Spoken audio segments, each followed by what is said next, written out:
Title: Three Men in a Boat, to say nothing of the dog. Author Jerome K. Jerome. Preface. The chief beauty of this book lies not so much in its literary style, or in the extent and usefulness of the information it conveys, as in its simple truthfulness. Its pages form the record of events that really happened. All that has been done is to color them, and, for this, no extra charge has been made. George and Harris and Montmorency are not poetic ideals, but things of flesh and blood, especially George, who weighs about 12 stone. Other works may excel this in depth of thought and knowledge of human nature. Other books may rival it in originality and size, but for hopeless and incurable veracity, nothing yet discovered can surpass it. This, more than all its other charms, will, it is felt, make the volume precious in the eye of the earnest reader, and will lend additional weight to the lesson that the story teaches. London, August, 1889. Graphic of Three Men in a Rowing Boat. Chapter 1. Three Invalids. Sufferings of George and Harris. The victim to 107 fatal maladies. Useful prescriptions. Cure for liver complaint in children. We agree that we are overworked and need rest. A week on the rolling deep. George suggests the river. Montmorency lodges an objection. Original motion carried by majority of 3-1. There were four of us, George and William Samuel Harris and myself and Montmorency. We were sitting in my room, smoking and talking about how bad we were. Bad from a medical point of view, of course. We were all feeling seedy, and we were getting quite nervous about it. Harris said he felt such extraordinary fits of giddiness come over him at times, that he hardly knew what he was doing. And then George said that he had fits of giddiness too, and hardly knew what he was doing. With me, it was my liver that was out of order. I knew it was my liver that was out of order because I had just been reading a patent liver pill circular, in which were detailed the various symptoms by which a man could tell when his liver was out of order. I had them all. It is a most extraordinary thing, but I never read a patent medicine advertisement without being impelled to the conclusion that I am suffering from the particular disease therein dealt with in its most virulent form. The diagnosis seems in every case to correspond exactly with all the sensations that I have ever felt. Man reading book. I remember going to the British Museum one day to read up the treatment for some slight ailment of which I had a touch, hay fever I fancy it was. I got down the book and read all I came to read. And then, in an unthinking moment, I idly turned the leaves, and began to indolently study diseases generally.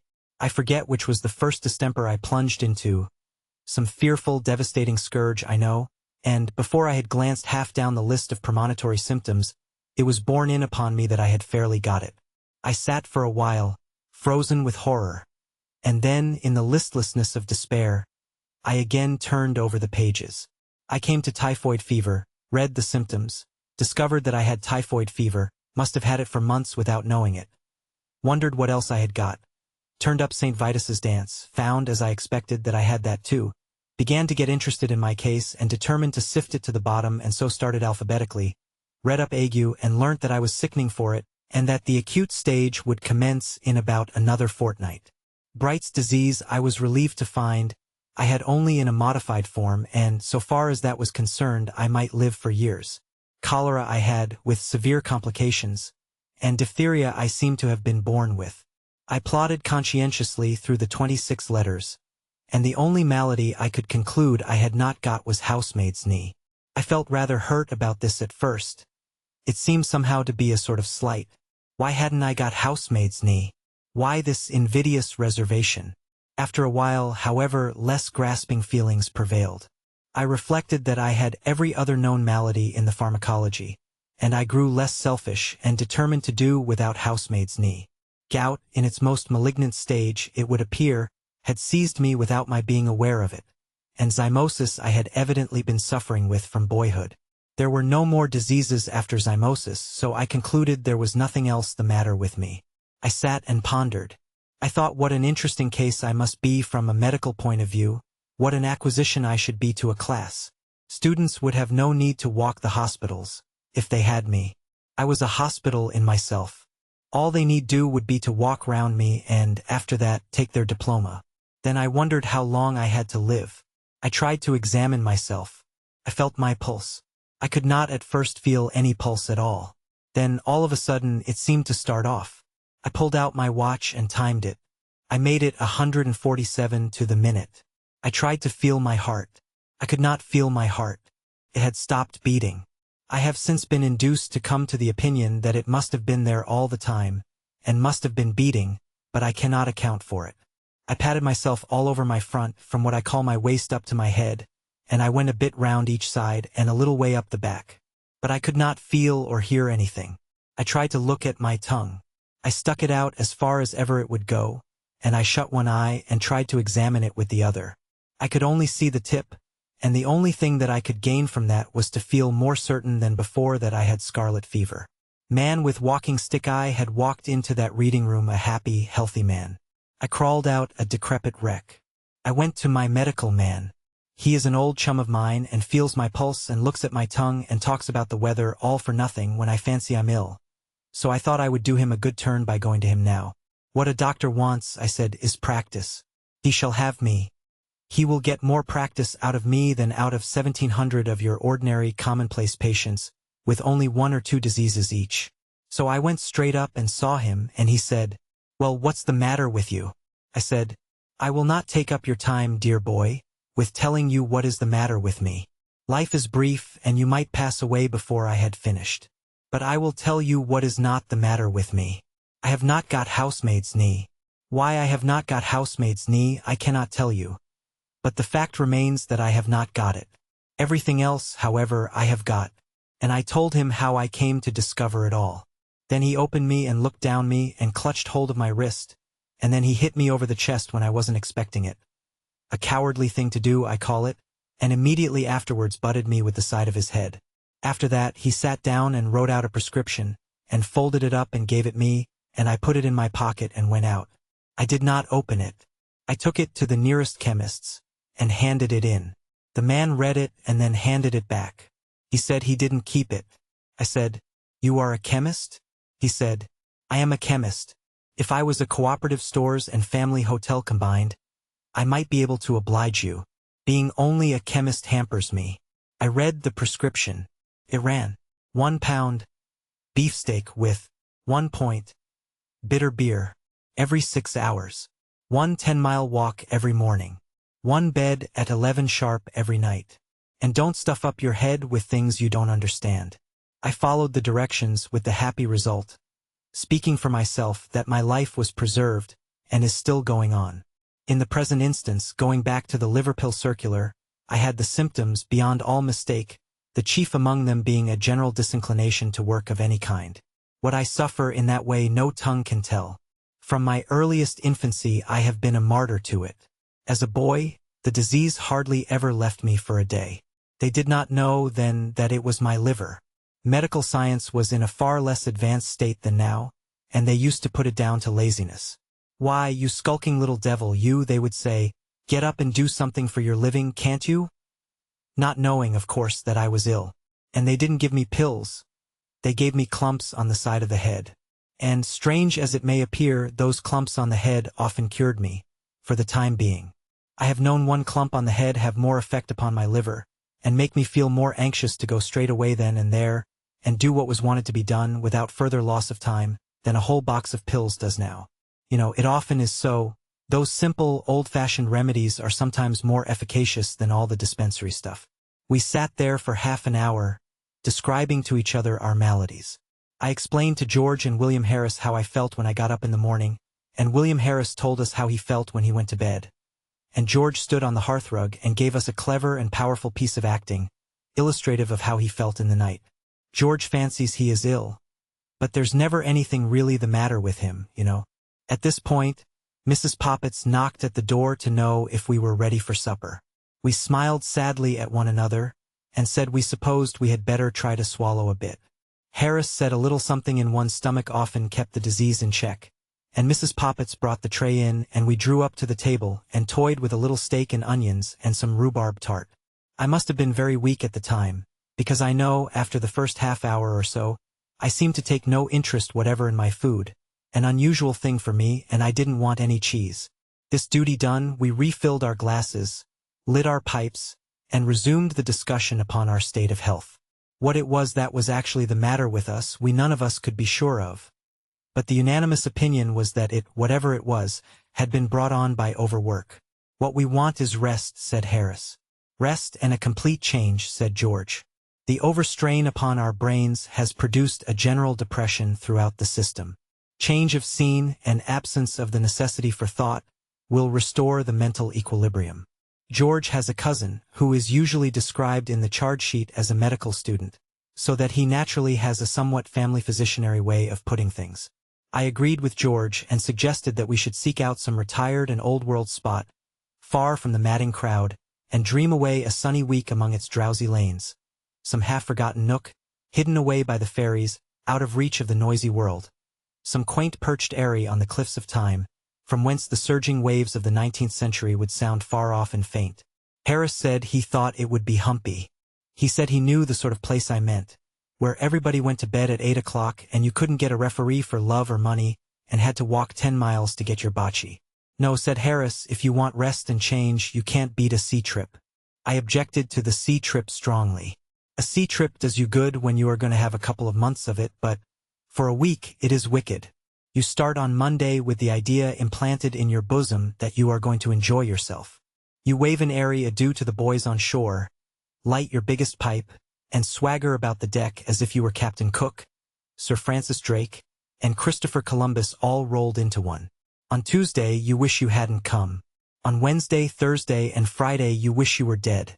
On Saturday, you were able to swallow a little beef tea, and to sit up on deck, and answer with a wan, sweet smile when kind-hearted people ask you how you feel now.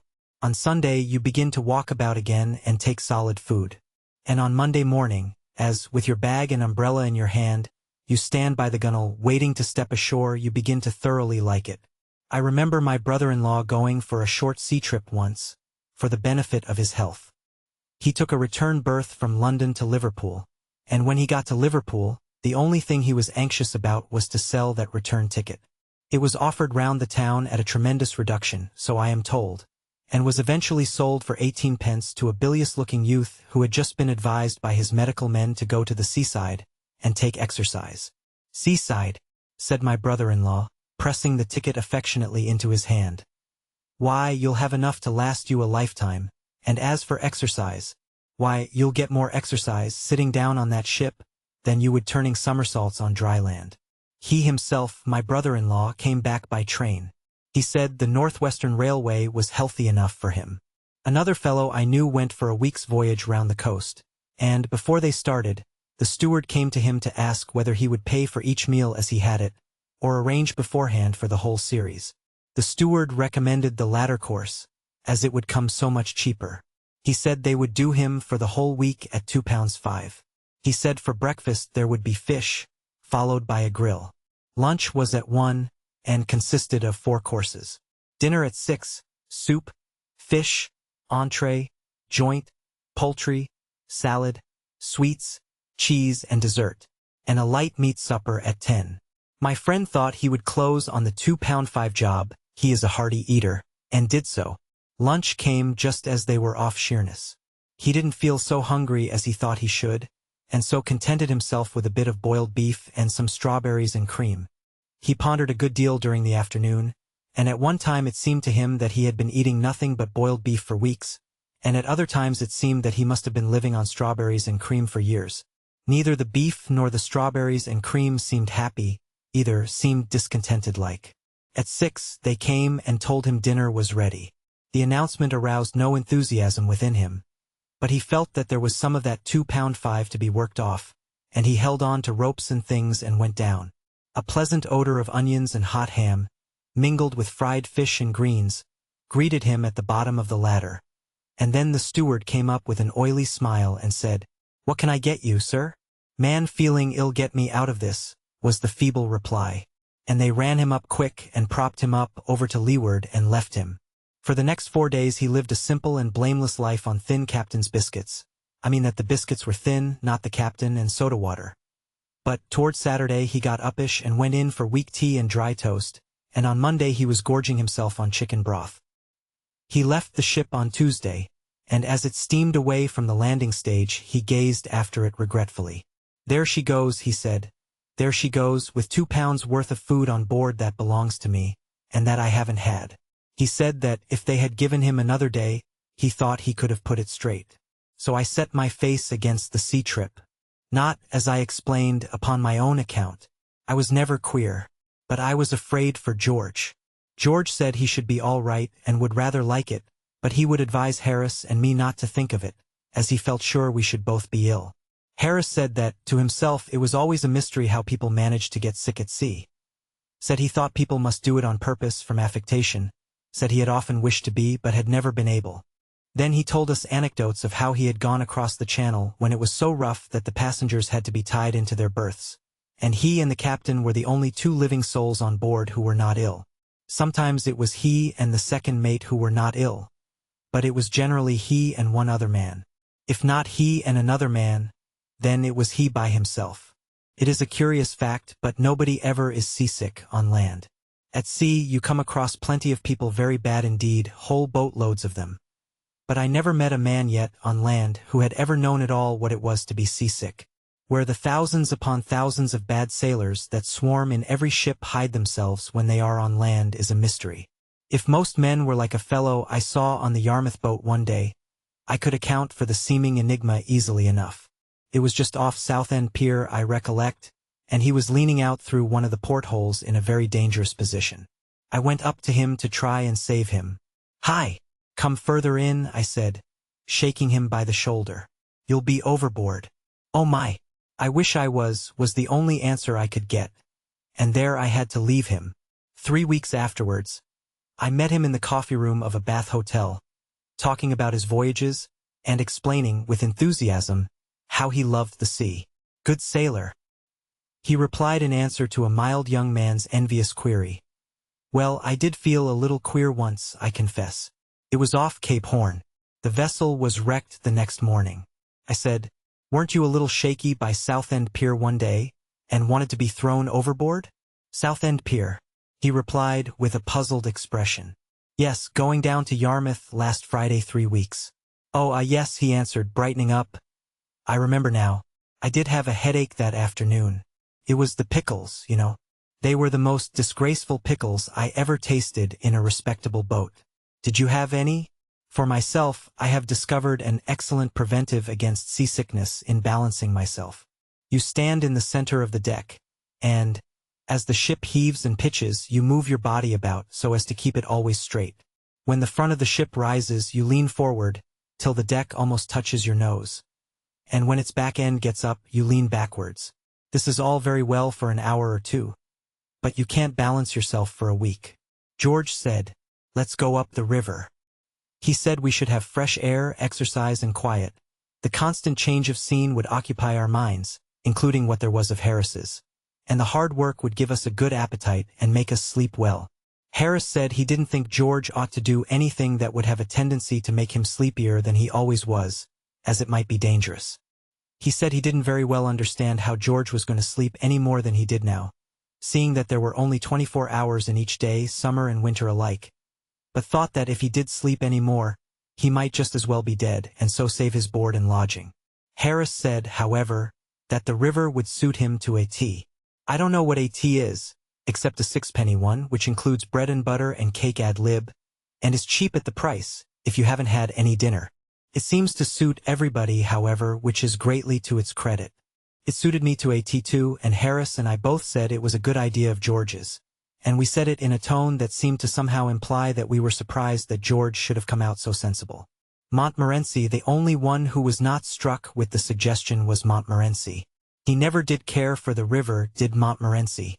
"It's all very well for you fellows," he says. "You like it, but I don't. There's nothing for me to do. Scenery is not in my line, and I don't smoke. If I see a rat, you won't stop. And if I go to sleep, you get fooling about with the boat, and slop me overboard. If you ask me, I call the whole thing bally foolishness." We were 3-1, however, and the motion was carried. Chapter 2. Plans discussed. Pleasures of camping out on fine nights. Ditto wet nights. Compromise decided on. Montmorency, first impressions of. Fears lest he is too good for this world. Fears subsequently dismissed as groundless. Meeting adjourns. We pulled out the maps and discussed plans. We arranged to start on the following Saturday from Kingston. Harris and I would go down in the morning and take the boat up to Chertsey, and George, who would not be able to get away from the city till the afternoon. George goes to sleep at a bank from 10 to 4 each day, except Saturdays when they wake him up and put him outside at 2, would meet us there. Should we camp out or sleep at inns? George and I were for camping out. We said it would be so wild and free, so patriarchal-like. Slowly the golden memory of the dead sun fades from the hearts of the cold, sad clouds. Silent like sorrowing children, the birds have ceased their song, and only the moorhen's plaintive cry and the harsh croak of the corncrake stirs the awed hush around the couch of waters, where the dying day breathes out her last.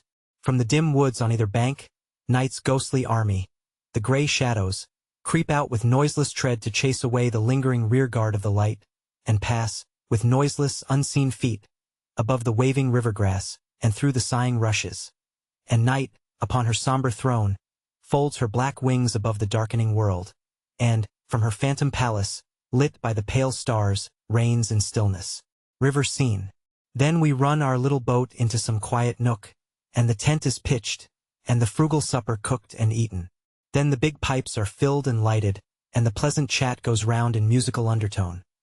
While, in the pauses of our talk, the river, playing round the boat, prattles strange old tales and secrets, sings low the old child's song that it has sung so many thousand years, will sing so many thousand years to come, before its voice grows harsh and old. A song that we, who have learnt to love its changing face, who have so often nestled on its yielding bosom, think, somehow, we understand, though we could not tell you in mere words the story that we listen to. And we sit there by its margin, while the moon, who loves it too, stoops down to kiss it with a sister's kiss, and throws her silver arms around it clingingly. And we watch it as it flows, ever singing, ever whispering, out to meet its king, the sea. Till our voices die away in silence, and the pipes go out. Till we, commonplace, everyday young men enough, feel strangely full of thoughts, half sad, half sweet, and do not care or want to speak. Till we laugh and, rising, knock the ashes from our burnt-out pipes and say good night, and, lulled by the lapping water and the rustling trees, we fall asleep beneath the great, still stars, and dream that the world is young again. Young and sweet as she used to be ere the centuries of fret and care had furrowed her fair face, ere her children's sins and follies had made old her loving heart. Sweet as she was in those bygone days when, a new-made mother, she nursed us, her children, upon her own deep breast, ere the wiles of painted civilization had lured us away from her fond arms, and the poisoned sneers of artificiality had made us ashamed of the simple life we led with her, and the simple, stately home where mankind was born so many thousands years ago. Harris said, "How about when it rained?" You can never rouse Harris. There is no poetry about Harris, no wild yearning for the unattainable. Harris never weeps, he knows not why. If Harris's eyes fill with tears, you can bet it is because Harris has been eating raw onions, or has put too much Worcester over his chop. Mermaid, if you were to stand at night by the seashore with Harris, and say, "Hark, do you not hear? Is it but the mermaids singing deep below the waving waters, or sad spirits, chanting dirges for white corpses, held by seaweed?" Harris would take you by the arm and say, "I know what it is, old man, you've got a chill. Now, you come along with me. I know a place round the corner here, where you can get a drop of the finest Scotch whiskey you ever tasted. Put you right in less than no time." Harris always does know a place round the corner where you can get something brilliant in the drinking line. I believe that if you met Harris up in paradise, supposing such a thing likely, he would immediately greet you with, "So glad you've come, old fellow. I found a nice place round the corner here, where you can get some really first-class nectar." In the present instance, however, as regarded the camping out, his practical view of the matter came as a very timely hint. Camping out in rainy weather is not pleasant. It is evening. You are wet through, and there is a good 2 inches of water in the boat, and all the things are damp. You find a place on the banks that is not quite so puddly as other places you have seen, and you land and lug out the tent, and 2 of you proceed to fix it. It is soaked and heavy, and it flops about and tumbles down on you, and clings round your head and makes you mad. The rain is pouring steadily down all the time. It is difficult enough to fix a tent in dry weather. In wet, the task becomes Herculean. Instead of helping you, It seems to you that the other man is simply playing the fool. Just as you get your side beautifully fixed, he gives it a hoist from his end, and spoils it all. Here, what are you up to? You call out. What are you up to? He retorts. Lego, can't you? Don't pull it. You've got it all wrong, you stupid ass. You shout. No, I haven't, he yells back. Let go your side. I tell you you've got it all wrong. You roar, wishing that you could get at him, and you give your ropes a lug that pulls all his pegs out. Ah, the bally idiot! You hear him mutter to himself. And then comes a savage haul, and away goes your side. You lay down the mallet and start to go round and tell him what you think about the whole business, and, at the same time, he starts round in the same direction to come and explain his views to you. And you follow each other round and round, swearing at one another, until the tent tumbles down in a heap, and leaves you looking at each other across its ruins, when you both indignantly exclaim, in the same breath, there you are. What did I tell you? Meanwhile the third man, who has been bailing out the boat, and who has spilled the water down his sleeve, and has been cursing away to himself steadily for the last 10 minutes, wants to know what the thundering blazes you're playing at, and why the blarm tent isn't up yet. At last, somehow or other, it does get up and you land the things. It is hopeless attempting to make a wood fire, so you light the methylated spirit stove, and crowd round that. Rainwater is the chief article of diet at supper. The bread is 2/3 rainwater, the beefsteak pie is exceedingly rich in it, and the jam and the butter and the salt and the coffee have all combined with it to make soup. After supper, you find your tobacco is damp and you cannot smoke. Luckily, you have a bottle of the stuff that cheers and inebriates, if taken in proper quantity, and this restores to you sufficient interest in life to induce you to go to bed. There you dream that an elephant has suddenly sat down on your chest, and that the volcano has exploded and thrown you down to the bottom of the sea, the elephant still sleeping peacefully on your bosom. You wake up and grasp the idea that something terrible really has happened. Your first impression is that the end of the world has come, and then you think that this cannot be, and that it is thieves and murderers or else fire, and this opinion you express in the usual method. No help comes, however, and all you know is that thousands of people are kicking you, and you are being smothered. Somebody else seems in trouble, too. You can hear his faint cries coming from underneath your bed. Determining, at all events, to sell your life dearly, you struggle frantically, hitting out right and left with arms and legs, and yelling lustily the while, and at last something gives way, and you find your head in the fresh air. 2 feet off, you dimly observe a half-dressed ruffian, waiting to kill you, and you are preparing for a life-and-death struggle with him, when it begins to dawn upon you that it's Jim. Oh, it's you, is it? He says, recognizing you at the same moment. Yes, you answer, rubbing your eyes. What's happened? Bally tent's blown down, I think, he says. Where's Bill? Then you both raise up your voices and shout for Bill, and the ground beneath you heaves and rocks, and the muffled voice that you heard before replies from out the ruin. Get off my head. Can't you? And Bill struggles out, a muddy, trampled wreck, and in an unnecessarily aggressive mood, he being under the evident belief that the whole thing has been done on purpose.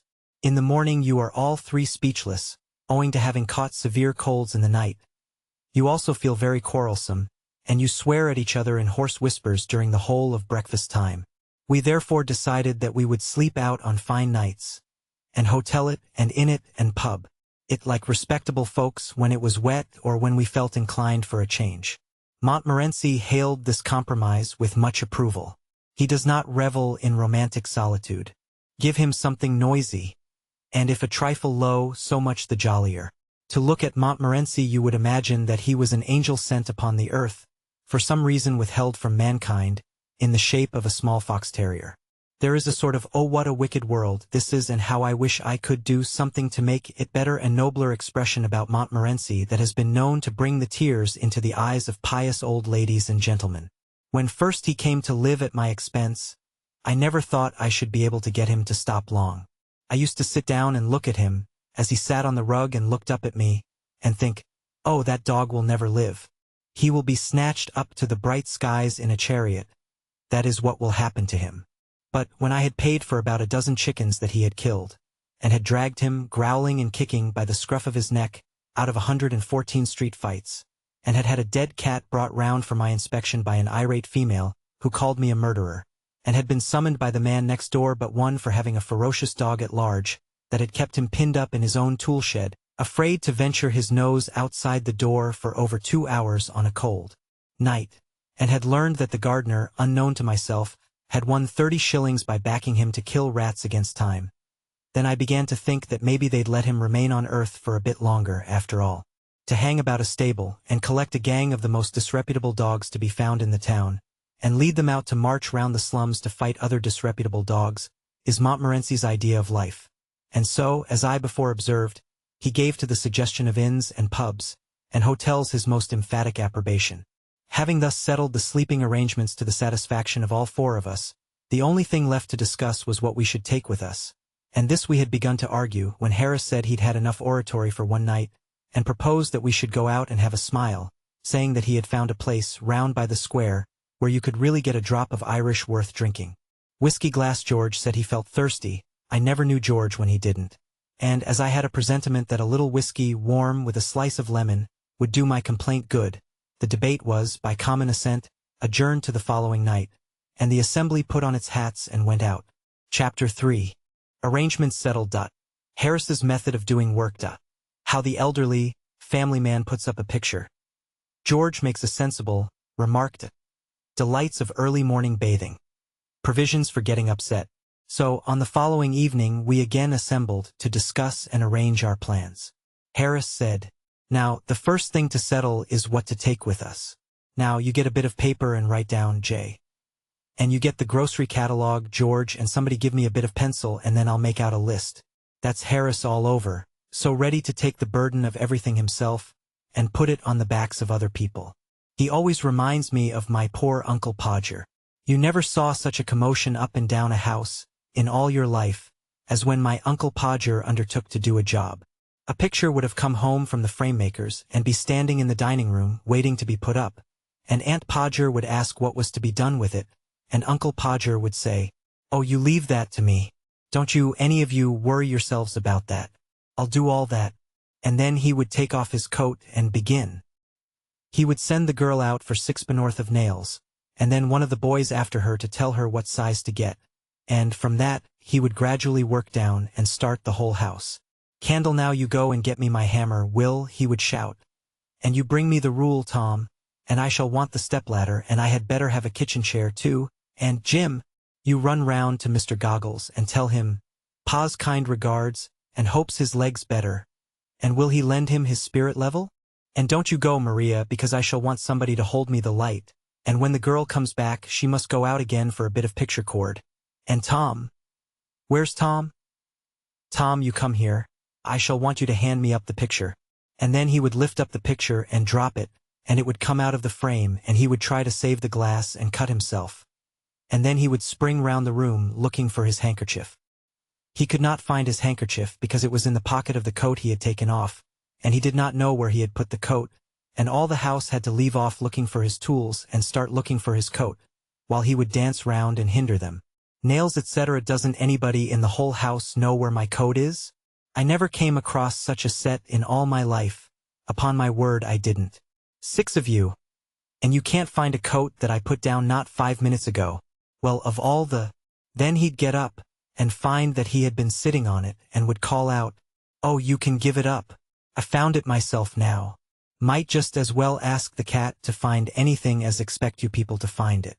And when half an hour had been spent in tying up his finger, and a new glass had been got, and the tools and the ladder and the chair and the candle had been brought, he would have another go, the whole family, including the girl and the charwoman, standing round in a semicircle, ready to help. 2 people would have to hold the chair, and a third would help him up on it and hold him there, and a fourth would hand him a nail, and a fifth would pass him up the hammer, and he would take hold of the nail and drop it. "There," he would say in an injured tone, "now the nail's gone." And we would all have to go down on our knees and grovel for it, while he would stand on the chair and grunt, and want to know if he was to be kept there all the evening. The nail would be found at last, but by that time he would have lost the hammer. "Where's the hammer? What did I do with the hammer? Great heavens! 7 of you, gaping round there, and you don't know what I did with the hammer." We would find the hammer for him, and then he would have lost sight of the mark he had made on the wall, where the nail was to go in, and each of us had to get up on the chair beside him and see if we could find it, and we would each discover it in a different place, and he would call us all fools one after another and tell us to get down. And he would take the rule and remeasure, and find that he wanted half 31 3/8 inches from the corner, and would try to do it in his head and go mad. And we would all try to do it in our heads, and all arrive at different results and sneer at one another. And in the general row, the original number would be forgotten, and Uncle Podger would have to measure it again. He would use a bit of string this time, and at the critical moment, when the old fool was leaning over the chair at an angle of 45, and trying to reach a point 3 inches beyond what was possible for him to reach, the string would slip, and down he would slide onto the piano, a really fine musical effect being produced by the suddenness with which his head and body struck all the notes at the same time. And Aunt Maria would say that she would not allow the children to stand round and hear such language. At last, Uncle Podger would get the spot fixed again, and put the point of the nail on it with his left hand, and take the hammer in his right hand. And, with the first blow, he would smash his thumb, and drop the hammer with a yell on somebody's toes. Aunt Maria would mildly observe that, next time Uncle Podger was going to hammer a nail into the wall, she hoped he'd let her know in time, so that she could make arrangements to go and spend a week with her mother while it was being done. "Oh, you women, you make such a fuss over everything," Uncle Podger would reply, picking himself up. "Why, I like doing a little job of this sort." Uncle Podger admiring his work. And then he would have another try, and at the second blow, the nail would go clean through the plaster, and half the hammer after it, and Uncle Podger be precipitated against the wall with force nearly sufficient to flatten his nose. Then we had to find the rule and the string again, and a new hole was made. And about midnight the picture would be up, very crooked and insecure, the wall for yards round looking as if it had been smoothed down with a rake, and everybody dead beat and wretched, except Uncle Podger. "There you are," he would say, stepping heavily off the chair on to the charwoman's corns, and surveying the mess he had made with evident pride. "Why, some people would have had a man in to do a little thing like that. Harris will be just that sort of man when he grows up, I know, and I told him so. I said I could not permit him to take so much labor upon himself. I said, 'No, you get the paper and the pencil and the catalogue and George write down and I'll do the work.' The first list we made out had to be discarded. It was clear that the upper reaches of the Thames would not allow of the navigation of a boat sufficiently large to take the things we had set down as indispensable. So we tore the list up and looked at one another. George said, 'You know, we are on a wrong track altogether. We must not think of the things we could do with, but only of the things that we can't do without.' George comes out really quite sensible at times. You'd be surprised. I call that downright wisdom, not merely as regards the present case, but with reference to our trip up the river of life generally. How many people, on that voyage, load up the boat till it is ever in danger of swamping with a store of foolish things which they think essential to the pleasure and comfort of the trip, but which are really only useless lumber. How they pile the poor little craft mast-high with fine clothes and big houses, with useless servants, and a host of swell friends that do not care twopence for them, and that they do not care 3 ha'pence for, with expensive entertainments that nobody enjoys, with formalities and fashions, with pretense and ostentation, and with, oh, heaviest, maddest lumber of all, the dread of what will my neighbor think, with luxuries that only cloy, with pleasures that bore, with empty show that, like the criminal's iron crown of yore, makes to bleed and swoon the aching head that wears it. It is lumber, man, all lumber. Throw it overboard. It makes the boat so heavy to pull, you nearly faint at the oars. It makes it so cumbersome and dangerous to manage. You never know a moment's freedom from anxiety and care, never gain a moment's rest for dreamy laziness. No time to watch the windy shadows skimming lightly o'er the shallows, or the glittering sunbeams flitting in and out among the ripples, or the great trees by the margin looking down at their own image, or the woods all green and golden, or the lilies white and yellow, or the somber waving rushes, or the sedges, or the orchis, or the blue forget-me-nots. Throw the lumber over, man. Let your boat of life be light, packed with only what you need. A homely home and simple pleasures, 1 or 2 friends worth the name, someone to love and someone to love you, a cat, a dog, and a pipe or 2, enough to eat and enough to wear, and a little more than enough to drink. For thirst is a dangerous thing. You will find the boat easier to pull then, and it will not be so liable to upset, and it will not matter so much if it does upset. Good, plain merchandise will stand water. You will have time to think as well as to work. Time to drink in life's sunshine. Time to listen to the Aeolian music that the wind of God draws from the human heartstrings around us. Time to— I beg your pardon, really? Quite forgot. Well, we left the list to George and he began it. Tent. We won't take a tent, suggested George. We will have a boat with a cover. It is ever so much simpler and more comfortable. Seemed a good thought and we adopted it. I do not know whether you have ever seen the thing I mean. You fix iron hoops up over the boat and stretch a huge canvas over them, and fasten it down all round from stem to stern, and it converts the boat into a sort of little house, and it is beautifully cozy though a trifle stuffy. But there, everything has its drawbacks, as the man said when his mother-in-law died, and they came down upon him for the funeral expenses. George said that in that case we must take a rug each, a lamp, some soap, a brush and comb, between us, a toothbrush, each, a basin, some tooth powder, some shaving tackle, sounds like a French exercise, doesn't it? And a couple of big towels for bathing. I notice that people always make gigantic arrangements for bathing when they are going anywhere near the water, but that they don't bathe much when they are there. Seaside scene. It is the same when you go to the seaside. I always determine, when thinking over the matter in London, that I'll get up early every morning, and go and have a dip before breakfast, and I religiously pack up a pair of drawers and a bath towel. I always get red bathing drawers. I rather fancy myself in red drawers. They suit my complexion so. But when I get to the sea I don't feel somehow that I want that early morning bathe nearly so much as I did when I was in town. On the contrary, I feel more that I want to stop in bed till the last moment, and then come down and have my breakfast. Once or twice virtue has triumphed, and I have got out at 6 and half-dressed myself, and have taken my drawers and towel and stumbled dismally off. But I haven't enjoyed it. They seem to keep a specially cutting east wind waiting for me when I go to bathe in the early morning. And they pick out all the three-cornered stones and put them on the top, and they sharpen up the rocks and cover the points over with a bit of sand so that I can't see them, and they take the sea and put it 2 miles out so that I have to huddle myself up in my arms and hop, shivering, through 6 inches of water. And when I do get to the sea, it is rough and quite insulting. One huge wave catches me up and chucks me in a sitting posture, as hard as ever it can, down onto a rock which has been put there for me.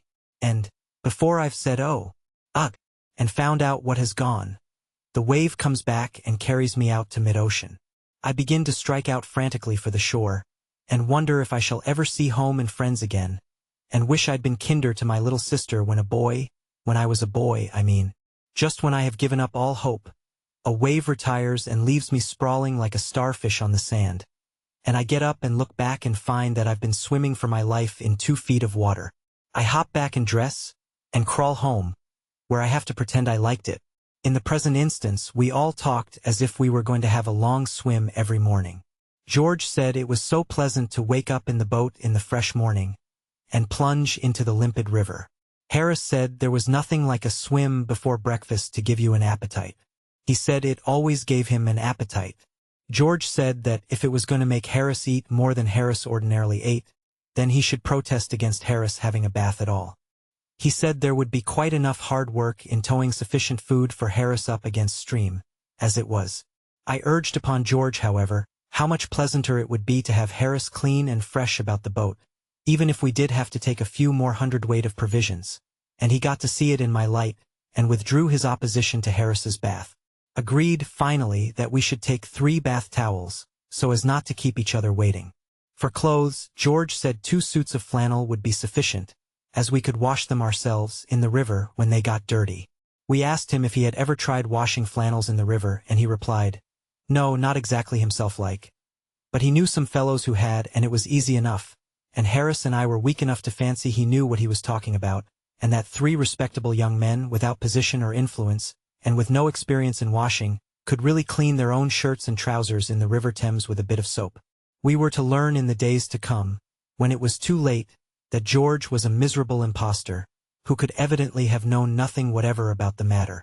If you had seen these clothes after, but, as the shilling shockers say, we anticipate.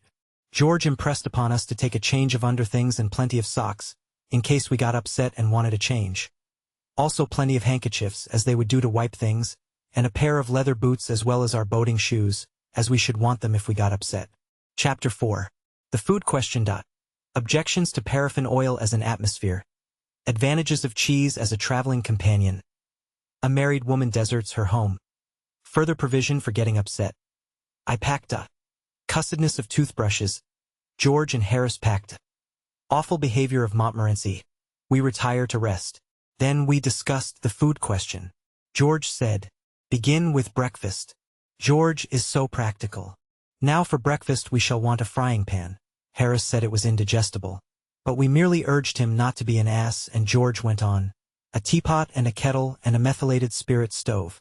"No oil," said George with a significant look, and Harris and I agreed. We had taken up an oil stove once, but never again. It had been like living in an oil shop that week. It oozed. I never saw such a thing as paraffin oil is to ooze. We kept it in the nose of the boat, and, from there, it oozed down to the rudder, impregnating the whole boat and everything in it on its way, and it oozed over the river, and saturated the scenery and spoilt the atmosphere. Sometimes a westerly oily wind blew, and at other times an easterly oily wind, and sometimes it blew a northerly oily wind, and maybe a southerly oily wind. But whether it came from the Arctic snows or was raised in the waste of the desert sands, it came alike to us laden with the fragrance of paraffin oil. And that oil oozed up and ruined the sunset. And as for the moonbeams, they positively reeked of paraffin. We tried to get away from it at Marlow. We left the boat by the bridge, and took a walk through the town to escape it, but it followed us. The whole town was full of oil.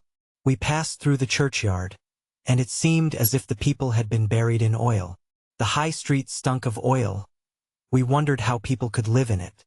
And we walked miles upon miles out Birmingham Way. But it was no use, the country was steeped in oil.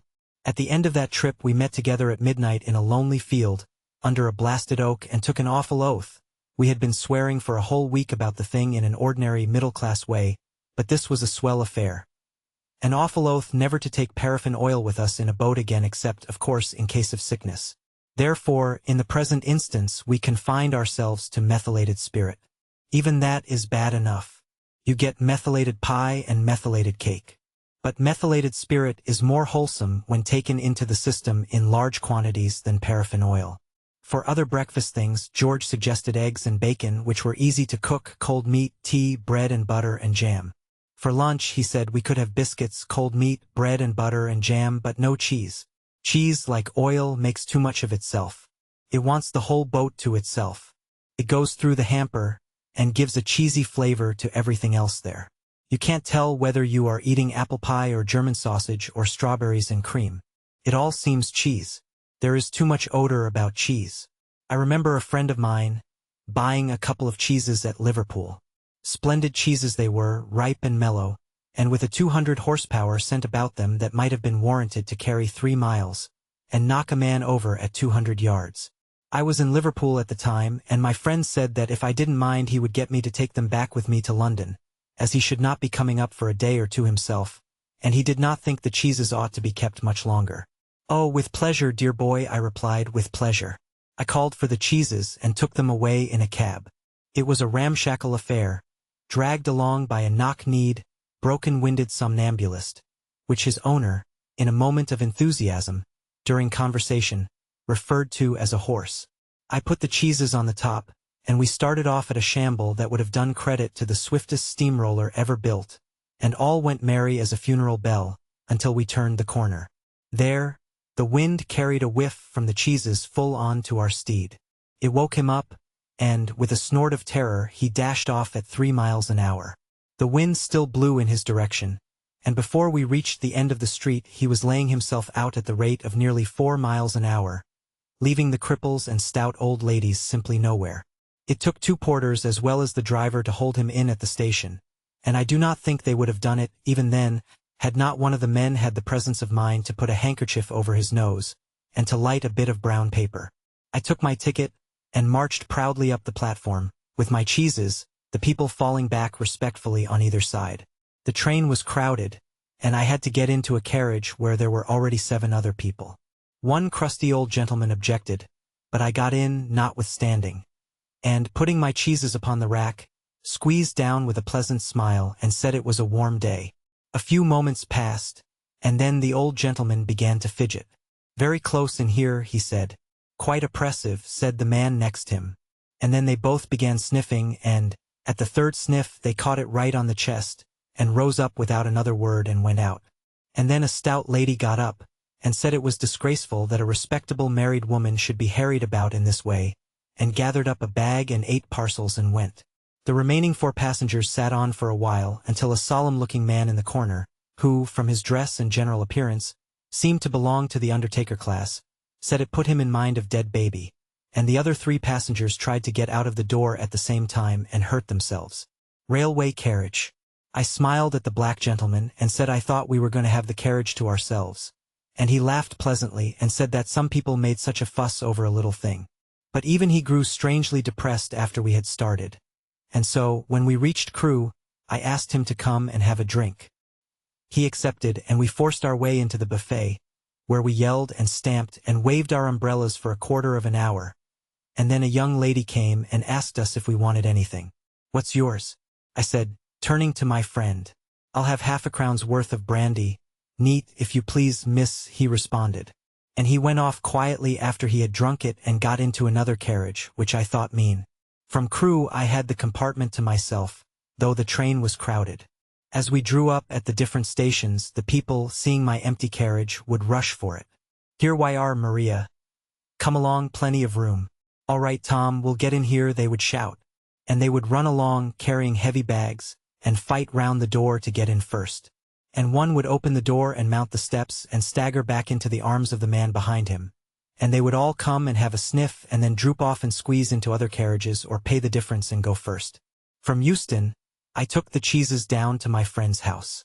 When his wife came into the room, she smelt round for an instant. Then she said, "What is it? Tell me the worst." I said, "His cheeses. Tom bought them in Liverpool and asked me to bring them up with me." And I added that I hoped she understood that it had nothing to do with me, and she said that she was sure of that, but that she would speak to Tom about it when he came back. My friend was detained in Liverpool longer than he expected, and 3 days later, as he hadn't returned home, his wife called on me.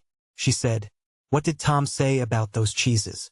I replied that he had directed they were to be kept in a moist place, and that nobody was to touch them. She said, "Nobody's likely to touch them. Had he smelt them?" I thought he had, and added that he seemed greatly attached to them. "You think he would be upset," she queried, "if I gave a man a sovereign to take them away and bury them?" I answered that I thought he would never smile again. An idea struck her.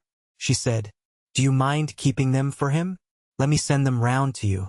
"Madam," I replied, "for myself I like the smell of cheese, and the journey the other day with them from Liverpool I shall ever look back upon as a happy ending to a pleasant holiday. But, in this world, we must consider others. The lady under whose roof I have the honor of residing is a widow, and, for all I know, possibly an orphan too. She has a strong, I may say an eloquent objection to being what she terms put upon.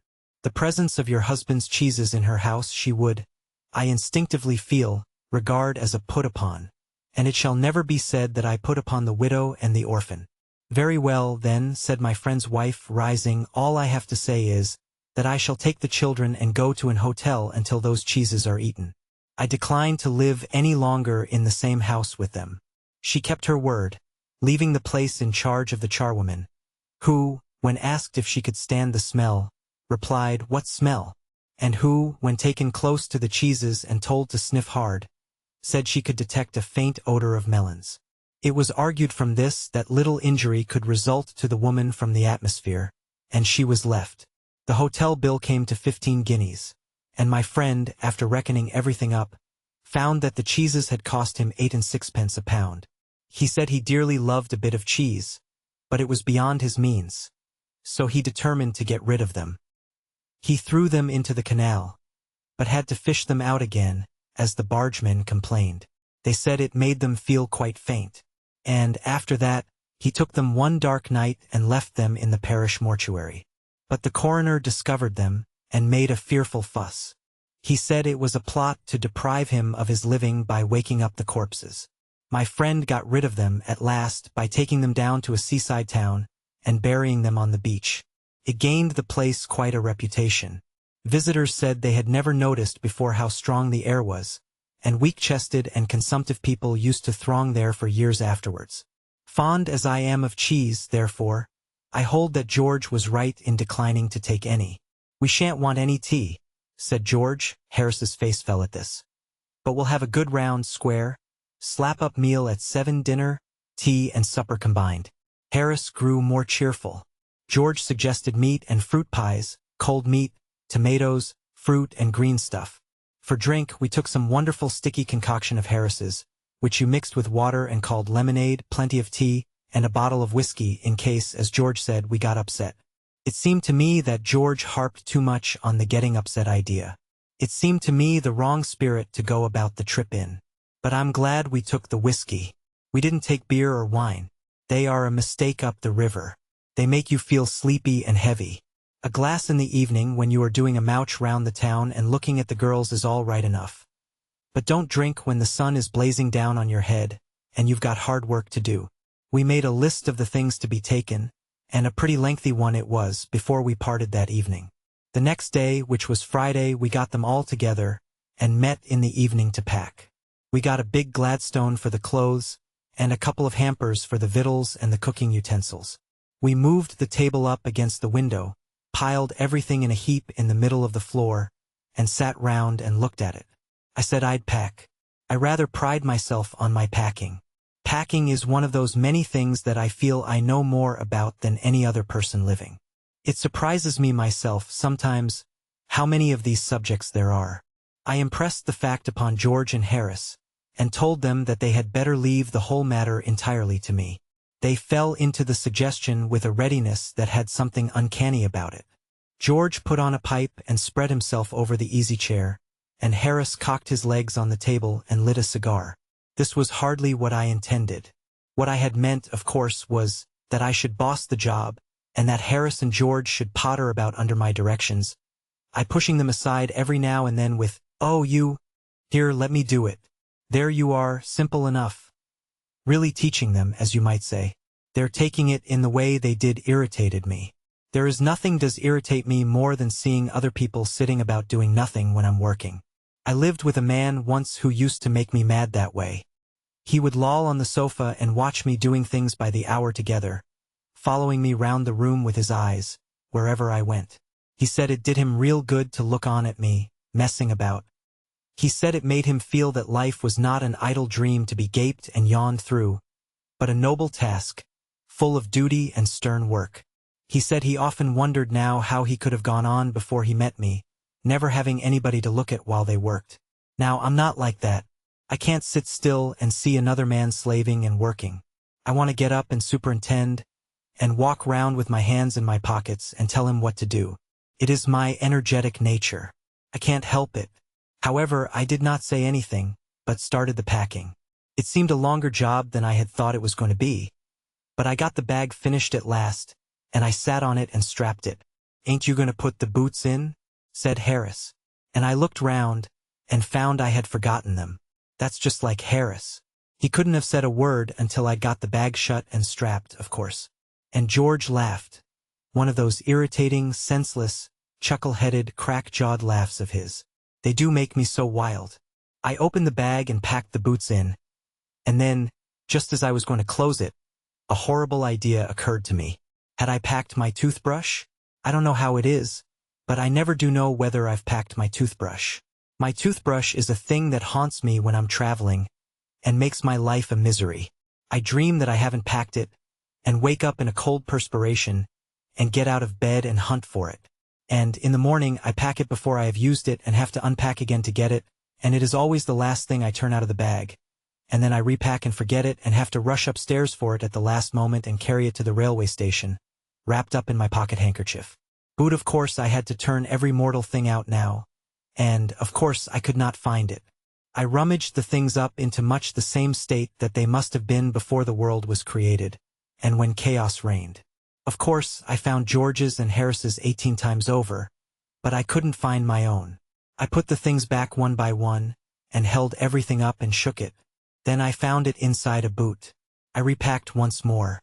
When I had finished, George asked if the soap was in. I said I didn't care a hang whether the soap was in or whether it wasn't. And I slammed the bag to and strapped it, and found that I had packed my tobacco pouch in it and had to reopen it. It got shut up finally at 10:05 p.m., and then there remained the hampers to do.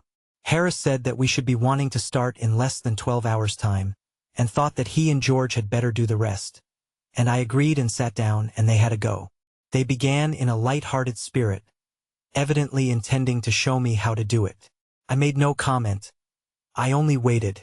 When George is hanged, Harris will be the worst packer in this world. And I looked at the piles of plates and cups and kettles and bottles and jars and pies and stoves and cakes and tomatoes and and felt that the thing would soon become exciting. It did. They started with breaking a cup. That was the first thing they did. They did that just to show you what they could do, and to get you interested. Then Harris packed the strawberry jam on top of a tomato and squashed it, and they had to pick out the tomato with a teaspoon. And then it was George's turn, and he trod on the butter. I didn't say anything, but I came over and sat on the edge of the table and watched them. It irritated them more than anything I could have said. I felt that. It made them nervous and excited, and they stepped on things and put things behind them, and then couldn't find them when they wanted them. And they packed the pies at the bottom and put heavy things on top and smashed the pies in. They upset salt over everything, and as for the butter, I never saw two men do more with 1 and 2pence worth of butter in my whole life than they did. After George had got it off his slipper, they tried to put it in the kettle. It wouldn't go in, and what was in wouldn't come out. They did scrape it out at last and put it down on a chair, and Harris sat on it, and it stuck to him, and they went looking for it all over the room. "I'll take my oath I put it down on that chair," said George, staring at the empty seat. "I saw you do it myself not a minute ago," said Harris. Then they started round the room again looking for it, and then they met again in the center and stared at one another. "Most extraordinary thing I ever heard of," said George. "So mysterious," said Harris. Then George got round at the back of Harris and saw it. "Why, here it is all the time," he exclaimed indignantly. "Where?" cried Harris, spinning round. "Stand still, can't you?" roared George, flying after him. And they got it off and packed it in the teapot. Montmorency was in it all, of course. Montmorency's ambition in life is to get in the way and be sworn at. If he can squirm in anywhere where he particularly is not wanted, and be a perfect nuisance and make people mad, and have things thrown at his head, then he feels his day has not been wasted. To get somebody to stumble over him, and curse him steadily for an hour, is his highest aim and object. And when he has succeeded in accomplishing this, his conceit becomes quite unbearable. He came and sat down on things, just when they were wanted to be packed, and he labored under the fixed belief that, whenever Harris or George reached out their hand for anything, it was his cold, damp nose that they wanted. He put his leg into the jam, and he worried the teaspoons, and he pretended that the lemons were rats, and got into the hamper and killed 3 of them before Harris could land him with the frying pan. Harris said I encouraged him. I didn't encourage him. A dog like that don't want any encouragement. It's the natural, original sin that is born in him that makes him do things like that. The packing was done at 12:50, and Harris sat on the big hamper and said he hoped nothing would be found broken. George said that if anything was broken it was broken, which reflection seemed to comfort him. He also said he was ready for bed. We were all ready for bed. Harris was to sleep with us that night, and we went upstairs. We tossed for beds, and Harris had to sleep with me. He said, "Do you prefer the inside or the outside, Jay?" I said I generally preferred to sleep inside a bed. Harris said it was old. George said, "What time shall I wake you fellows?" Harris said, 7. I said, "No, 6, because I wanted to write some letters." Harris and I had a bit of a row over it, but at last split the difference and said 6:30. "Wake us at 6:30, George," we said. George made no answer, and we found on going over that he had been asleep for some time. So we placed the bath where he could tumble into it on getting out in the morning, and went to bed ourselves. Luggage with dog on top. Chapter 5. Mrs. P. arouses us that George the sluggard, the weather forecast swindled our luggage, depravity of the small boy, the people gather round us, we drive off in great style and arrive at Waterloo. Innocence of southwestern officials concerning such worldly things as trains, we are afloat in an open boat. Mrs. Poppets, it was Mrs. Poppets that woke me up next morning. She said, "Do you know that it's nearly 9 o'clock, sir?"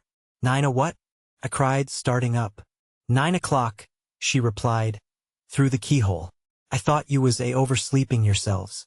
I woke Harris and told him. He said, I thought you wanted to get up at 6? So I did, I answered. Why didn't you wake me? How could I wake you, when you didn't wake me? He retorted. Now we shan't get on the water till after 12. I wonder you take the trouble to get up at all. I replied, lucky for you that I do. If I hadn't woke you, you'd have lain there for the whole fortnight.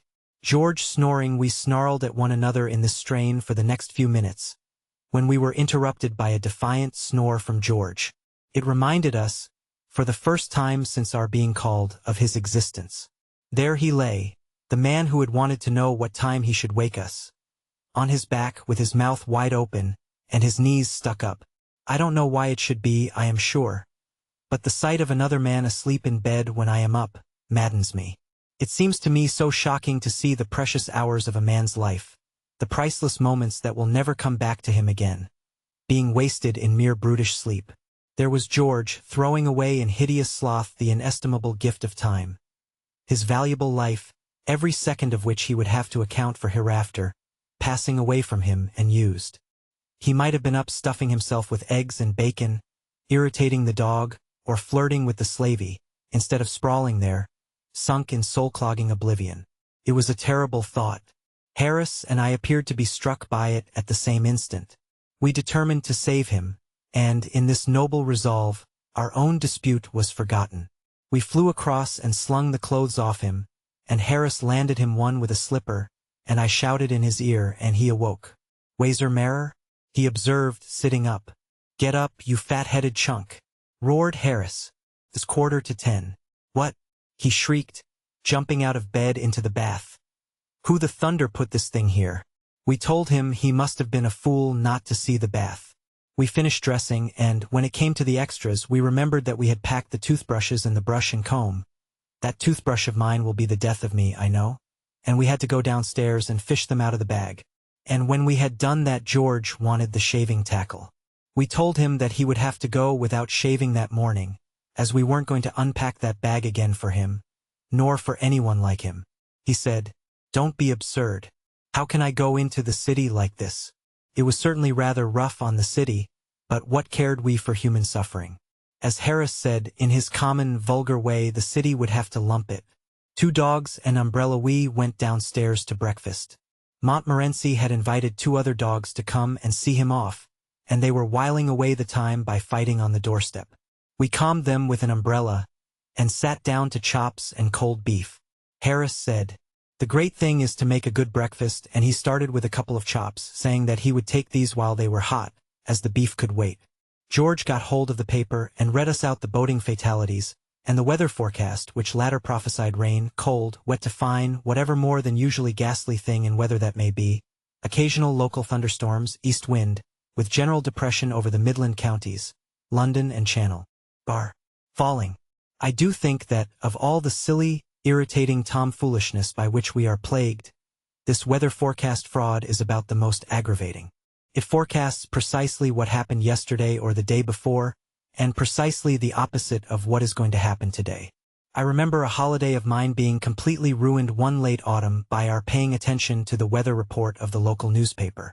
Heavy showers with thunderstorms may be expected today, it would say on Monday, and so we would give up our picnic and stop indoors all day, waiting for the rain to, and people would pass the house, going off in wagonettes and coaches as jolly and merry as could be, the sun shining out and not a cloud to be seen. Ah, we said, as we stood looking out at them through the window, won't they come home soaked? And we chuckled to think how wet they were going to get, and came back and stirred the fire and got our books, and arranged our specimens of seaweed and cockle shells. By 12 o'clock, with the sun pouring into the room, the heat became quite oppressive, and we wondered when those heavy showers and occasional thunderstorms were going to begin. Ah, they'll come in the afternoon, you'll find, we said to each other. Oh, won't those people get wet? What a lark! At 1 o'clock, the landlady would come in to ask if we weren't going out, as it seemed such a lovely day. No, we replied with a knowing chuckle, not we. We don't mean to get wet, no. And when the afternoon was nearly gone, and still there was no sign of rain, we tried to cheer ourselves up with the idea that it would come down all at once, just as the people had started for home, and were out of the reach of any shelter, and that they would thus get more drenched than ever. But not a drop ever fell, and it finished a grand day, and a lovely night after it. The next morning we would read that it was going to be a warm, fine to set fair day.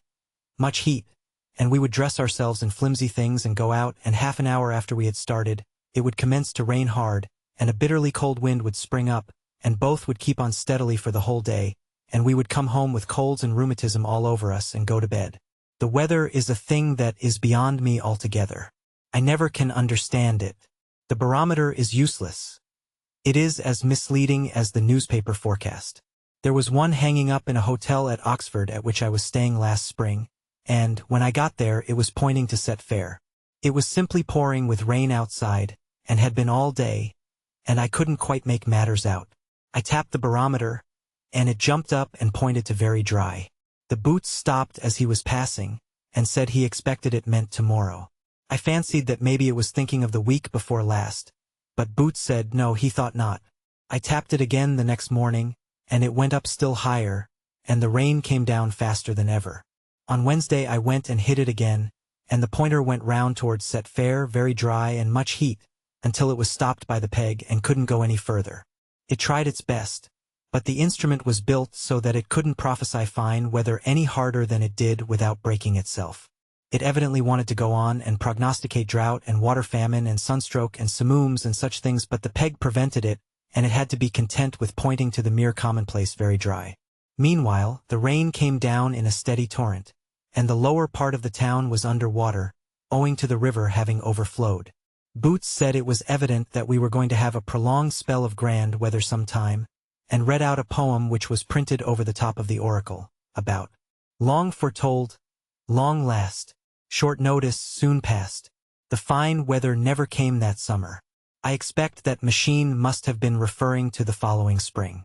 Then there are those new style of barometers, the long straight ones. I never can make head or tail of those. There is one side for 10 a.m. yesterday and one side for 10 a.m. today. But you can't always get there as early as 10, you know. It rises or falls for rain and fine with much or less wind, and one end is NLY and the other Ely. What's Ely got to do with it? And if you tap it, it doesn't tell you anything. And you've got to correct it to sea level and reduce it to Fahrenheit, and even then I don't know the answer. But who wants to be foretold the weather? It is bad enough when it comes, without our having the misery of knowing about it beforehand. The prophet we like is the old man who, on the particularly gloomy-looking morning of some day when we particularly want it to be fine, looks round the horizon with a particularly knowing eye, and says, "Oh no, sir, I think it will clear up all right. It will break all right enough, sir." Ah, he knows, we say, as we wish him good morning and start off. Wonderful how these old fellows can tell. And we feel an affection for that man which is not at all lessened by the circumstances of its not clearing up, but continuing to rain steadily all day. Ah well, we feel he did his best. For the man that prophesies us bad weather, on the contrary, we entertain only bitter and revengeful thoughts. Going to clear up, d'ye think? We shout cheerily as we pass. Well, no, sir. I'm afraid it's settled down for the day, he replies, shaking his head. Stupid old fool. We mutter, what's he know about it? And, if his portent proves correct, we come back feeling still more angry against him, and with a vague notion that, somehow or other, he has had something to do with it. It was too bright and sunny on this especial morning for George's blood-curdling readings about Bar. Falling atmospheric disturbance, passing in an oblique line over southern Europe, and pressure increasing to very much upset us. And so, finding that he could not make us wretched, and was only wasting his time, he sneaked the cigarette that I had carefully rolled up for myself and went. Then Harris and I, having finished up the few things left on the table, carted out our luggage onto the doorstep and waited for a cab. The luggage. There seemed a good deal of luggage when we put it all together. There was the Gladstone and the small handbag and the 2 hampers and a large roll of rugs and some 4 or 5 overcoats and macintoshes and a few umbrellas, and then there was a melon by itself in a bag because it was too bulky to go in anywhere, and a couple of pounds of grapes in another bag, and a Japanese paper umbrella and a frying pan which, being too long to pack, we had wrapped round with brown paper. It did look a lot, and Harris and I began to feel rather ashamed of it, though why we should be, I can't see. No cab came by, but the street boys did and got interested in the show apparently and stopped. Biggs's boy was the first to come round. Biggs is our greengrocer, and his chief talent lies in securing the services of the most abandoned and unprincipled errand boys that civilization has as yet produced. If anything more than usually villainous in the boyline crops up in our neighborhood, we know that it is Biggs's latest.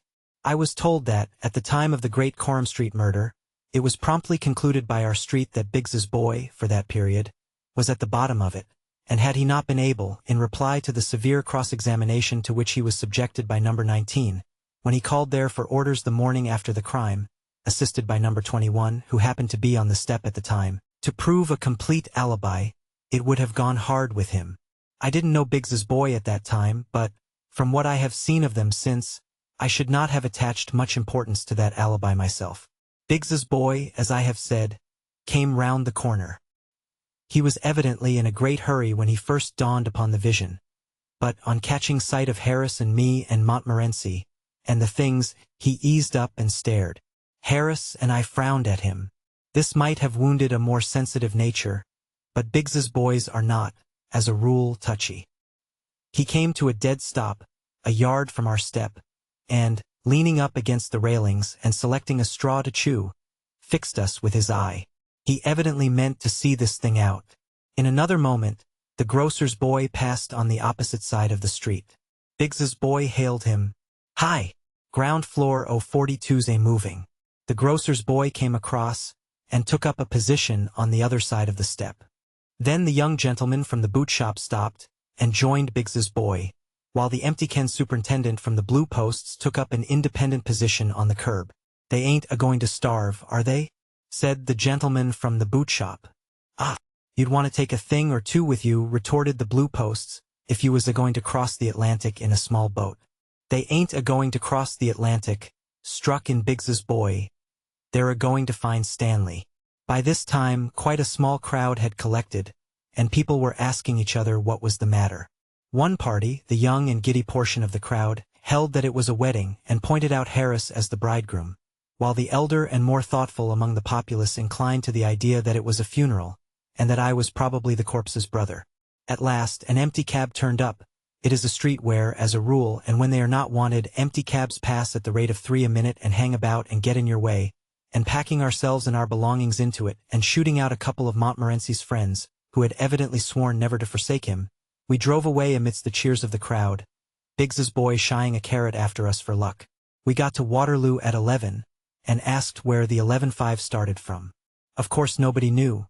Nobody at Waterloo ever does know where a train is going to start from, or where a train when it does start is going to, or anything about it. The porter who took our things thought it would go from number 2 platform, while another porter, with whom he discussed the question, had heard a rumor that it would go from number 1. The station master, on the other hand, was convinced it would start from the local. To put an end to the matter, we went upstairs and asked the traffic superintendent, and he told us that he had just met a man, who said he had seen it at number 3 platform. We went to number 3 platform, but the authorities there said that they rather thought the train was the Southampton Express, or else the Windsor Loop. But they were sure it wasn't the Kingston train, though why they were sure it wasn't they couldn't say. Then our porter said he thought that must be it on the high-level platform. Said he thought he knew the train. So we went to the high-level platform and saw the engine driver and asked him if he was going to Kingston. He said he couldn't say for certain of course, but that he rather thought he was. Anyhow, if he wasn't the 11.5 for Kingston, he said he was pretty confident he was the 9.32 for Virginia Water, or the 10 a.m. express for the Isle of Wight or somewhere in that direction, and we should all know when we got there. We slipped half a crown into his hand, and begged him to be the 11.5 for Kingston. "Nobody will ever know on this line," we said, "what you are or where you're going. You know the way, you slip off quietly and go to Kingston." "Well, I don't know, gents," replied the noble fellow, "but I suppose some trains got to go to Kingston, and I'll do it. Gimme the half-crown." Thus we got to Kingston by the London and Southwestern Railway. We learnt, afterwards, that the train we had come by was really the Exeter Mail, and that they had spent hours at Waterloo, looking for it, and nobody knew what had become of it. Our boat was waiting for us at Kingston just below bridge, and to it we wended our way, and round it we stored our luggage, and into it we stepped. "Are you all right, sir?" said the man. "Right it is," we answered, and with Harris at the sculls and I at the tiller lines and Montmorency, unhappy and deeply suspicious, in the prow, Out we shot on to the waters which, for a fortnight, were to be our home. Chapter 6. Kingston. Instructive remarks on early English history. Instructive observations on carved oak and life in general. Sad case of Stivings, Jr. Musings on antiquity. I forget that I am steering. Interesting result. Hampton Court mazed at Harris as a guide. It was a glorious morning, late spring or early summer, as you care to take it, when the dainty sheen of grass and leaf is blushing to a deeper green, and the year seems like a fair young maid, trembling with strange, wakening pulses on the brink of womanhood. The quaint back streets of Kingston, where they came down to the water's edge, looked quite picturesque in the flashing sunlight. The glinting river with its drifting barges, the wooded towpath, the trim-kept villas on the other side, Harris, in a red and orange blazer, grunting away at the sculls, the distant glimpses of the grey old palace of the Tudors, all made a sunny picture, so bright but calm, so full of life, and yet so peaceful, that, early in the day though it was, I felt myself being dreamily lulled off into a musing fit. I mused on Kingston, or Kyning-Eston, as it was once called in the days when Saxon kings were crowned there. Great Caesar crossed the river there, and the Roman legions camped upon its sloping uplands. Caesar, like in later years Elizabeth, seems to have stopped everywhere, only he was more respectable than good Queen Bess. He didn't put up at the public houses. She was nuts on public houses, was England's virgin queen. There's scarcely a pub of any attractions within 10 miles of London that she does not seem to have looked in at, or stopped at, or slept at some time or other. I wonder now, supposing Harris, say, turned over a new leaf and became a great and good man and got to be Prime Minister and died, if they would put up signs over the public houses that he had patronized. Harris had a glass of bitter in this house. Harris had 2 of Scotch cold here in the summer of '88. Harris was chucked from here in December 1886. No, there would be too many of them. It would be the houses that he had never entered that would become famous. Only house in South London that Harris never had a drink in. The people would flock to it to see what could have been the matter with it. How poor weak-minded King Edwy must have hated Kyning-Eston. The coronation feast had been too much for him. Maybe boar's head stuffed with sugar plums did not agree with him, it wouldn't with me, I know, and he had had enough of sack and mead. So he slipped from the noisy revel to steal a quiet moonlight hour with his beloved Elgiva. Perhaps, from the casement, standing hand in hand, they were watching the calm moonlight on the river, while from the distant halls the boisterous revelry floated in broken bursts of faint-heard din and tumult. Then brutal Odo and St. Dunstan forced their rude way into the quiet room, and hurl coarse insults at the sweet-faced queen, and drag poor Edwy back to the loud clamor of the drunken brawl.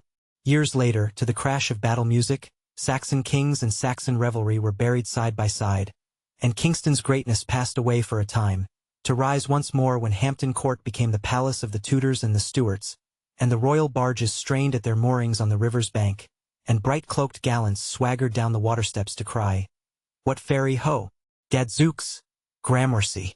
Many of the old houses round about speak very plainly of those days when Kingston was a royal borough, and nobles and courtiers lived there, near their king, and the long road to the palace gates was gay all day with clanking steel and prancing palfreys, and rustling silks and velvets and fair faces. The large and spacious houses, with their oriel, latticed windows, their huge fireplaces, and their gabled roofs, breathe of the days of hose and doublet, of pearl-embroidered stomachers, and complicated oaths. They were upraised in the days when men knew how to build. The hard red bricks have only grown more firmly set with time, and their oak stairs do not creak and grunt when you try to go down them quietly. Speaking of oak staircases reminds me that there is a magnificent carved oak staircase in one of the houses in Kingston. It is a shop now in the marketplace, but it was evidently once the mansion of some great personage.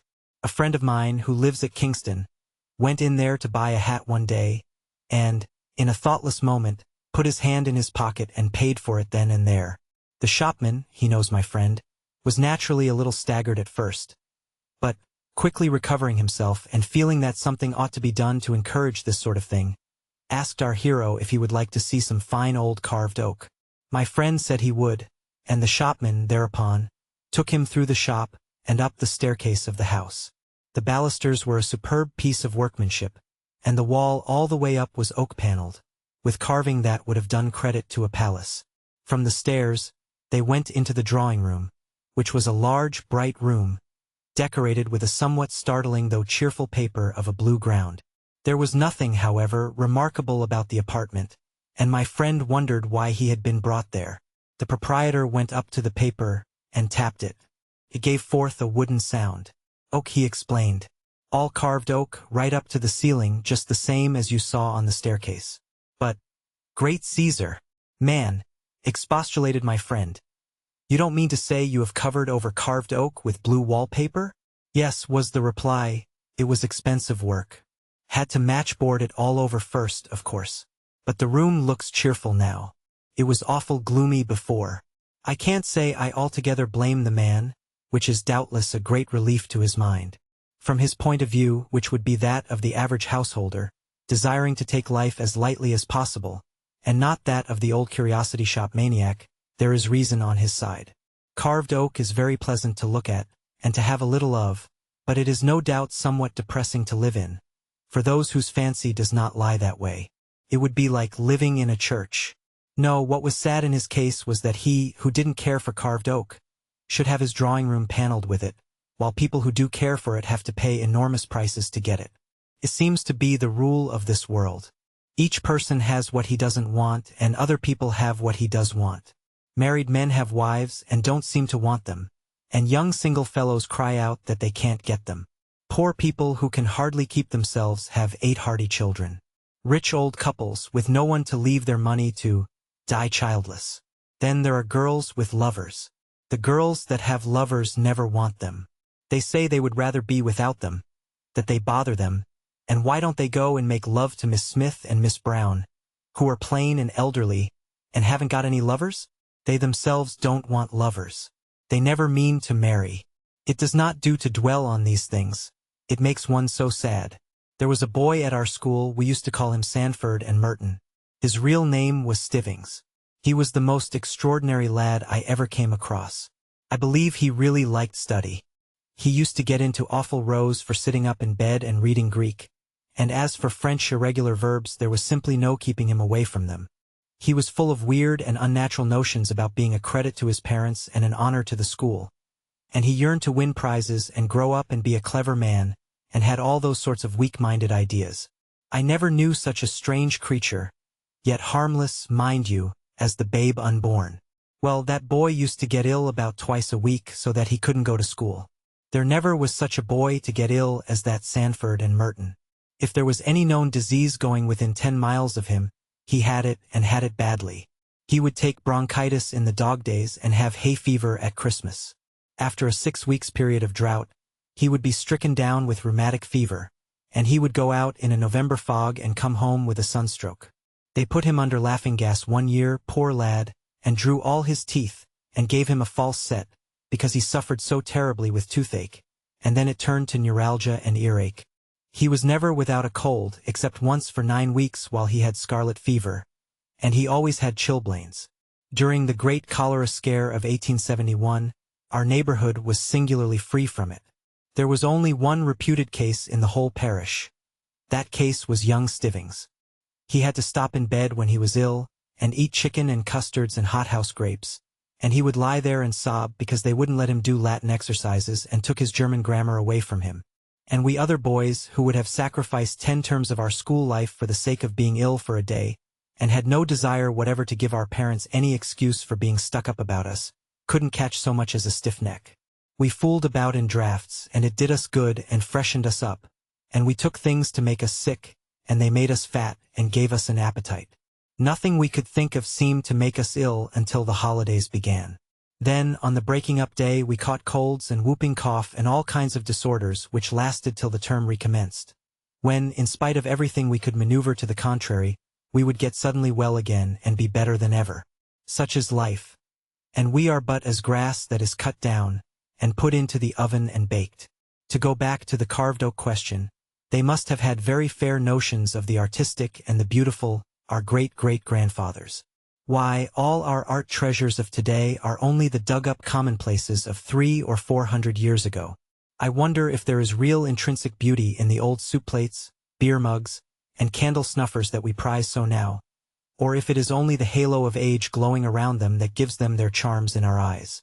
The old blue that we hang about our walls as ornaments were the common everyday household utensils of a few centuries ago, and the pink shepherds and the yellow shepherdesses that we hand round now for all our friends to gush over and pretend they understand were the unvalued mantle ornaments that the mother of the 18th century would have given the baby to suck when he cried. Will it be the same in the future? Will the prized treasures of today always be the cheap trifles of the day before? Will rows of our willow-patterned dinner plates be ranged above the chimney-pieces of the grate in the years 2000 and odd? Will the white cups with the gold rim and the beautiful gold flower inside, species unknown, that our Sarah Janes now break in sheer lightheartedness of spirit, be carefully mended, and stood upon a bracket, and dusted only by the lady of the house? China dog that ornaments the bedroom of my furnished lodgings. It is a white dog, its eyes blue. Its nose is a delicate red, with spots. Its head is painfully erect. Its expression is amiability carried to verge of imbecility. I do not admire it myself. Considered as a work of art, I may say it irritates me. Thoughtless friends jeer at it, and even my landlady herself has no admiration for it, and excuses its presence by the circumstance that her aunt gave it to her. But in 200 years' time it is more than probable that that dog will be dug up from somewhere or other, minus its legs, and with its tail broken, and will be sold for old china, and put in a glass cabinet. And people will pass it round and admire it. They will be struck by the wonderful depth of the color on the nose, and speculate as to how beautiful the bit of the tail that is lost no doubt was. We, in this age, do not see the beauty of that dog. We are too familiar with it. It is like the sunset and the stars. We are not awed by their loveliness because they are common to our eyes. So it is with that china dog. In 2288 people will gush over it. The making of such dogs will have become a lost art. Our descendants will wonder how we did it, and say how clever we were. We shall be referred to lovingly as those grand old artists that flourished in the 19th century, and produced those china dogs.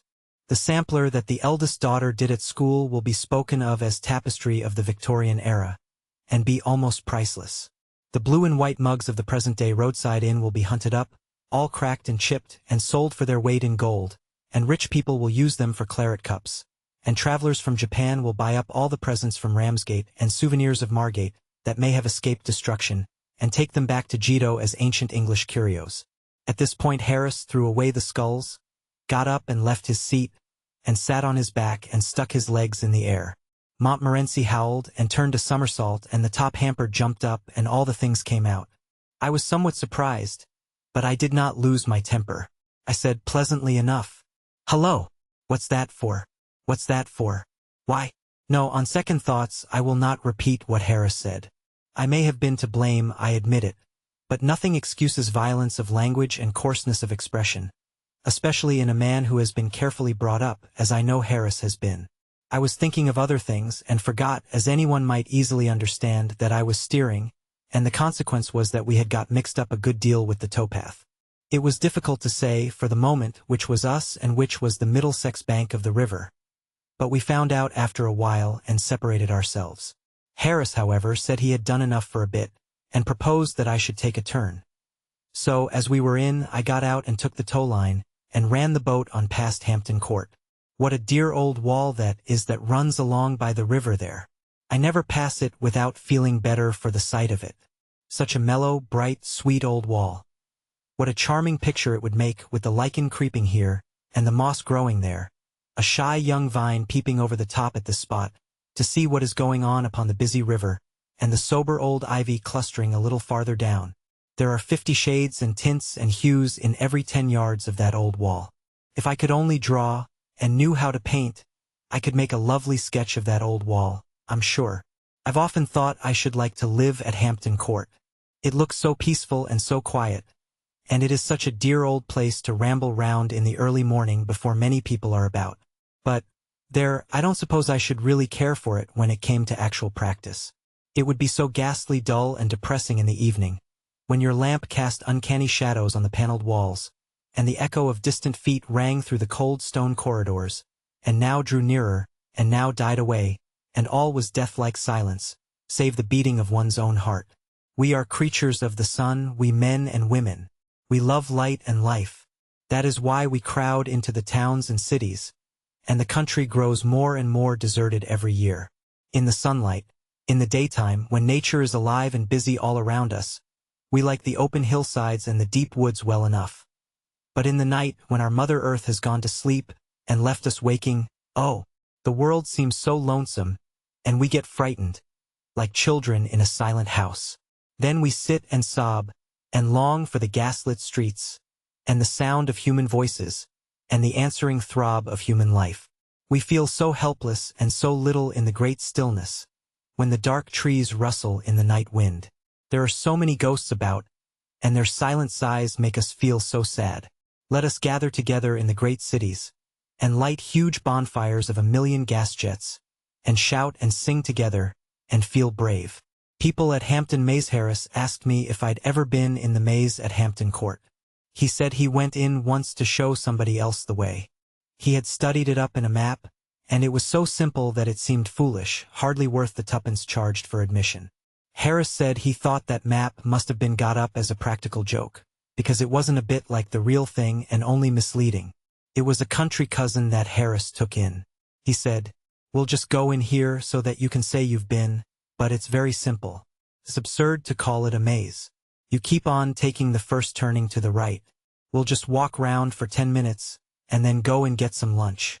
They met some people soon after they had got inside, who said they had been there for 3/4 of an hour, and had had about enough of it. Harris told them they could follow him if they liked. He was just going in, and then should turn round and come out again. They said it was very kind of him and fell behind and followed. They picked up various other people who wanted to get it over as they went along, until they had absorbed all the persons in the maze. People who had given up all hopes of ever getting either in or out, or of ever seeing their home and friends again, plucked up courage at the sight of Harris and his party, and joined the procession, blessing him. Harris said he should judge there must have been 20 people, following him in all, and one woman with a baby who had been there all the morning, insisted on taking his arm, for fear of losing him. Harris kept on turning to the right, but it seemed a long way, and his cousin said he supposed it was a very big maze. "Oh, one of the largest in Europe," said Harris. "Yes, it must be," replied the cousin, "because we've walked a good 2 miles already." Harris began to think it rather strange himself, but he held on until, at last, they passed the half of a penny bun on the ground that Harris's cousin swore he had noticed there 7 minutes ago. Harris said, "Oh, impossible." But the woman with the baby said, "Not at all," as she herself had taken it from the child, and thrown it down there, just before she met Harris. She also added that she wished she never had met Harris, and expressed an opinion that he was an impostor. That made Harris mad, and he produced his map and explained his theory. "The map may be all right enough," said one of the party, "if you know whereabouts in it we are now." Harris didn't know, and suggested that the best thing to do would be to go back to the entrance and begin again. For the beginning again part of it there was not much enthusiasm, but with regard to the advisability of going back to the entrance there was complete unanimity, and so they turned and trailed after Harris again in the opposite direction. About 10 minutes more passed, and then they found themselves in the center. Harris thought at first of pretending that that was what he had been aiming at, but the crowd looked dangerous, and he decided to treat it as an accident. Anyhow, they had got something to start from then. They did know where they were, and the map was once more consulted, and the thing seemed simpler than ever, and off they started for the 3rd time. And 3 minutes later they were back in the center again. After that, they simply couldn't get anywhere else. Whatever way they turned brought them back to the middle. It became so regular at length that some of the people stopped there, and waited for the others to take a walk round and come back to them. Harris drew out his map again after a while, but the sight of it only infuriated the mob, and they told him to go and curl his hair with it. Harris said that he couldn't help feeling that, to a certain extent, he had become unpopular. They all got crazy at last and sang out for the keeper, and the man came and climbed up the ladder outside and shouted out directions to them.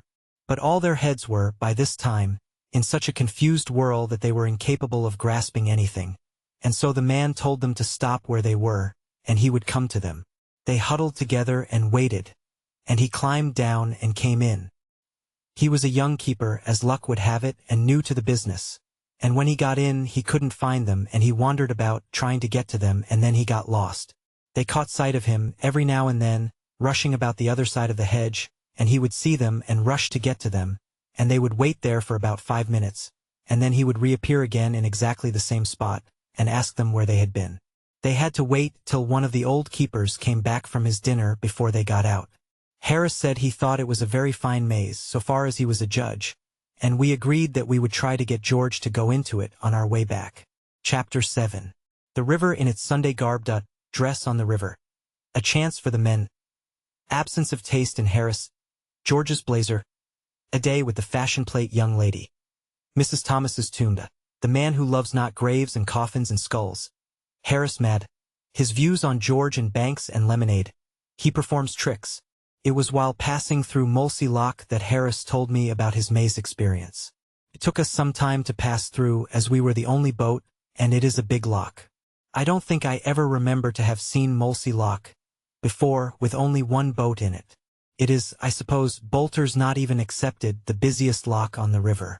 I have stood and watched it sometimes when you could not see any water at all, but only a brilliant tangle of bright blazers and gay caps and saucy hats and many-colored parasols and silken rugs and cloaks and streaming ribbons and dainty whites.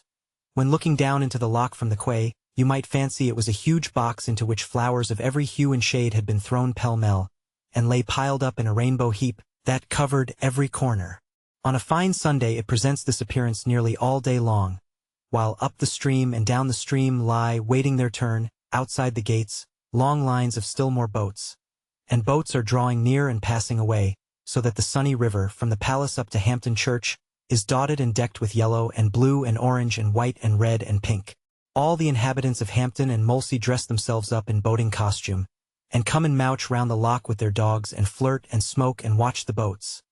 And altogether, what with the caps and jackets of the men, the pretty colored dresses of the women, the excited dogs, the moving boats, the white sails, the pleasant landscape and the sparkling water, it is one of the gayest sights I know of near this dull old London town. The river affords a good opportunity for dress. For once in a way we men are able to show our taste in colors, and I think we come out very natty if you ask me. I always like a little red in my things, red and black.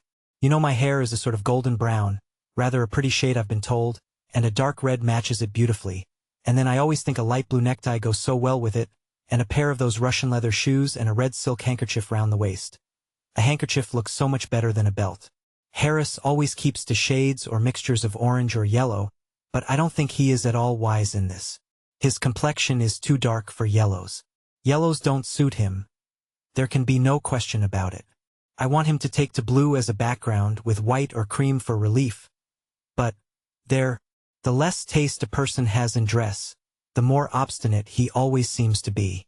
It is a great pity because he will never be a success as it is, while there are one or two colors in which he might not really look so bad with his hat on. George has bought some new things for this trip, and I'm rather vexed about them. The blazer is loud. I should not like George to know that I thought so, but there really is no other word for it. He brought it home and showed it to us on Thursday evening. We asked him what color he called it, and he said he didn't know. He didn't think there was a name for the color. The man had told him it was an Oriental design. George put it on and asked us what we thought of it. Harris said that, as an object to hang over a flower bed in early spring to frighten the birds away, he should respect it, but that, considered as an article of dress for any human being, except a Margate nigger, it made him ill. George got quite huffy. But, as Harris said, if he didn't want his opinion, why did he ask for it? What troubles Harris and myself with regard to it is that we are afraid it will attract attention to the boat.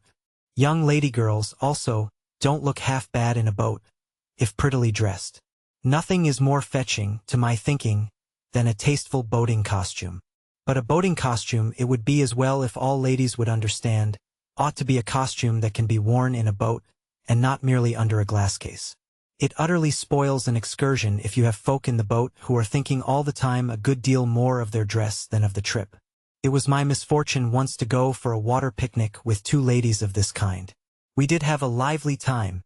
They were both beautifully got up, all lace and silky stuff and flowers and ribbons and dainty shoes and light gloves. But they were dressed for a photographic studio, not for a river picnic. They were the boating costumes of a French fashion plate. It was ridiculous, fooling about in them anywhere near real earth, air, and water. The first thing was that they thought the boat was not clean. We dusted all the seats for them, and then assured them that it was, but they didn't believe us. One of them rubbed the cushion with the forefinger of her glove, and showed the result to the other, and they both sighed and sat down, with the air of early Christian martyrs trying to make themselves comfortable up against the stake. You are liable to occasionally splash a little when sculling, and it appeared that a drop of water ruined those costumes. The mark never came out, and a stain was left on the dress forever. I was stroke. I did my best. I feathered some 2 feet high, and I paused at the end of each stroke to let the blades drip before returning them, and I picked out a smooth bit of water to drop them into again each time. Bao said, after a while, that he did not feel himself a sufficiently accomplished oarsman to pull with me, but that he would sit still if I would allow him and study my stroke. He said it interested him. But, notwithstanding all this, and try as I would, I could not help an occasional flicker of water from going over those dresses. The girls did not complain, but they huddled up close together, and set their lips firm, and every time a drop touched them, they visibly shrank and shuddered. It was a noble sight to see them suffering thus in silence, but it unnerved me altogether. I am too sensitive. I got wild and fitful in my rowing, and splashed more and more, the harder I tried not to. I gave it up at last. I said I'd row Bao. Bao thought the arrangement would be better too, and we changed places. The ladies gave an involuntary sigh of relief when they saw me go, and quite brightened up for a moment. Poor girls. They had better have put up with me. The man they had got now was a jolly, light-hearted, thick-headed sort of a chap, with about as much sensitiveness in him as there might be in a Newfoundland puppy. You might look daggers at him for an hour and he would not notice it, and it would not trouble him if he did. He set a good, rollicking, dashing stroke that sent the spray playing all over the boat like a fountain, and made the whole crowd sit up straight in no time. When he spread more than pint of water over one of those dresses, he would give a pleasant little laugh and say, "I beg your pardon, I'm sure," and offer them his handkerchief to wipe it off with. "Oh, it's of no consequence," the poor girls would murmur in reply, and covertly draw rugs and coats over themselves, and try and protect themselves with their lace parasols. At lunch they had a very bad time of it. People wanted them to sit on the grass, and the grass was dusty, and the tree trunks against which they were invited to lean did not appear to have been brushed for weeks. So they spread their handkerchiefs on the ground and sat on those bolt upright. Somebody, in walking about with a plate of beefsteak pie, tripped up over a root and sent the pie flying. None of it went over them, fortunately, but the accident suggested a fresh danger to them and agitated them. And whenever anybody moved about after that with anything in his hand that could fall and make a mess, they watched that person with growing anxiety until he sat down again. Washing up. "Now then, you girls," said our friend Bao to them, cheerily, after it was all over, "come along, you've got to wash up." They didn't understand him at first. When they grasped the idea, they said they feared they did not know how to wash up. "Oh, I'll soon show you," he cried. "It's rare fun. You lie down on you lean over the bank, and slouch the things about in the water." The elder sister said that she was afraid that they hadn't got on dresses suited to the work. "Oh, they'll be all right," said he light-heartedly. "Tuck 'em up." And he made them do it, too. He told them that that sort of thing was half the fun of a picnic. They said it was very interesting. Now I come to think it over, was that young man as dense-headed as we thought? Or was he, no, impossible. There was such a simple, childlike expression about him. Harris wanted to get out at Hampton Church, to go and see Mrs. Thomas's tomb. "Who is Mrs. Thomas?" I asked. "How should I know?" replied Harris. "She's a lady that's got a funny tomb, and I want to see it." I objected. I don't know whether it is that I am built wrong, but I never did seem to hanker after tombstones myself. I know that the proper thing to do when you get to a village or town is to rush off to the churchyard and enjoy the graves, but it is a recreation that I always deny myself. I take no interest in creeping round dim and chilly churches behind wheezy old men, and reading epitaphs. Not even the sight of a bit of cracked brass let into a stone affords me what I call real happiness. I shock respectable sextons by the imperturbability I am able to assume before exciting inscriptions, and by my lack of enthusiasm for the local family history, while my ill-concealed anxiety to get outside wounds their feelings.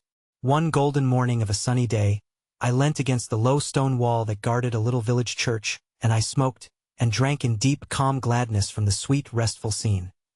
The gray old church with its clustering ivy and its quaint carved wooden porch, the white lane winding down the hill between tall rows of elms, the thatched roof cottages peeping above their trim-kept hedges, the silver river in the hollow, the wooded hills beyond. It was a lovely landscape. It was idyllic, poetical, and it inspired me. I felt good and noble.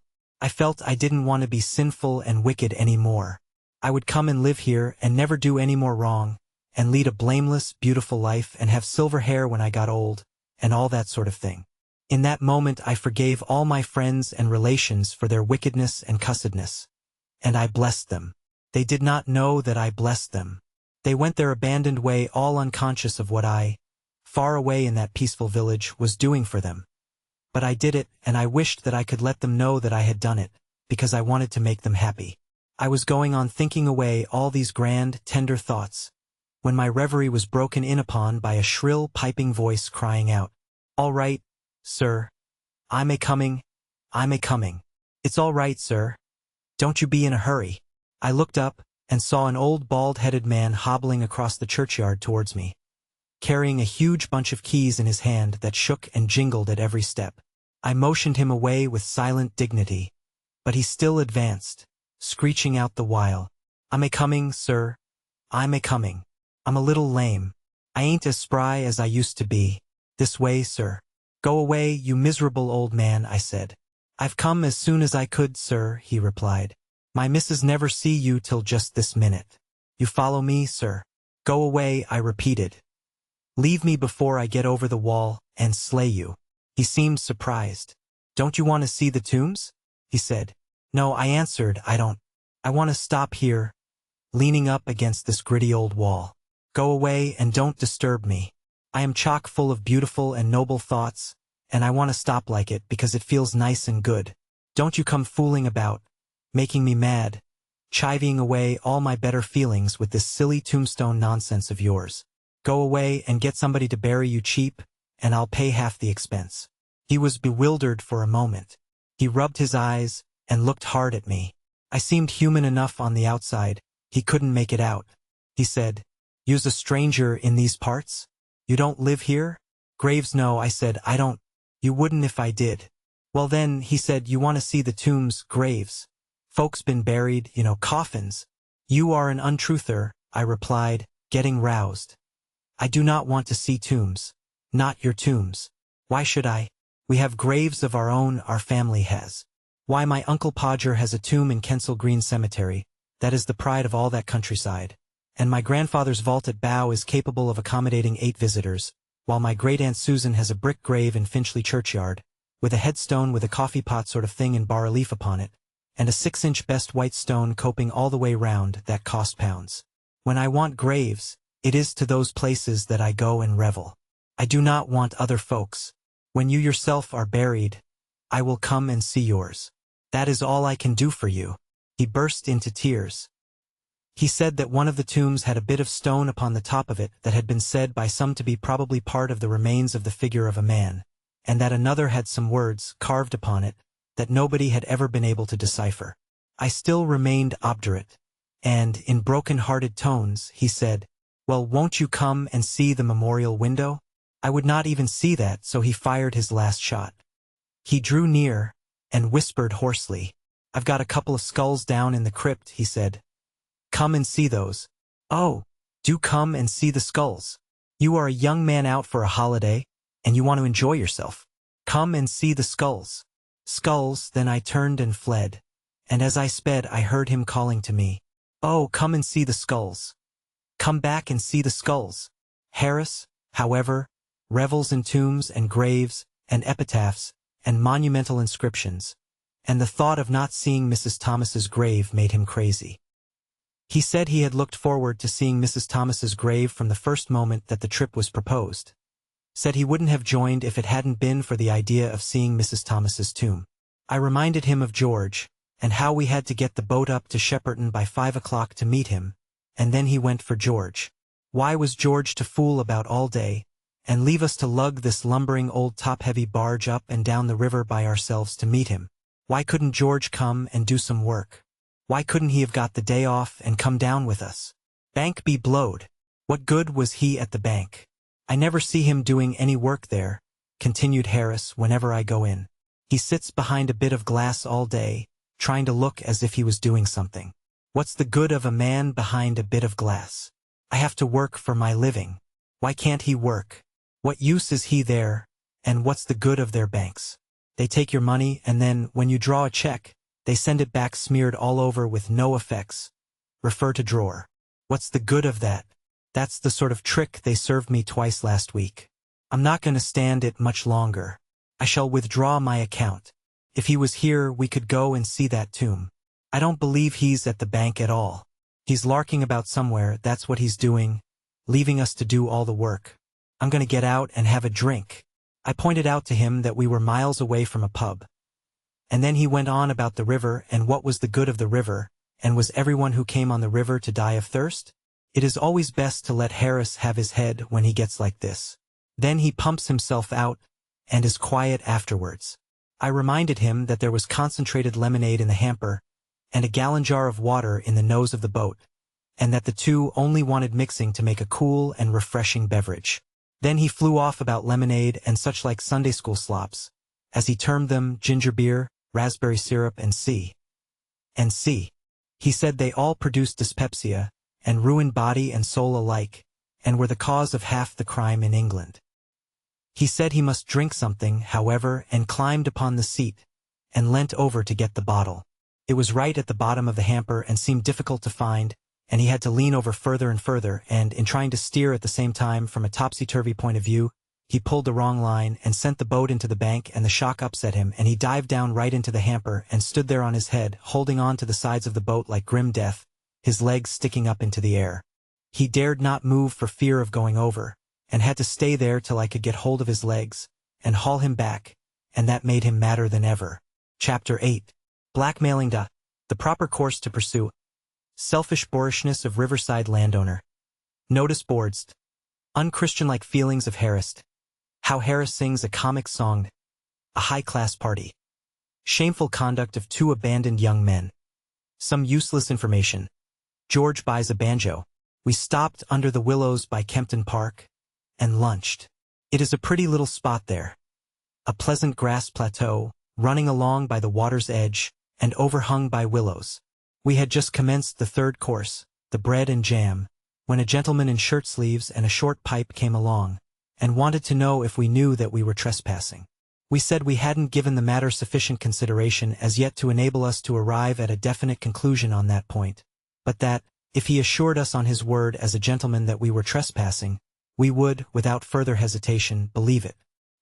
He gave us the required assurance, and we thanked him, but he still hung about and seemed to be dissatisfied, so we asked him if there was anything further that we could do for him. And Harris, who is of a chummy disposition, offered him a bit of bread and jam.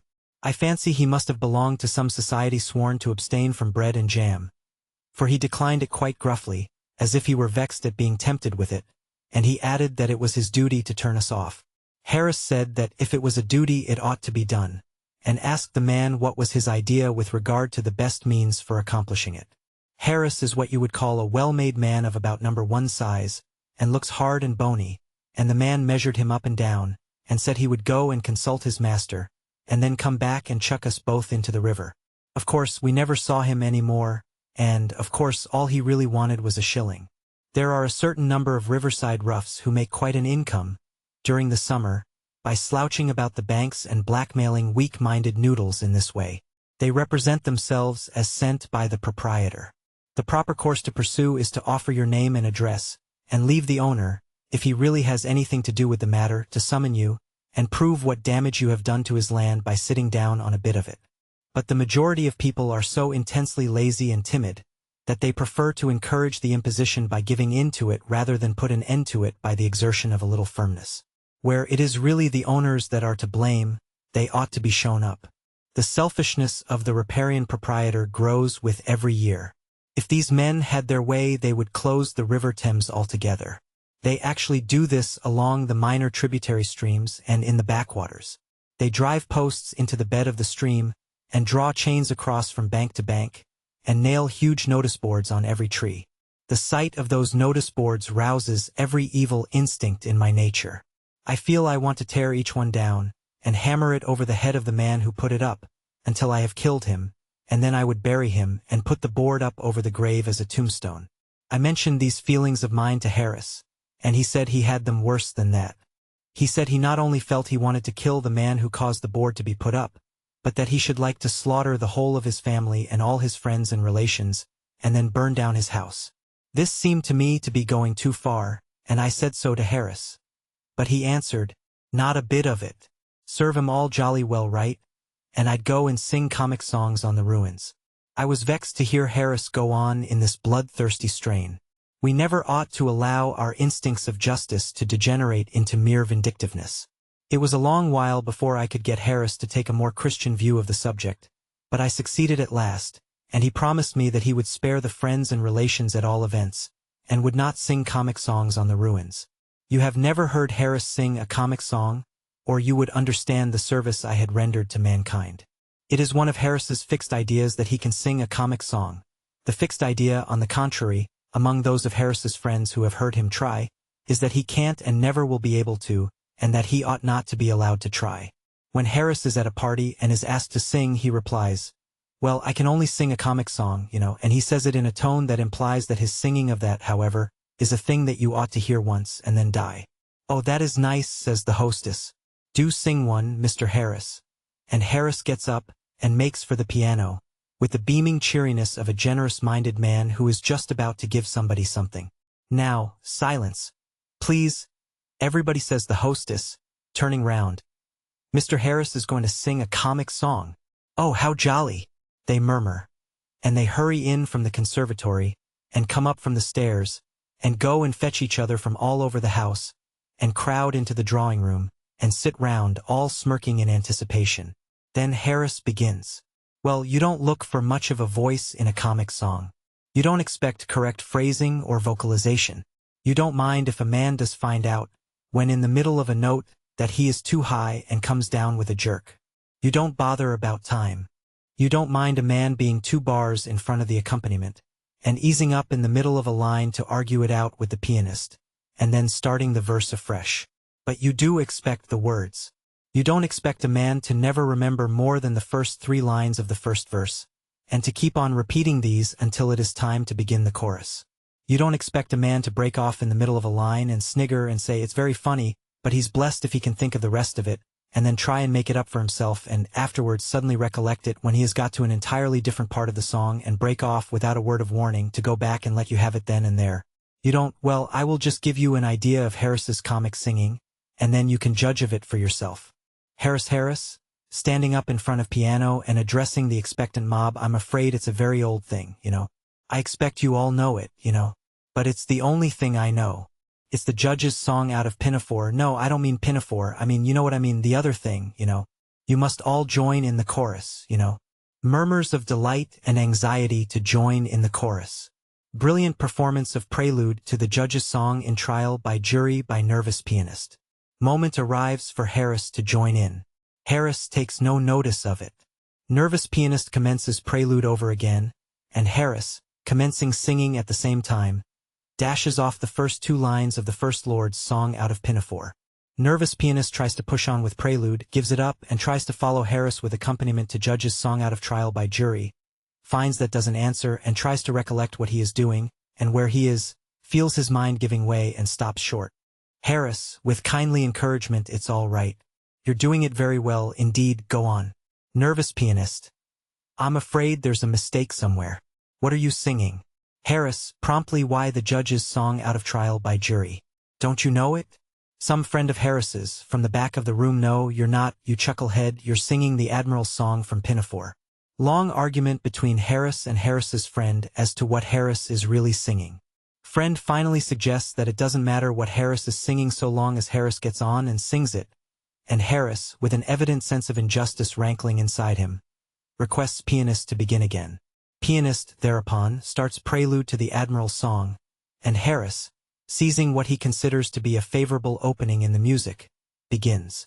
Harris, "When I was young and called to the bar." General roar of laughter. taken by Harris as a compliment. Pianist, thinking of his wife and family, gives up the unequal contest and retires, his place being taken by a stronger-nerved man. The new pianist, cheerily, now then, old man, you start off and I'll follow. We won't bother about any prelude. Harris, upon whom the explanation of matters has slowly dawned, laughing, by Jove, I beg your pardon. Of course, I've been mixing up the two songs. It was Jenkins confused me, you know. Now then, singing. His voice appearing to come from the cellar, and suggesting the first low warnings of an approaching earthquake. When I was young I served a term as office boy to an attorney's firm. Aside to pianist, it is too low, old man. We'll have that over again if you don't mind.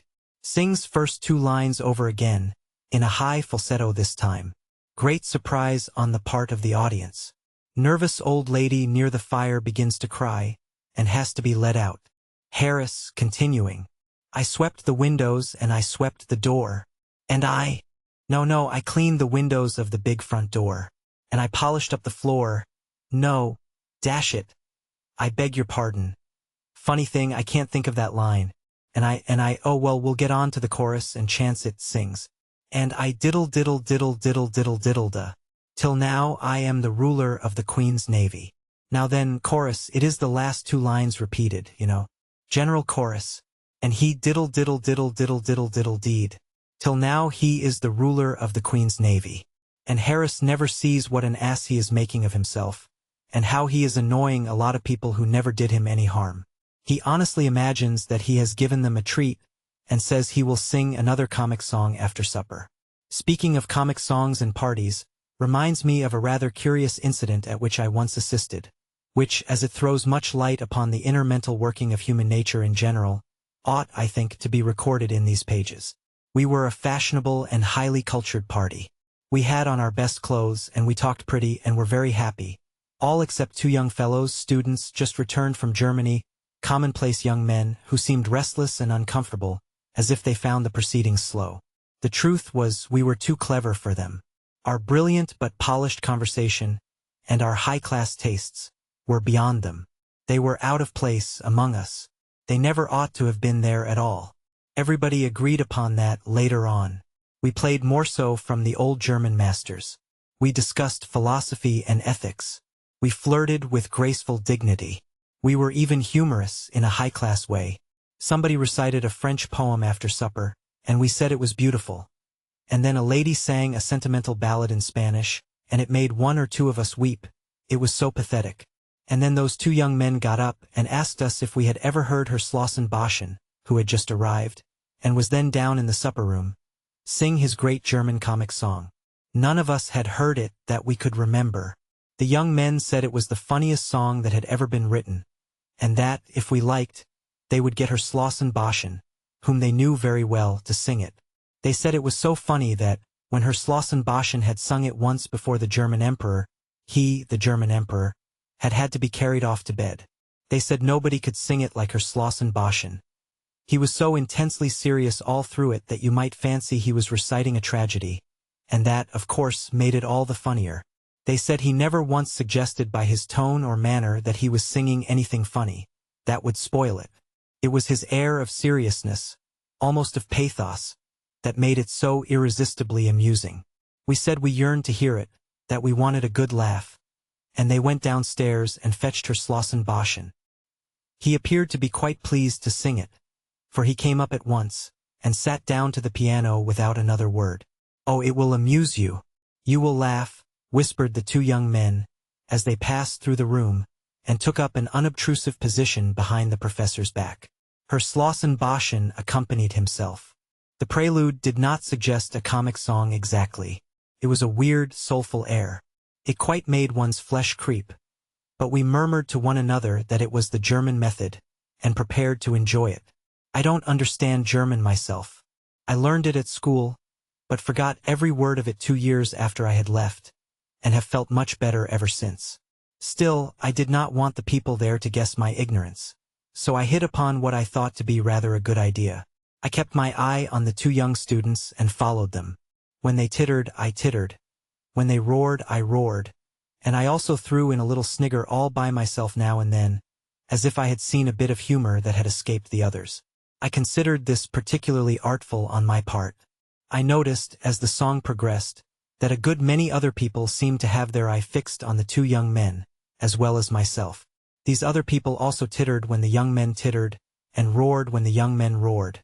And, as the two young men tittered and roared and exploded with laughter pretty continuously all through the song, it went exceedingly well.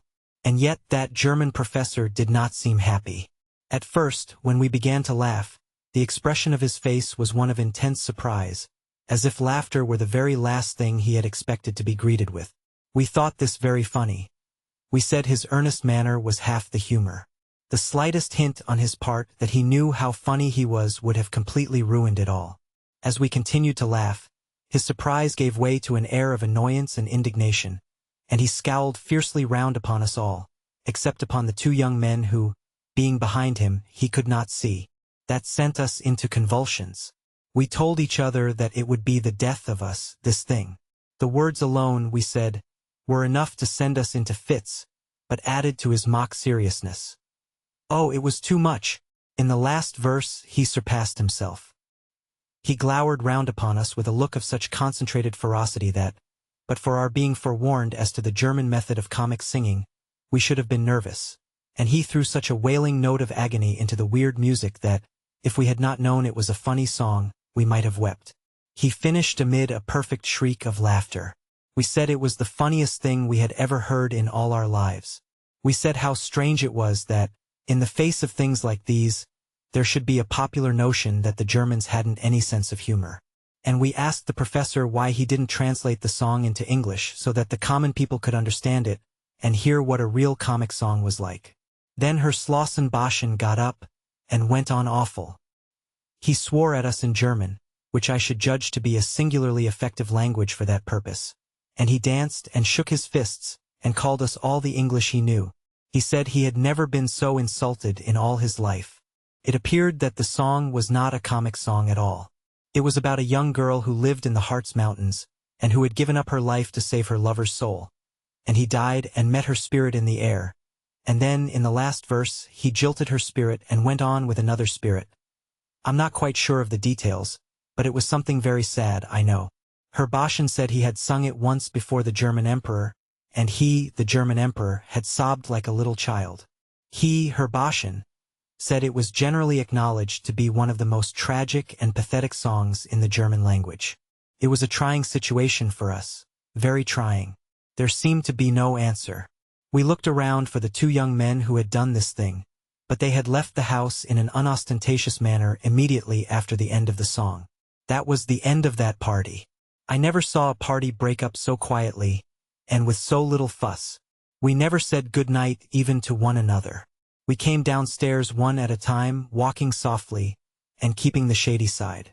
We asked the servant for our hats and coats in whispers, and opened the door for ourselves and slipped out, and got round the corner quickly, avoiding each other as much as possible. I have never taken much interest in German songs since then. We reached Sunbury Lock at 3:30. The river is sweetly pretty just there before you come to the gates, and the backwater is charming. But don't attempt to row up it. I tried to do so once. I was sculling and asked the fellows who were steering if they thought it could be done, and they said, oh yes, they thought so if I pulled hard.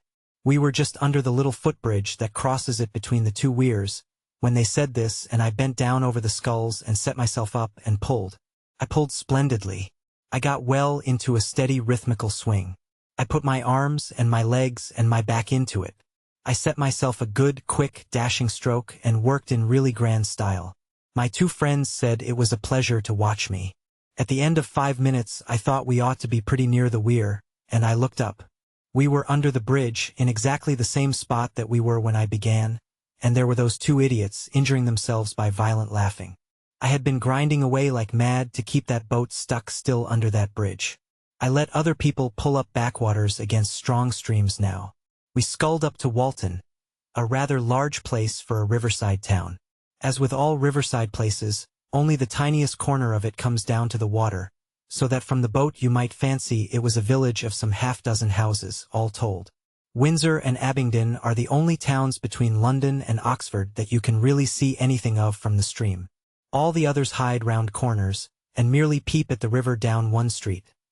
My thanks to them for being so considerate, and leaving the river banks to woods and fields and waterworks. Even reading, though it does its best to spoil and sully and make hideous as much of the river as it can reach, is good-natured enough to keep its ugly face a good deal out of sight. Caesar, of course, had a little place at Walton, a camp or an entrenchment or something of that sort. Caesar was a regular upriver man. Also Queen Elizabeth, she was there, too. You can never get away from that woman, go where you will. Cromwell and Bradshaw, not the guide man, but the King Charles's head man, likewise sojourned here. They must have been quite a pleasant little party altogether. There is an iron scold's bridle in Walton Church. They used these things in ancient days for curbing women's tongues. They have given up the attempt now. I suppose iron was getting scarce, and nothing else would be strong enough. There are also tombs of note in the church, and I was afraid I should never get Harris past them. But he didn't seem to think of them, and we went on. Above the bridge the river winds tremendously. This makes it look picturesque, but it irritates you from a towing or sculling point of view, and causes argument between the man who is pulling and the man who is steering. You pass Oatlands Park on the right bank here. It is a famous old place. Henry VIII stole it from someone or the other, I forget whom now, and lived in it. There is a grotto in the park which you can see for a fee, and which is supposed to be very wonderful. But I cannot see much in it myself. The late Duchess of York, who lived at Oatlands, was very fond of dogs, and kept an immense number. She had a special graveyard made, in which to bury them when they died, and there they lie, about 50 of them, with a tombstone over each, and an epitaph inscribed thereon. Well, I dare say they deserve it quite as much as the average Christian does. At Corway Stakes, the first bend above Walton Bridge, was fought a battle between Caesar and Cassivellaunus. Cassivellaunus had prepared the river for Caesar, by planting it full of stakes, and had, no doubt, put up a notice board. But Caesar crossed in spite of this. You couldn't choke Caesar off that river. He is the sort of man we want round the backwaters now. Halliford and Shepperton are both pretty little spots where they touch the river, but there is nothing remarkable about either of them. There is a tomb in Shepperton churchyard, however, with a poem on it, and I was nervous lest Harris should want to get out and fool round it.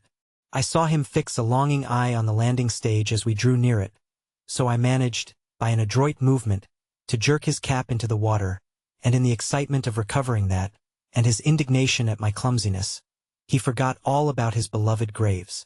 At Weybridge, the Wey, a pretty little stream, navigable for small boats up to Guildford, and one which I have always been making up my mind to explore, and never have, the Bourne and the Basingstoke Canal all enter the Thames together.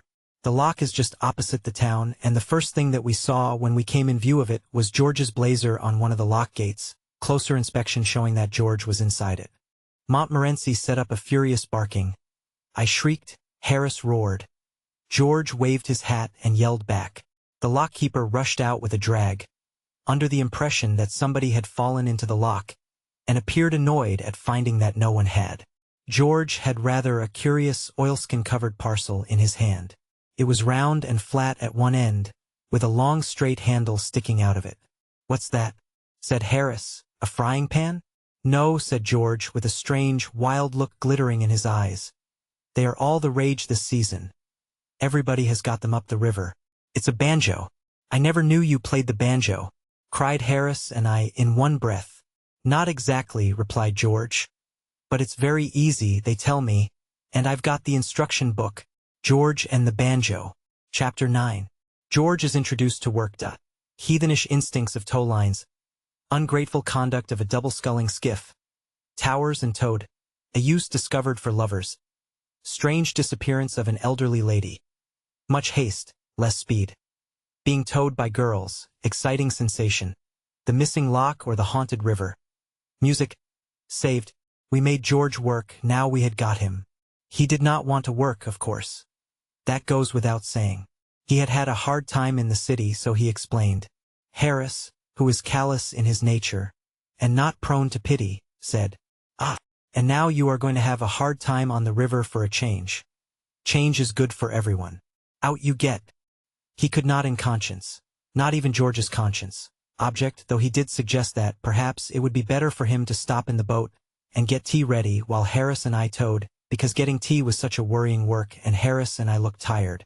The only reply we made to this, however, was to pass him over the tow line, and he took it and stepped out. Dog wrapped in tow line. There is something very strange and unaccountable about a tow line. You roll it up with as much patience and care as you would take to fold up a new pair of trousers, and 5 minutes afterwards, when you pick it up, it is one ghastly, soul-revolting tangle.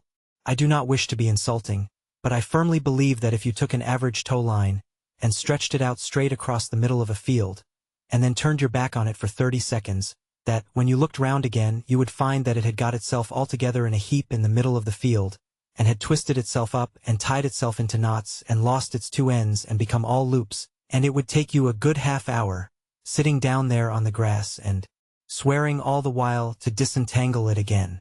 That is my opinion of tow lines in general. Of course, there may be honorable exceptions. I do not say that there are not. There may be tow lines that are a credit to their profession, conscientious, respectable tow lines that do not imagine they are crochet work, and try to knit themselves up into antimacassars the instant they are left to themselves. I say there may be such tow lines. I sincerely hope there are. But I have not met with them. This tow line I had taken in myself just before we had got to the lock. I would not let Harris touch it because he is careless. I had looped it round slowly and cautiously, and tied it up in the middle and folded it in two, and laid it down gently at the bottom of the boat.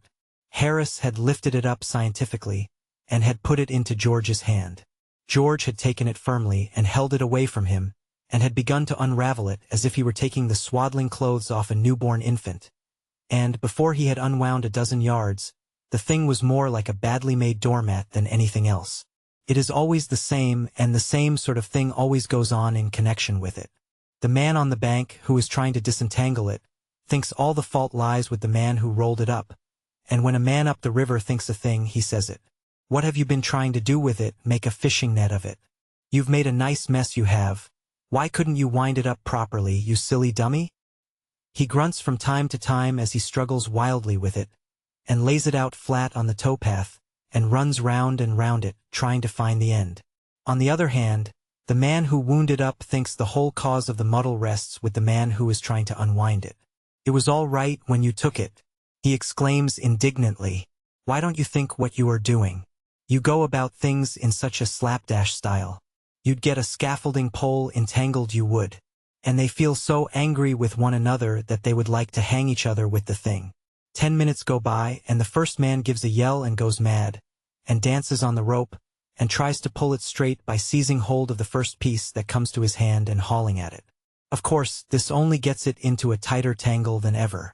Then the second man climbs out of the boat and comes to help him, and they get in each other's way and hinder one another.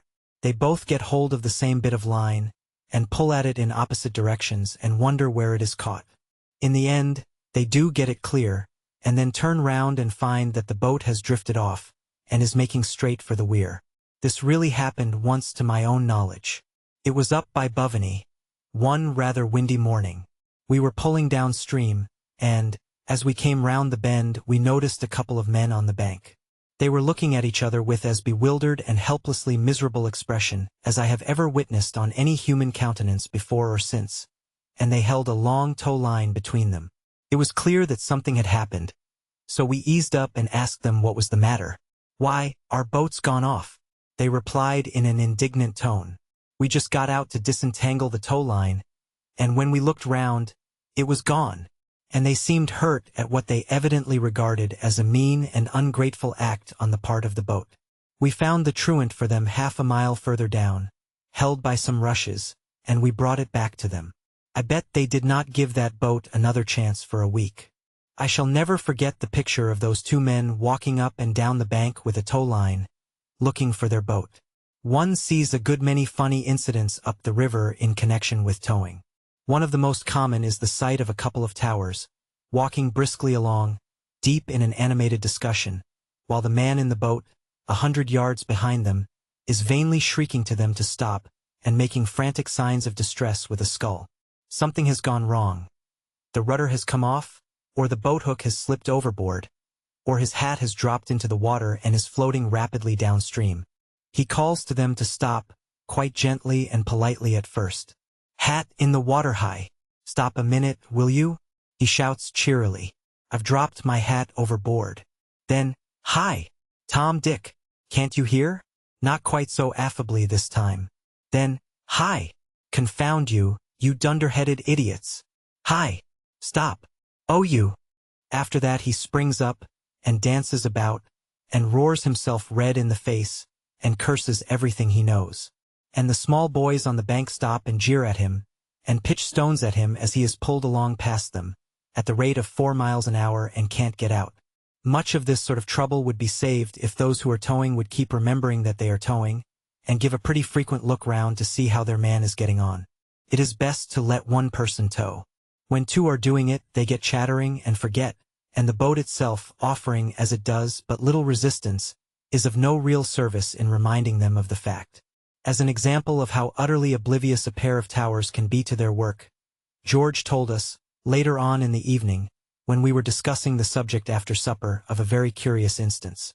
2 people towing boat adrift. He and 3 other men, so he said, were sculling a very heavily laden boat up from Maidenhead one evening, and a little above Cookham Lock they noticed a fellow and a girl, walking along the towpath, both deep in an apparently interesting and absorbing conversation. They were carrying a boat hook between them, and attached to the boat hook was a tow line which trailed behind them, its end in the water. No boat was near, no boat was in sight. There must have been a boat attached to that tow line at some time or other, that was certain. But what had become of it, what ghastly fate had overtaken it, and those who had been left in it, was buried in mystery. Whatever the accident may have been, however, it had in no way disturbed the young lady and gentleman, who were towing. They had the boat hook and they had the line, and that seemed to be all that they thought necessary to their work. George was about to call out and wake them up, but, at that moment, a bright idea flashed across him and he didn't. He got the hitcher instead and reached over and drew in the end of the tow line, and they made a loop in it and put it over their mast, and then they tidied up the sculls and went and sat down in the stern and lit their pipes. And that young man and young woman towed those 4 hulking chaps and a heavy boat up to Marlow. George said he never saw so much thoughtful sadness concentrated into one glance before, as when, at the lock, that young couple grasped the idea that, for the last 2 miles, they had been towing the wrong boat.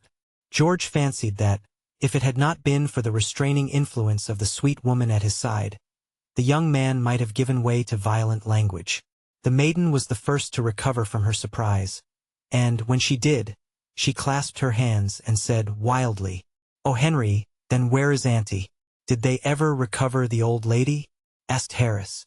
George replied he did not know. Another example of the dangerous want of sympathy between tower and towed was witnessed by George and myself once up near Walton.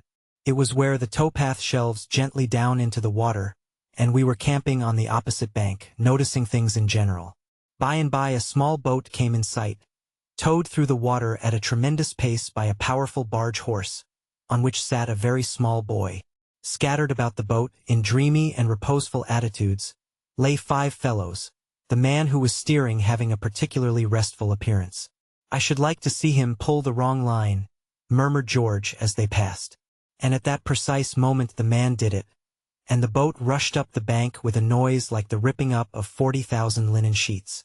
2 men, a hamper, and 3 oars immediately left the boat on the larboard side, and reclined on the bank, and 1.5 moments afterwards, 2 other men disembarked from the starboard, and sat down among boat hooks and sails and carpet-bags and bottles. The last man went on 20 yards further, and then got out on his head. This seemed to sort of lighten the boat, and it went on much easier, the small boy shouting at the top of his voice, and urging his steed into a gallop. The fellows sat up and stared at one another. It was some seconds before they realized what had happened to them. But, when they did, they began to shout lustily for the boy to stop. He, however, was too much occupied with the horse to hear them, and we watched them, flying after him, until the distance hid them from view. I cannot say I was sorry at their mishap. Indeed, I only wish that all the young fools who have their boats towed in this fashion, and plenty do, could meet with similar misfortunes. Besides the risk they run themselves, they become a danger and an annoyance to every other boat they pass. Going at the pace they do, it is impossible for them to get out of anybody else's way, or for anybody else to get out of theirs. Their line gets hitched across your mast and overturns you, or it catches somebody in the boat and either throws them into the water or cuts their face open. The best plan is to stand your ground and be prepared to keep them off with the butt end of a mast. Of all experiences in connection with towing, the most exciting is being towed by girls. It is a sensation that nobody ought to miss. Takes 3 girls to tow always. 2 hold the rope, and the other one runs round and giggles. They generally begin by getting themselves tied up. They get the line round their legs and have to sit down on the path and undo each other, and then they twist it round their necks and are nearly strangled. They fix it straight, however, at last and start off at a run, pulling the boat along at quite a dangerous pace. At the end of 100 yards they are naturally breathless and suddenly stop and all sit down on the grass and laugh, and your boat drifts out to midstream and turns round, before you know what has happened or can get hold of a scull. Then they stand up and are surprised. "Oh, look," they say, "he's gone right out into the middle." Lady pinning up frock, they pull on pretty steadily for a bit after this, and then it all at once occurs to one of them that she will pin up her frock, and they ease up for the purpose and the boat runs aground. You jump up and push it off and you shout to them not to stop. "Yes, what's the matter?" They shout back. "Don't stop," you roar. "Don't what?" "Don't stop. Go on, go on. Go back, Emily, and see what it is they want," says one. And Emily comes back and asks what it is. "What do you want?" She says. "Anything happened?" "No," you reply, "it's all right. Only go on, don't stop." "Why not?" "Why, we can't steer if you keep stopping. You must keep some way on the boat." "Keep some what?" "Some way, you must keep the boat moving." "Oh, all right, I'll tell him." "Are we doing it all right?" "Oh yes, very nicely indeed, only don't stop." "It doesn't seem difficult at all. I thought it was so hard." "Oh no, it's simple enough. You want to keep on steady at it, that's all." "I see. Give me out my red shawl, it's under the cushion." You find the shawl and hand it out, and by this time another one has come back and thinks she will have hers too, and they take Mary's on chance, and Mary does not want it, so they bring it back and have a pocket comb instead. It is about 20 minutes before they get off again, and at the next corner they see a cow, and you have to leave the boat to chivy the cow out of their way. There is never a dull moment in the boat while girls are towing it. George got the line right after a while, and towed us steadily on to Penton Hook. There we discussed the important question of camping. We had decided to sleep on board that night, and we had either to lay up just about there or go on past Staines. It seemed early to think about shutting up then, however, with the sun still in the heavens, and we settled to push straight on for Runnymede, 3.5 miles further, a quiet wooded part of the river, and where there is good shelter. We all wished, however, afterward that we had stopped at Penton Hook. 3 or 4 miles upstream is a trifle early in the morning, but it is a weary pull at the end of a long day. You take no interest in the scenery during these last few miles. You do not chat and laugh. Every half-mile you cover seems like 2. You can hardly believe you are only where you are, and you are convinced that the map must be wrong. And, when you have trudged along for what seems to you at least 10 miles and still the loch is not in sight, you begin to seriously fear that somebody must have sneaked it and run off with it. I remember being terribly upset once up the river. In a figurative sense. I was out with a young lady, cousin on my mother's side, and we were pulling down to Goring. It was rather late and we were anxious to get in, at least she was anxious to get in. It was 6:30 when we reached Benson's Loch, and dusk was drawing on, and she began to get excited then. She said she must be in to supper. I said it was a thing I felt I wanted to be in at too, and I drew out a map I had with me to see exactly how far it was. I saw it was just 1.5 miles to the next loch, Wallingford, and 5 on from there to Cleve. "Oh, it's all right," I said. "We'll be through the next loch before 7, and then there is only one more," and I settled down and pulled steadily away. We passed the bridge, and soon after that I asked if she saw the loch. She said no, she did not see any loch, and I said, "Oh," and pulled on. Another 5 minutes went by, and then I asked her to look again. "No," she said. "I can't see any signs of a loch." You are sure you know a loch, when you do see one?" I asked hesitatingly, not wishing to offend her. The question did offend her, however, and she suggested that I had better look for myself. So I laid down the sculls and took a view. The river stretched out straight before us in the twilight for about 1 mile. Not a ghost of a loch was to be seen. "You don't think we have lost our way, do you?" asked my companion.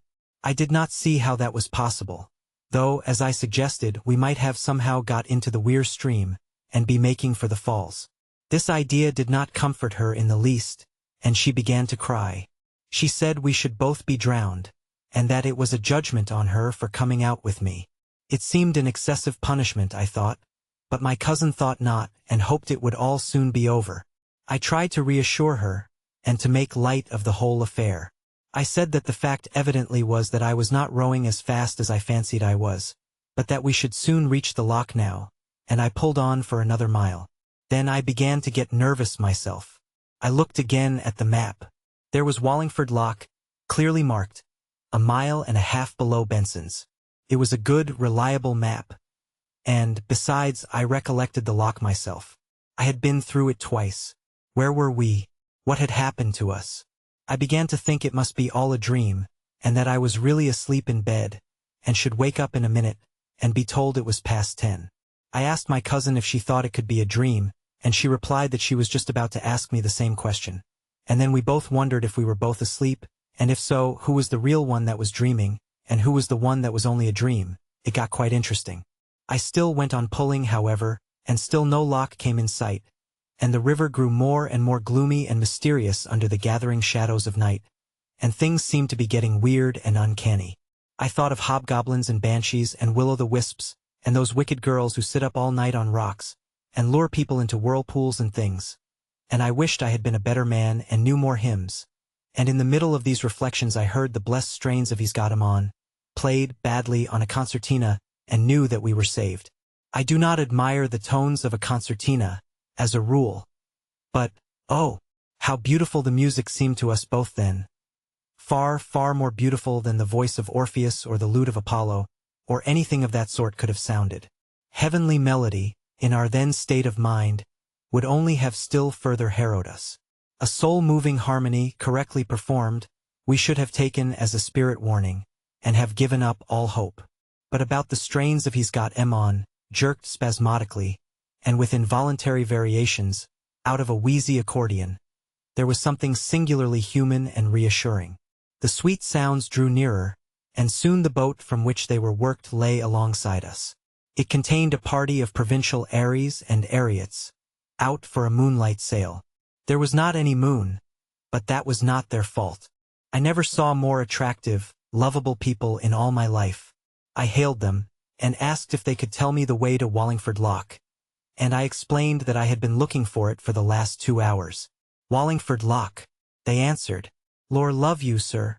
That's been done away with for over a year. There ain't no Wallingford Loch now, sir. You're close to Cleve now. Blow me tight if e'er ain't a gentleman been looking for Wallingford Loch. Bill, I had never thought of that. I wanted to fall upon all their necks and bless them. But the stream was running too strong just there to allow of this, so I had to content myself with mere cold-sounding words of gratitude.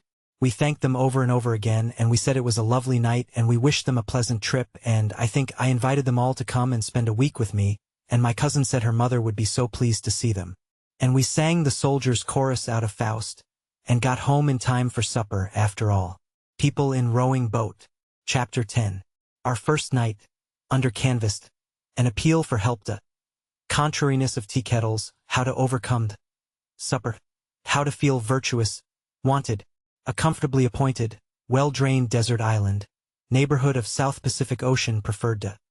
Funny thing that happened to George's father to, a restless night. Harris and I began to think that Belwer Loch must have been done away with after the same manner. George had towed us up to Staines and we had taken the boat from there, and it seemed that we were dragging 50 tons after us and were walking 40 miles. It was 7:30 when we were through, and we all got in, and sculled up close to the left bank, looking out for a spot to haul up in. We had originally intended to go on to Magna Carta Island, a sweetly pretty part of the river, where it winds through a soft, green valley, and to camp in one of the many picturesque inlets to be found round that tiny shore.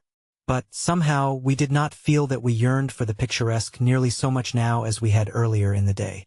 A bit of water between a coal barge and a gasworks would have quite satisfied us for that night. We did not want scenery. We wanted to have our supper and go to bed. However, we did pull up to the point. Picnic Point it is called, and dropped into a very pleasant nook under a great elm tree, to the spreading roots of which we fastened the boat. Then we thought we were going to have supper. We had dispensed with tea so as to save time. But George said no, that we had better get the canvas up first before it got quite dark and while we could see what we were doing. Then, he said, all our work would be done, and we could sit down to eat with an easy mind. That canvas wanted more putting up than I think any of us had bargained for. It looked so simple in the abstract. You took 5 iron arches like gigantic croquet hoops and fitted them up over the boat, and then stretched the canvas over them and fastened it down. It would take quite 10 minutes, we thought. That was an underestimate. We took up the hoops and began to drop them into the sockets placed for them. You would not imagine this to be dangerous work. But looking back now, the wonder to me is that any of us are alive to tell the tale. They were not hoops, they were demons. First they would not fit into their sockets at all, and we had to jump on them and kick them and hammer at them with the boat hook. And when they were in, it turned out that they were the wrong hoops for those particular sockets, and they had to come out again. But they would not come out until 2 of us had gone and struggled with them for 5 minutes, when they would jump up suddenly and try and throw us into the water and drown us. They had hinges in the middle, and when we were not looking, they nipped us with these hinges in delicate parts of the body. And while we were wrestling with one side of the hoop and endeavoring to persuade it to do its duty, the other side would come behind us in a cowardly manner and hit us over the head. We got them fixed at last, and then all that was to be done was to arrange the covering over them. George unrolled it and fastened one end over the nose of the boat. Harris stood in the middle to take it from George and roll it onto me, and I kept by the stern to receive it. It was a long time coming down to me. George did his part all right, but it was new work to Harris, and he bungled it. How he managed it I do not know, he could not explain himself.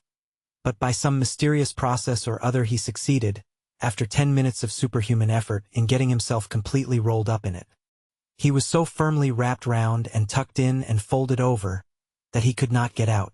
He, of course, made frantic struggles for freedom, the birthright of every Englishman. And in doing so, I learned this afterwards, knocked over George, and then George, swearing at Harris, began to struggle too, and got himself entangled and rolled up. Watching and waiting, I knew nothing about all this at the time. I did not understand the business at all myself. I had been told to stand where I was, and wait till the canvas came to me, and Montmorency and I stood there and waited, both as good as gold. We could see the canvas being violently jerked and tossed about pretty considerably. But we supposed this was part of the method and did not interfere. We also heard much smothered language coming from underneath it, and we guessed that they were finding the job rather troublesome, and concluded that we would wait until things had got a little simpler before we joined in. We waited some time, but matters seemed to get only more and more involved, until at last George's head came wriggling out over the side of the boat, and spoke up. It said, "Give us a hand here, can't you, you cuckoo? Standing there like a stuffed mummy, when you see we are both being suffocated, you dummy." I never could withstand an appeal for help, so I went and undid them. Not before it was time either, for Harris was nearly black in the face. It took us half an hour's hard labor after that before it was properly up, and then we cleared the decks and got out supper. We put the kettle on to boil, up in the nose of the boat, and went down to the stern and pretended to take no notice of it, but set to work to get the other things out. That is the only way to get a kettle to boil up the river. If it sees that you are waiting for it and are anxious, it will never even sing. You have to go away and begin your meal, as if you were not going to have any tea at all. You must not even look round at it. Then you will soon hear it sputtering away, mad to be made into tea. It is a good plan, too, if you are in a great hurry, to talk very loudly to each other about how you don't need any tea, and are not going to have any. You get near the kettle so that it can overhear you, and then you shout out, "I don't want any tea." "Do you, George?" To which George shouts back, "Oh no, I don't like tea. We'll have lemonade instead. Tea's so indigestible." Upon which the kettle boils over and puts the stove out. We adopted this harmless bit of trickery, and the result was that, by the time everything else was ready, the tea was waiting. Then we lit the lantern and squatted down to supper. We wanted that supper. For 35 minutes not a sound was heard throughout the length and breadth of that boat, save the clank of cutlery and crockery, and the steady grinding of 4 sets of molars. At the end of 35 minutes, Harris said, "Ah," and took his left leg out from under him and put his right one there instead. 5 minutes afterwards, George said, "Ah, 2," and threw his plate out on the bank. And 3 minutes later than that, Montmorency gave the first sign of contentment he had exhibited since we had started, and rolled over on his side, and spread his legs out. And then I said, "Ah," and bent my head back, and bumped it against one of the hoops, but I did not mind it. I did not even swear. How good one feels when one is full, how satisfied with ourselves and with the world. People who have tried it tell me that a clear conscience makes you very happy and contented. But a full stomach does the business quite as well and is cheaper and more easily obtained. One feels so forgiving and generous after a substantial and well-digested meal, so noble-minded, so kindly-hearted. It is very strange, this domination of our intellect by our digestive organs. We cannot work, we cannot think, unless our stomach wills so. It dictates to us our emotions, our passions. After eggs and bacon, it says work. After beefsteak and porter, it says sleep. After a cup of tea, 2 spoonsful for each cup, and don't let it stand more than 3 minutes. It says to the brain, now, rise, and show your strength. Be eloquent, and deep, and tender. See with a clear eye into nature and into life. Spread your white wings of quivering thought, and soar, a godlike spirit, over the whirling world beneath you, up through long lanes of flaming stars to the gates of eternity. After hot muffins, it says, be dull and soulless, like a beast of the field. A brainless animal with listless eye, unlit by any ray of fancy, or of hope or fear or love or life. And after brandy, taken in sufficient quantity, it says, now come, fool, grin and tumble, that your fellow men may laugh, drivel in folly, and splutter in senseless sounds, and show what a helpless ninny is poor man whose wit and will are drowned, like kittens side by side, in half an inch of alcohol. We are but the veriest, sorriest slaves of our stomach. Reach not after morality and righteousness, my friends. Watch vigilantly your stomach, and diet it with care and judgment. Then virtue and contentment will come and reign within your heart, unsought by any effort of your own, and you will be a good citizen, a loving husband, and a tender father, a noble, pious man. Before our supper, Harris and George and I were quarrelsome and snappy and ill-tempered. After our supper, we sat and beamed on one another, and we beamed upon the dog, too. We loved each other, we loved everybody. Harris, in moving about, trod on George's corn. Had this happened before supper, George would have expressed wishes and desires concerning Harris's fate in this world, and the next that would have made a thoughtful man shudder. As it was, he said, steady, old man. We're wheat.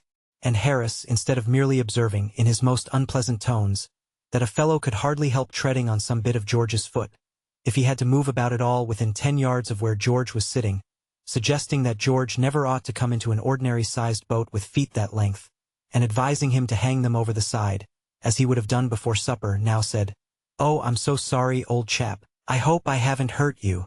Smoking pipes, and George said, "Not at all. That it was his fault." And Harris said no, it was his. It was quite pretty to hear them. We lit our pipes and sat, looking out on the quiet night, and talked. George said why could not we be always like this, away from the world, with its sin and temptation, leading sober, peaceful lives, and doing good. I said it was the sort of thing I had often longed for myself, and we discussed the possibility of our going away, we four, to some handy, well-fitted desert island, and living there in the woods. Harris said that the danger about desert islands, as far as he had heard, was that they were so damp, but George said no, not if properly drained. And then we got on to drains, and that put George in mind of a very funny thing that happened to his father once.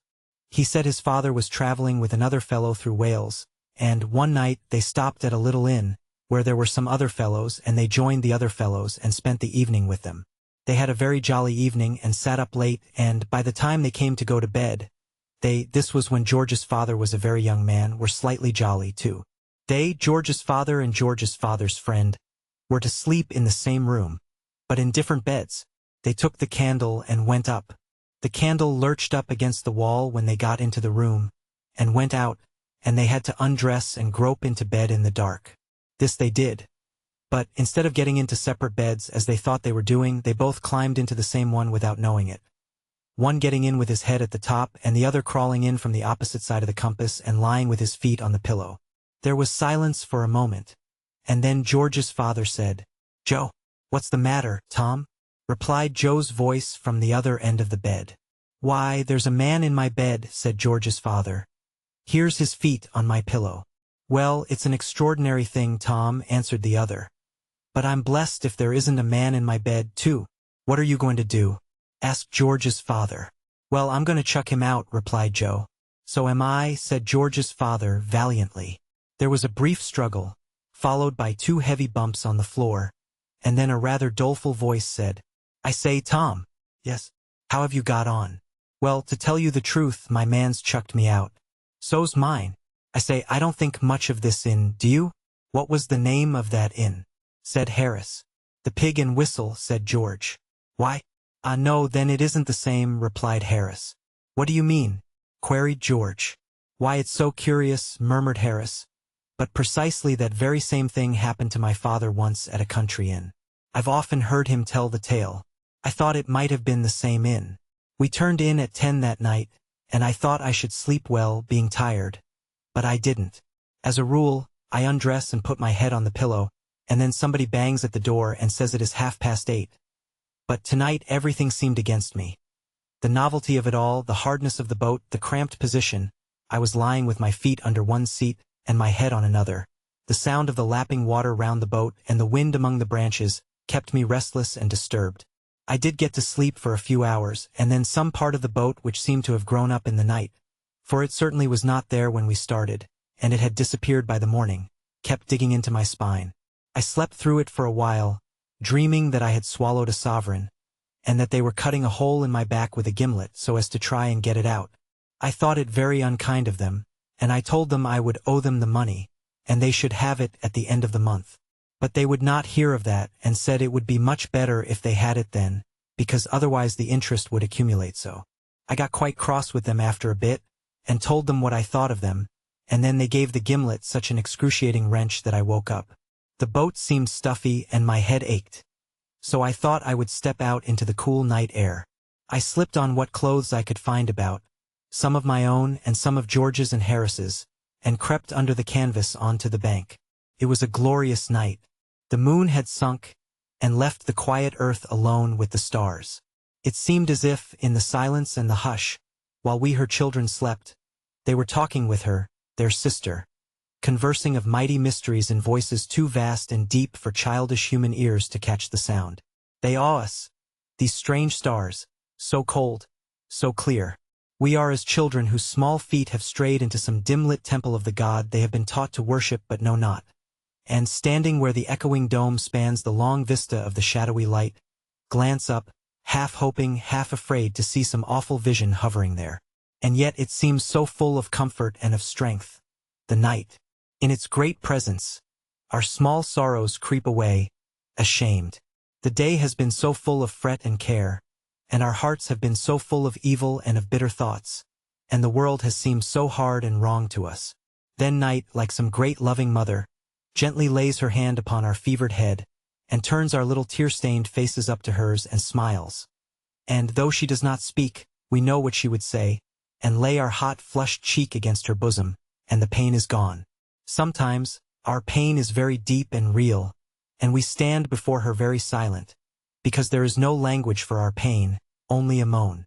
Night's heart is full of pity for us. She cannot ease our aching.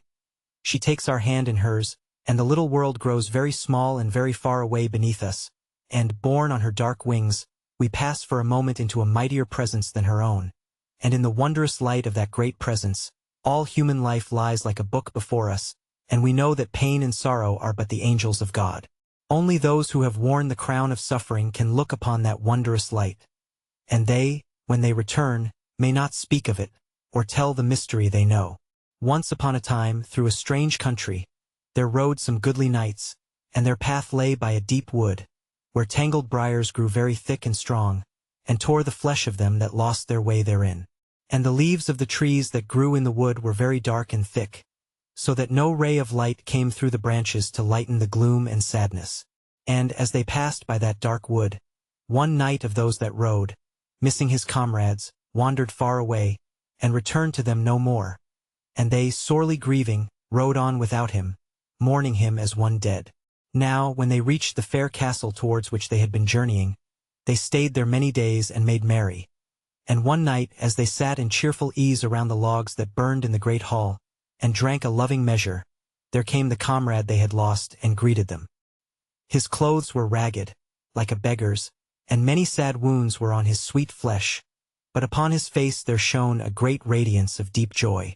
And they questioned him, asking him what had befallen him. And he told them how in the dark wood he had lost his way, and had wandered many days and nights, till, torn and bleeding, he had lain him down to die. Then, when he was nigh unto death, lo! Through the savage gloom there came to him a stately maiden, and took him by the hand and led him on through devious paths, unknown to any man, until upon the darkness of the wood there dawned a light such as the light of day was unto but as a little lamp unto the sun. And in that wondrous light, our way-worn knight saw as in a dream a vision, and so glorious, so fair the vision seemed, that of his bleeding wounds he thought no more, but stood as one entranced, whose joy is deep as is the sea, whereof no man can tell the depth. And the vision faded, and the knight, kneeling upon the ground, thanked the good saint who into that sad wood had strayed his steps, so he had seen the vision that lay there hid. And the name of the dark forest was Sorrow. But of the vision that the good knight saw therein we may not speak nor tell. Chapter 11. How George, once upon a time, got up early in the morning. George, Harris, and Montmorency do not like the look of the cold water. Heroism and determination on the part of Jada. George and his shirt. Story with a moral. Harris as cook. Historical retrospect specially inserted for the use of schools. I woke at 6 the next morning, and found George awake too. We both turned round and tried to go to sleep again, but we could not. Had there been any particular reason why we should not have gone to sleep again, but have got up and dressed then and there, we should have dropped off while we were looking at our watches and have slept till 10. As there was no earthly necessity for our getting up under another 2 hours at the very least, and our getting up at that time was an utter absurdity, it was only in keeping with the natural cussedness of things in general that we should both feel that lying down for 5 minutes more would be death to us. George said that the same kind of thing, only worse, had happened to him some 18 months ago, when he was lodging by himself in the house of a certain Mrs. Jippings. He said his watch went wrong one evening, and stopped at 8:15.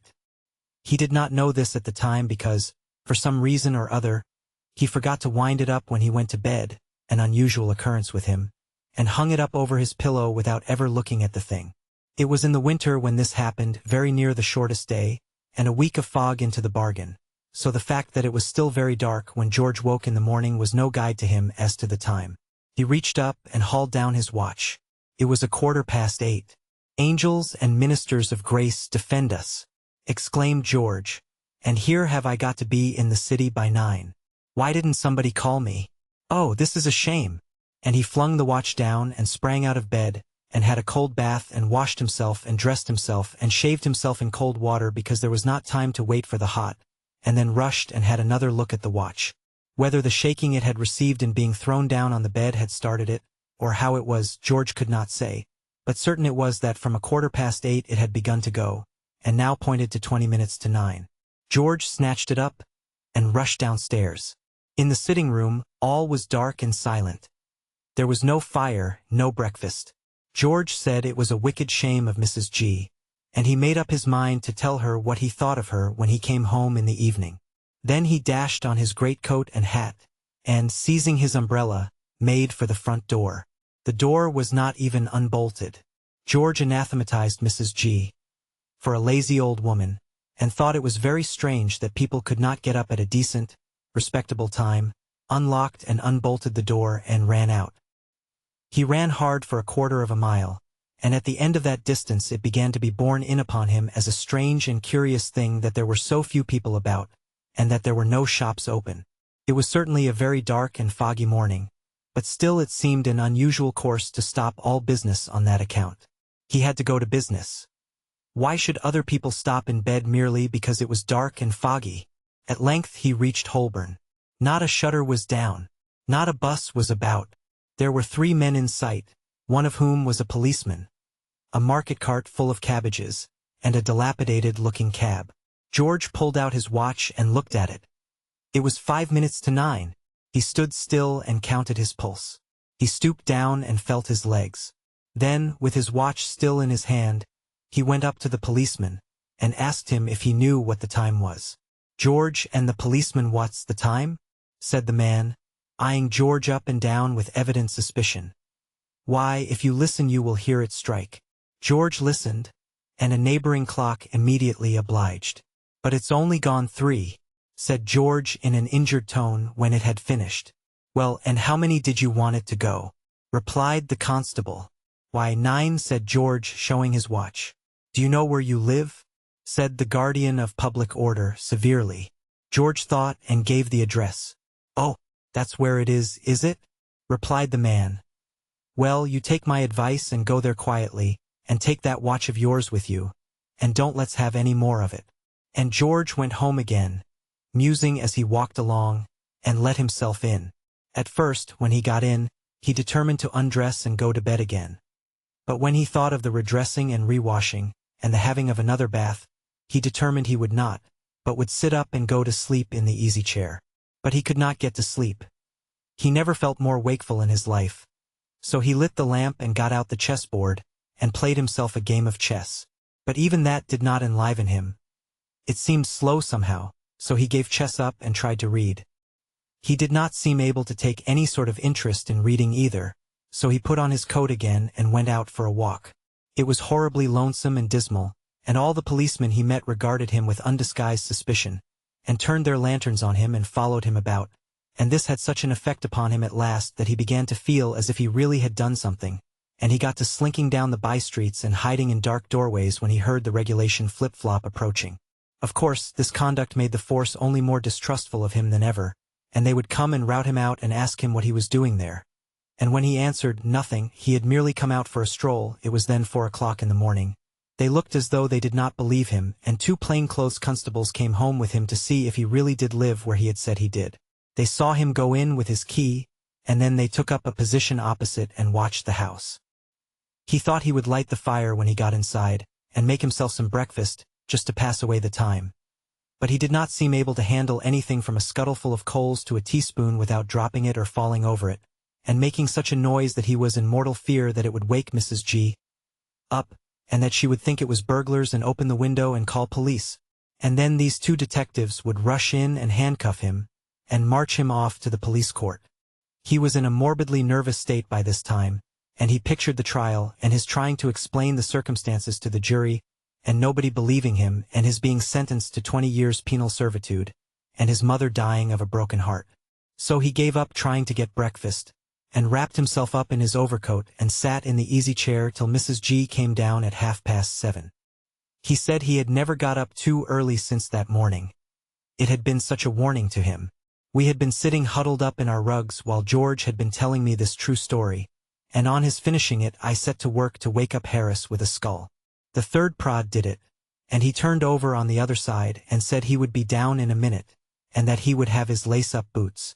We soon let him know where he was, however, by the aid of the hitcher, and he sat up suddenly, sending Montmorency, who had been sleeping the sleep of the just right on the middle of his chest, sprawling across the boat. Then we pulled up the canvas, and all 4 of us poked our heads out over the offside, and looked down at the water and shivered. The idea, overnight, had been that we should get up early in the morning, fling off our rugs and shawls, and, throwing back the canvas, spring into the river with a joyous shout, and revel in a long delicious swim. Somehow, now the morning had come, the notion seemed less tempting. The water looked damp and chilly. The wind felt cold. "Well, who's going to be first in?" said Harris at last. There was no rush for precedence. George settled the matter so far as he was concerned by retiring into the boat and pulling on his socks. Montmorency gave vent to an involuntary howl, as if merely thinking of the thing had given him the horrors, and Harris said it would be so difficult to get into the boat again, and went back and sorted out his trousers. I did not altogether like to give in, though I did not relish the plunge. There might be snags about or weeds, I thought. I meant to compromise matters by going down to the edge and just throwing the water over myself. So I took a towel and crept out on the bank and wormed my way along on to the branch of a tree that dipped down into the water. In the Thames it was bitterly cold. The wind cut like a knife. I thought I would not throw the water over myself after all. I would go back into the boat and dress, and I turned to do so, and as I turned, the silly branch gave way, and I and the towel went in together with a tremendous splash, and I was out midstream with a gallon of Thames water inside me before I knew what had happened. "By Jove! Old JS gone in," I heard Harris say, as I came blowing to the surface. "I didn't think he'd have the pluck to do it." "Did you? Is it all right?" sung out George. "Lovely," I spluttered back. "You are duffers not to come in.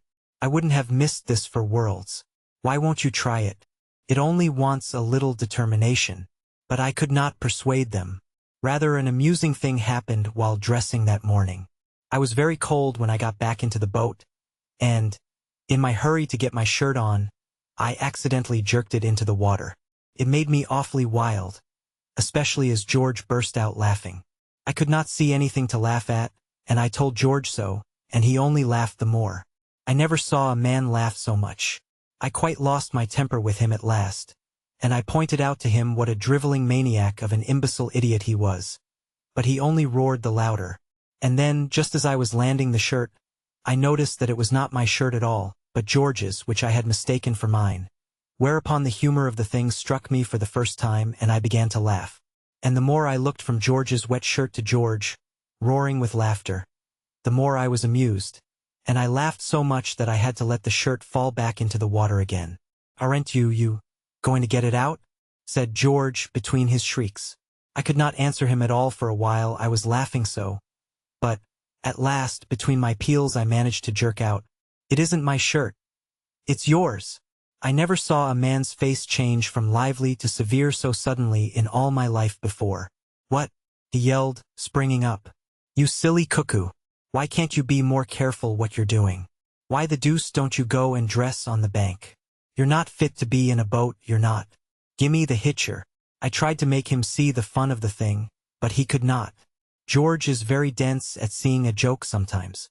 Harris proposed that we should have scrambled eggs for breakfast. He said he would cook them. It seemed, from his account, that he was very good at doing scrambled eggs. He often did them at picnics and when out on yachts. He was quite famous for them. People who had once tasted his scrambled eggs, so we gathered from his conversation, never cared for any other food afterwards, but pined away and died when they could not get them.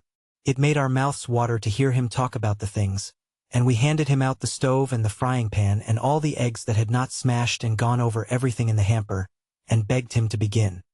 He had some trouble in breaking the eggs, or rather not so much trouble in breaking them exactly as in getting them into the frying pan when broken, and keeping them off his trousers and preventing them from running up his sleeve.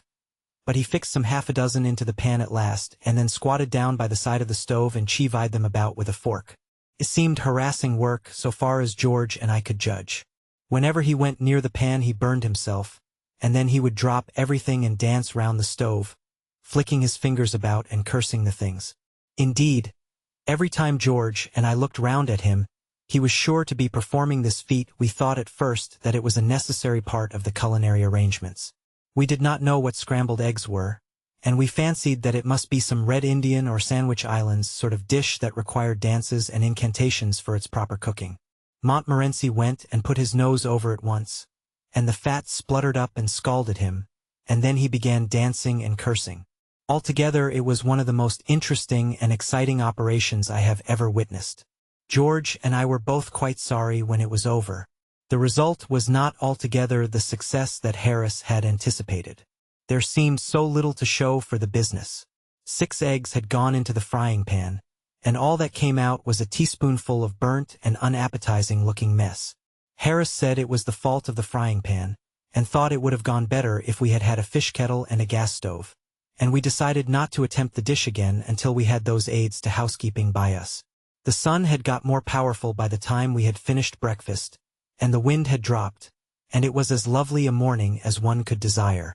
Little was in sight to remind us of the 19th century, and, as we looked out upon the river in the morning sunlight, we could almost fancy that the centuries between us and that ever-to-be famous June morning of 1215 had been drawn aside, and that we, English yeomen's sons in homespun cloth, with dirk at belt, were waiting there to witness the writing of that stupendous page of history, the meaning whereof was to be translated to the common people some 400 and odd years later by one Oliver Cromwell, who had deeply studied it. It is a fine summer morning, sunny, soft, and still. But through the air there runs a thrill of coming stir. King John has slept at Duncroft Hall, and all the day before the little town of Staines has echoed to the clang of armed men, and the clatter of great horses over its rough stones, and the shouts of captains, and the grim oaths and surly jests of bearded bowmen, billmen, pikemen, and strange-speaking foreign spearmen. Gay-cloaked companies of knights and squires have ridden in, all travel-stained and dusty. And all the evening long the timid townsmen's doors have had to be quick opened to let in rough groups of soldiers, for whom there must be found both board and lodging, and the best of both, or woe betide the house and all within. For the sword is judge and jury, plaintiff and executioner, in these tempestuous times, and pays for what it takes by sparing those from whom it takes it, if it pleases it to do so. Round the campfire in the marketplace gather still more of the baron's troops, and eat and drink deep, and bellow forth roistering drinking songs, and gamble and quarrel as the evening grows and deepens into night. The firelight sheds quaint shadows on their piled-up arms and on their uncouth forms. The children of the town steal round to watch them, wondering. And brawny country wenches, laughing, draw near to bandy alehouse jest and jibe with the swaggering troopers, so unlike the village swains, who, now despised, stand apart behind, with vacant grins upon their broad, peering faces. And out from the fields around, glitter the faint lights of more distant camps, as here some great lord's followers lie mustered, and their false John's French mercenaries hover like crouching wolves without the town. And so, with sentinel in each dark street, and twinkling watchfires on each height around, the night has worn away, and over this fair valley of old Thame has broken the morning of the great day that is to close so big with the fate of ages yet unborn. Ever since grey dawn, in the lower of the two islands, just above where we are standing, there has been great clamor, and the sound of many workmen. The great pavilion brought there yester-eve is being raised, and carpenters are busy nailing tiers of seats, while prentices from London town are there with many-colored stuffs and silks and cloth of gold and silver. And now, lo! Down upon the road that winds along the river's bank from Staines there come towards us, laughing and talking together in deep guttural bass, a half-a-score of stalwart halbertmen, baron's men these, and halt at 100 yards or so above us on the other bank and lean upon their arms and wait. And so, from hour to hour, march up along the road ever fresh groups and bands of armed men, their casques and breastplates flashing back the long low lines of morning sunlight, until, as far as I can reach, the way seems thick with glittering steel and prancing steeds. And shouting horsemen are galloping from group to group, and little banners are fluttering lazily in the warm breeze, and every now and then there is a deeper stir as the ranks make way on either side, and some great baron on his war-horse, with his guard of squires around him, passes along to take his station at the head of his serfs and vassals.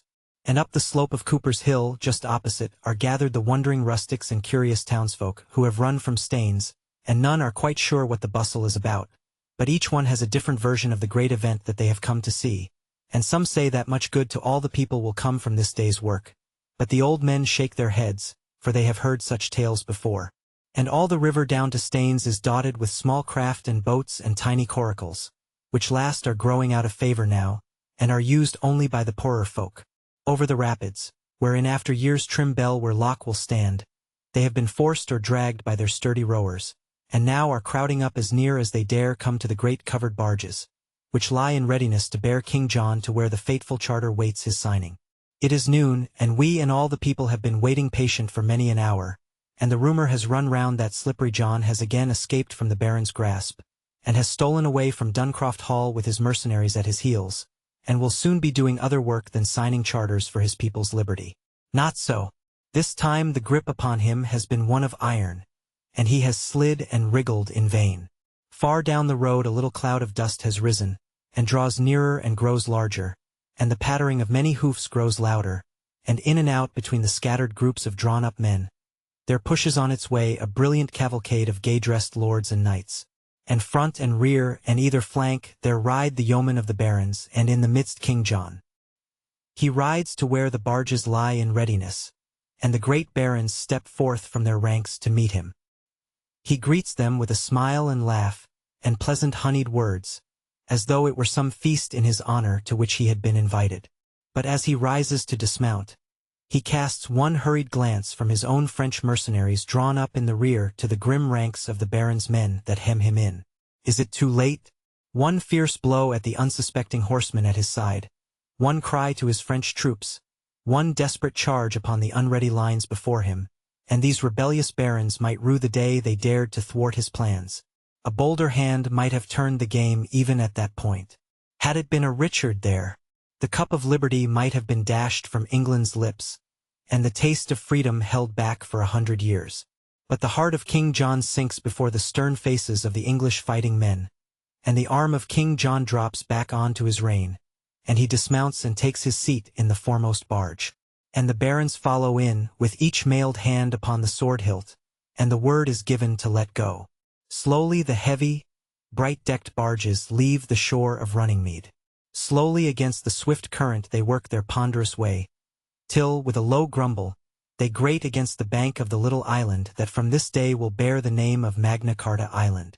And King John has stepped upon the shore, and we wait in breathless silence till a great shout cleaves the air, and the great cornerstone in England's Temple of Liberty has, now we know, been firmly laid.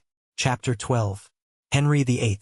And, after 10 minutes of such style of conversation, you edge up to the door and slip out, and are surprised to find that the door immediately closes behind you, and shuts itself without your having touched it.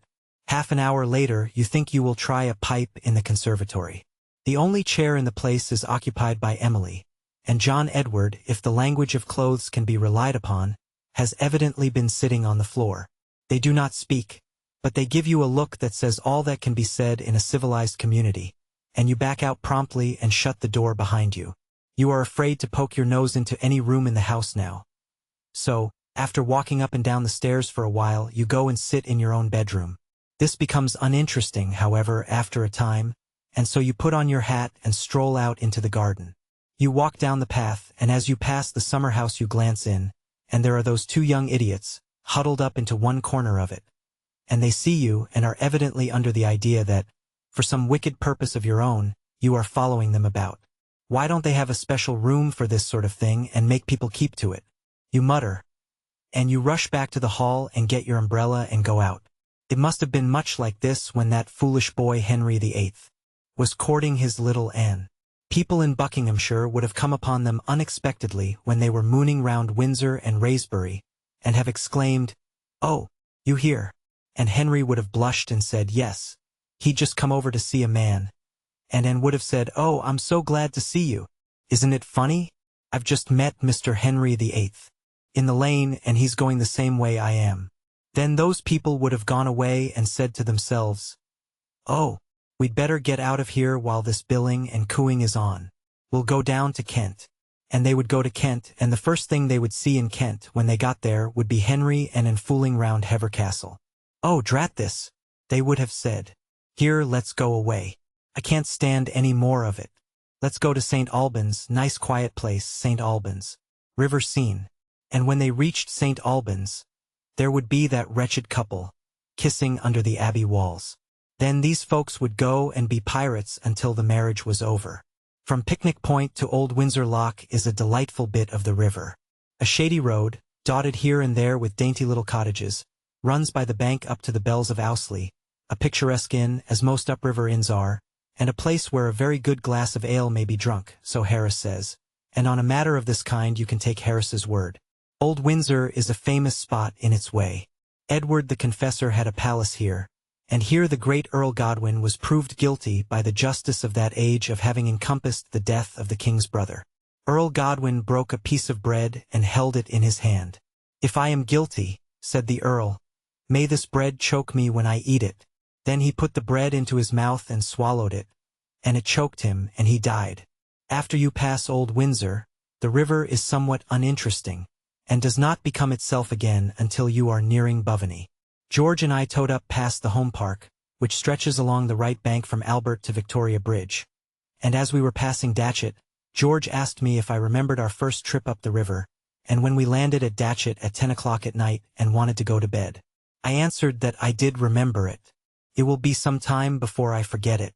It was the Saturday before the August bank holiday. We were tired and hungry, we same three, and when we got to Datchet we took out the hamper, the 2 bags, and the rugs and coats and such like things and started off to look for diggings. We passed a very pretty little hotel with clematis and creeper over the porch.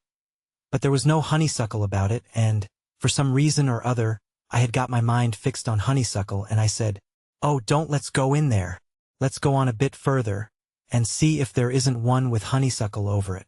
So we went on till we came to another hotel. That was a very nice hotel, too, and it had honeysuckle on it, round at the side.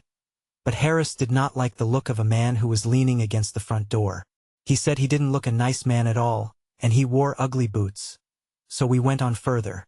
We went a goodish way without coming across any more hotels, and then we met a man, and asked him to direct us to a few. He said, "Why, you are coming away from them. You must turn right round and go back, and then you will come to the Stag." We said, "Oh, we had been there and didn't like it, no honeysuckle over it." "Well then," he said, "there's the manor house just opposite. Have you tried that?" Harris replied that we did not want to go there. Didn't like the looks of a man who was stopping there. Harris did not like the color of his hair, didn't like his boots either. "Well, I don't know what you'll do, I'm sure," said our informant.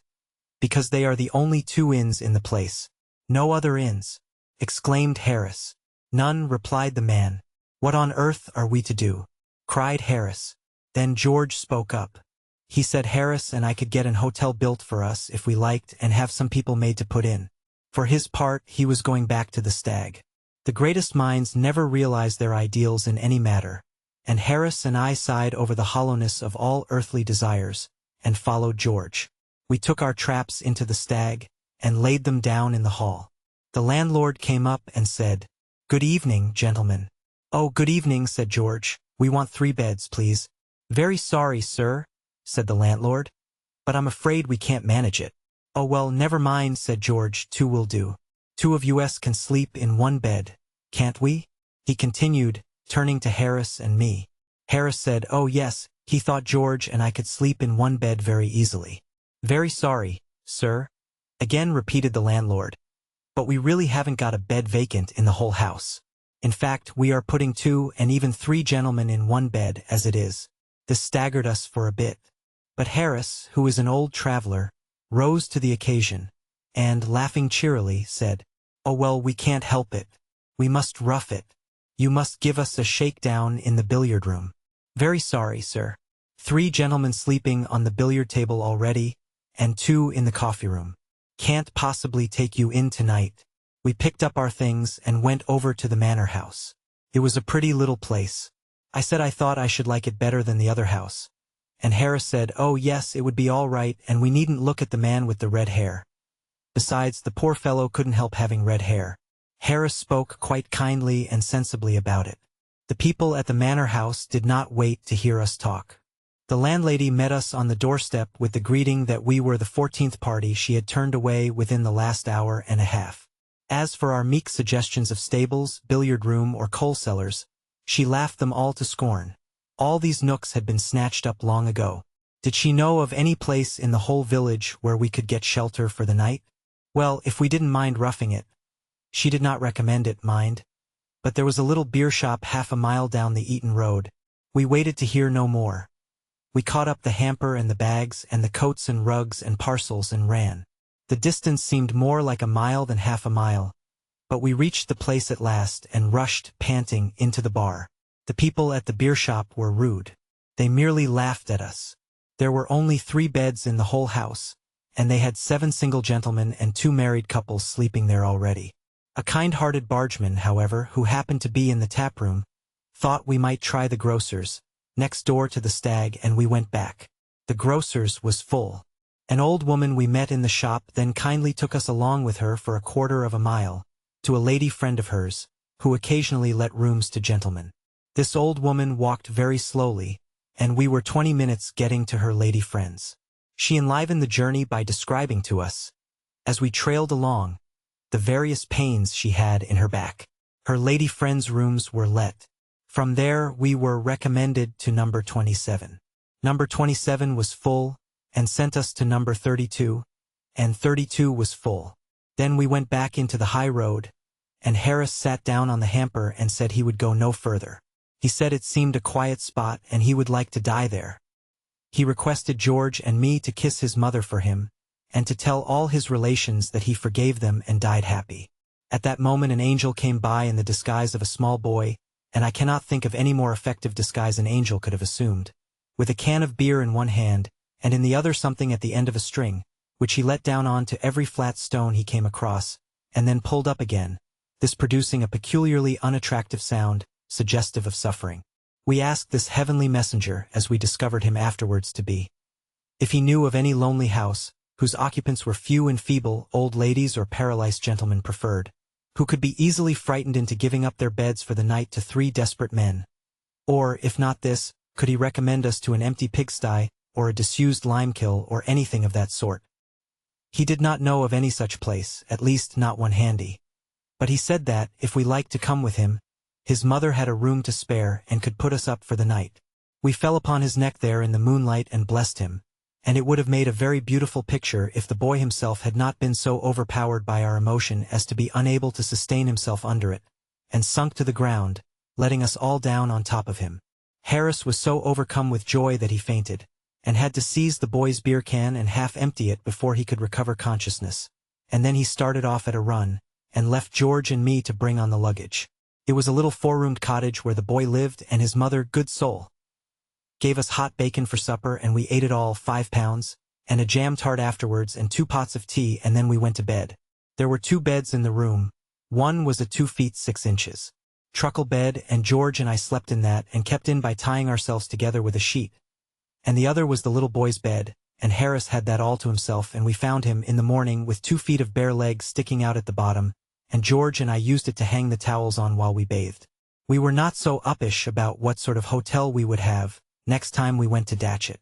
To return to our present trip, nothing exciting happened, and we tugged steadily on to a little below Monkey Island, where we drew up and lunched.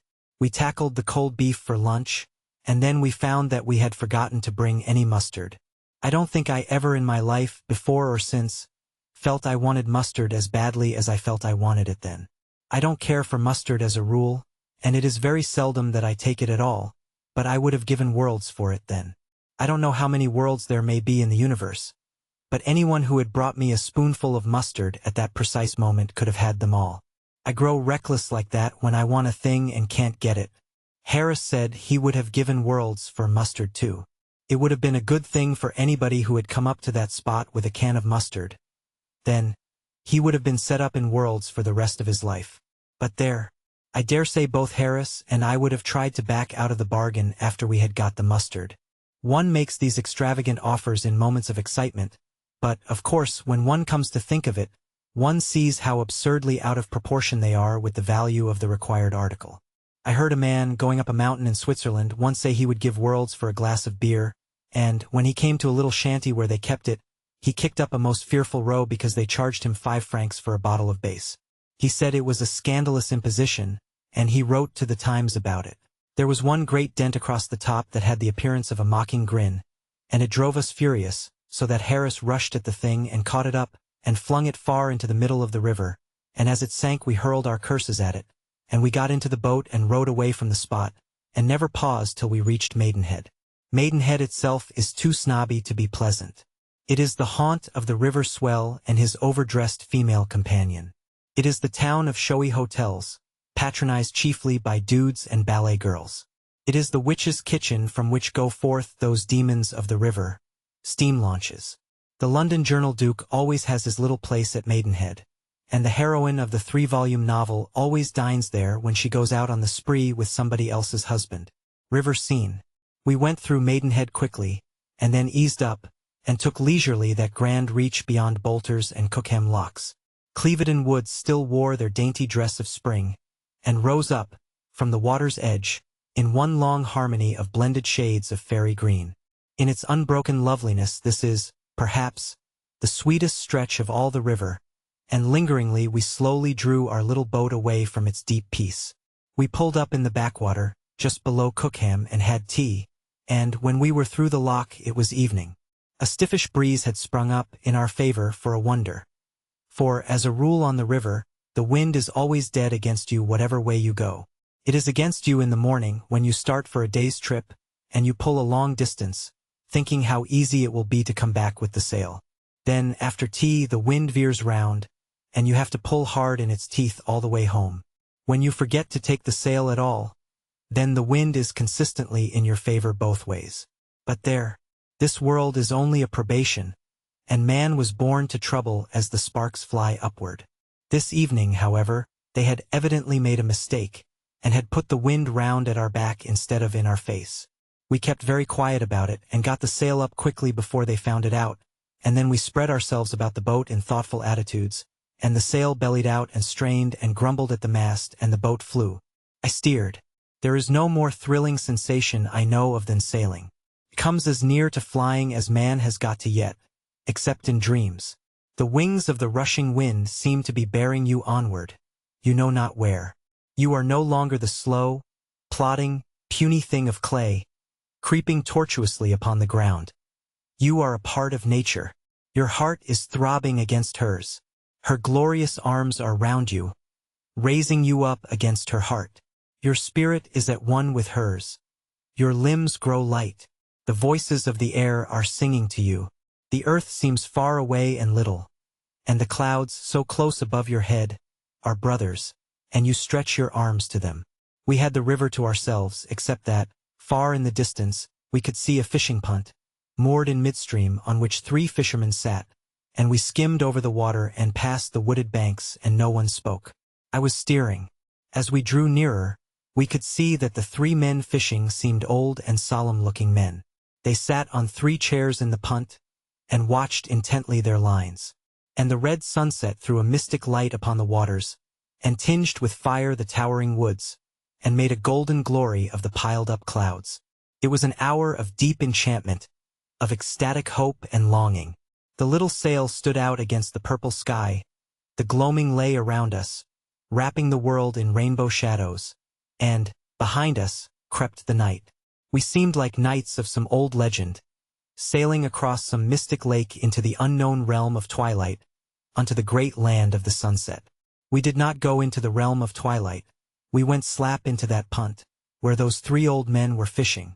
We did not know what had happened at first, because the sail shut out the view, but from the nature of the language that rose up upon the evening air, we gathered that we had come into the neighborhood of human beings, and that they were vexed and discontented.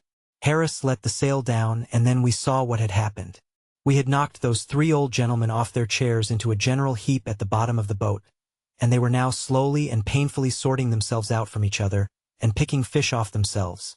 And as they worked, they cursed us, not with a common cursory curse, but with long, carefully thought-out, comprehensive curses, that embraced the whole of our career, and went away into the distant future, and included all our relations, and covered everything connected with us.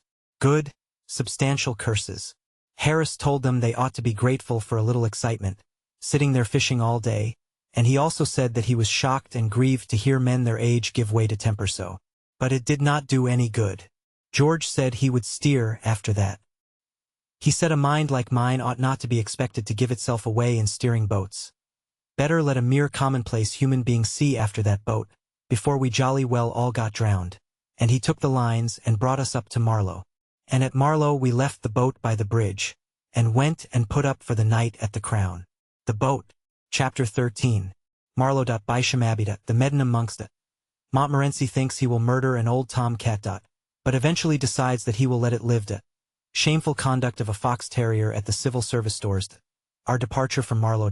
An imposing procession. The steam launch, useful receipts for annoying and hindering it. We decline to drink the river. A peaceful dog. Strange disappearance of Harris and a pie. Marlow is one of the pleasantest river centers I know of. It is a bustling, lively little town. Not very picturesque on the whole, it is true, but there are many quaint nooks and corners to be found in it, nevertheless. Standing arches in the shattered bridge of time, over which our fancy travels back to the days when Marlow Manor owned Saxon Algar for its lord, ere conquering William seized it to give to Queen Matilda, ere it passed to the Earls of Warwick or to worldly-wise Lord Paget, the counsellor of 4 successive sovereigns. There is lovely country round about it, too, if, after boating, you are fond of a walk, while the river itself is at its best here. Down to Cookham, past the Quarry Woods and the meadows, is a lovely reach. Dear old Quarry Woods, with your narrow, climbing paths, and little winding glades, how scented to this hour you seem with memories of sunny summer days. How haunted are your shadowy vistas with the ghosts of laughing faces. How from your whispering leaves there softly fall the voices of long ago. Bisham Abbey from Marlow up to Sonning is even fairer yet. Grand old Bisham Abbey, whose stone walls have rung to the shouts of the Knights Templars, and which, at one time, was the home of Anne of Cleves and at another of Queen Elizabeth, is passed on the right bank just half a mile above Marlow Bridge. Bisham Abbey is rich in melodramatic properties. It contains a tapestry bedchamber, and a secret room hid high up in the thick walls. The ghost of the Lady Holy, who beat her little boy to death, still walks there at night, trying to wash its ghostly hands clean in a ghostly basin. Warwick, the kingmaker, rests there, careless now about such trivial things as earthly kings and earthly kingdoms. And Salisbury, who did good service at Poitiers. Just before you come to the abbey and right on the river's bank is Bisham Church, and perhaps, if any tombs are worth inspecting, they are the tombs and monuments in Bisham Church. It was while floating in his boat under the Bisham beaches that Shelley, who was then living at Marlow, you can see his house now in West Street, composed the Revolt of Islam. By Hurley Weir, a little higher up, I have often thought that I could stay a month without having sufficient time to drink in all the beauty of the scene. The village of Hurley, 5 minutes' walk from the loch, is as old a little spot as there is on the river, dating, as it does, to quote the quaint phraseology of those dim days, from the times of King Sebert and King Offa. Just past the weir, going up, is Danes' Field, where the invading Danes once encamped, during their march to Gloucestershire, and a little further still, nestling by a sweet corner of the stream, is what is left of Medmenham Abbey. The famous Medmenham monks, or Hell Fire Club as they were commonly called, and of whom the notorious Wilkes was a member, were a fraternity whose motto was "Do as you please," and that invitation still stands over the ruined doorway of the abbey. Many years before this bogus abbey, with its congregation of irreverent jesters, was founded, there stood upon this same spot a monastery of a sterner kind, whose monks were of a somewhat different type to the revelers that were to follow them, 500 years afterwards. The Cistercian monks, whose abbey stood there in the 13th century, wore no clothes but rough tunics and cowls, and ate no flesh, nor fish, nor eggs. They lay upon straw, and they rose at midnight to Mass. They spent the day in labor, reading, and prayer. And over all their lives there fell a silence as of death, for no one spoke. A grim fraternity, passing grim lives in that sweet spot that God had made so bright. Strange that nature's voices all around them, the soft singing of the waters, the whisperings of the river grass, the music of the rushing wind, should not have taught them a truer meaning of life than this. They listened there, through the long days, in silence, waiting for a voice from heaven. And all day long and through the solemn night it spoke to them in myriad tones, and they heard it not. From Medmenham to sweet Hambledon Loch the river is full of peaceful beauty, but after it passes Greenlands, the rather uninteresting-looking river residence of my newsagent, a quiet, unassuming old gentleman, who may often be met with about these regions, during the summer months, sculling himself along in easy vigorous style, or chatting genially to some old lock-keeper as he passes through, until well the other side of Henley, it is somewhat bare and dull. We got up tolerably early on the Monday morning at Marlow, and went for a bathe before breakfast, and, coming back, Montmorency made an awful ass of himself. The only subject on which Montmorency and I have any serious difference of opinion is cats. I like cats. Montmorency does not. Cat, when I meet a cat, I say, "Poor pussy," and stop down and tickle the side of its head. And the cat sticks up its tail in a rigid, cast-iron manner, arches its back, and wipes its nose up against my trousers, and all is gentleness and peace. When Montmorency meets a cat, the whole street knows about it, and there is enough bad language wasted in 10 seconds to last an ordinarily respectable man all his life, with care. I do not blame the dog, contenting myself, as a rule, with merely clouting his head or throwing stones at him, because I take it that it is his nature. Fox terriers are born with about 4 times as much original sin in them as other dogs are, and it will take years and years of patient effort on the part of us Christians to bring about any appreciable reformation in the rowdiness of the fox terrier nature. I remember being in the lobby of the Haymarket stores one day, and all round about me were dogs, waiting for the return of their owners, who were shopping inside.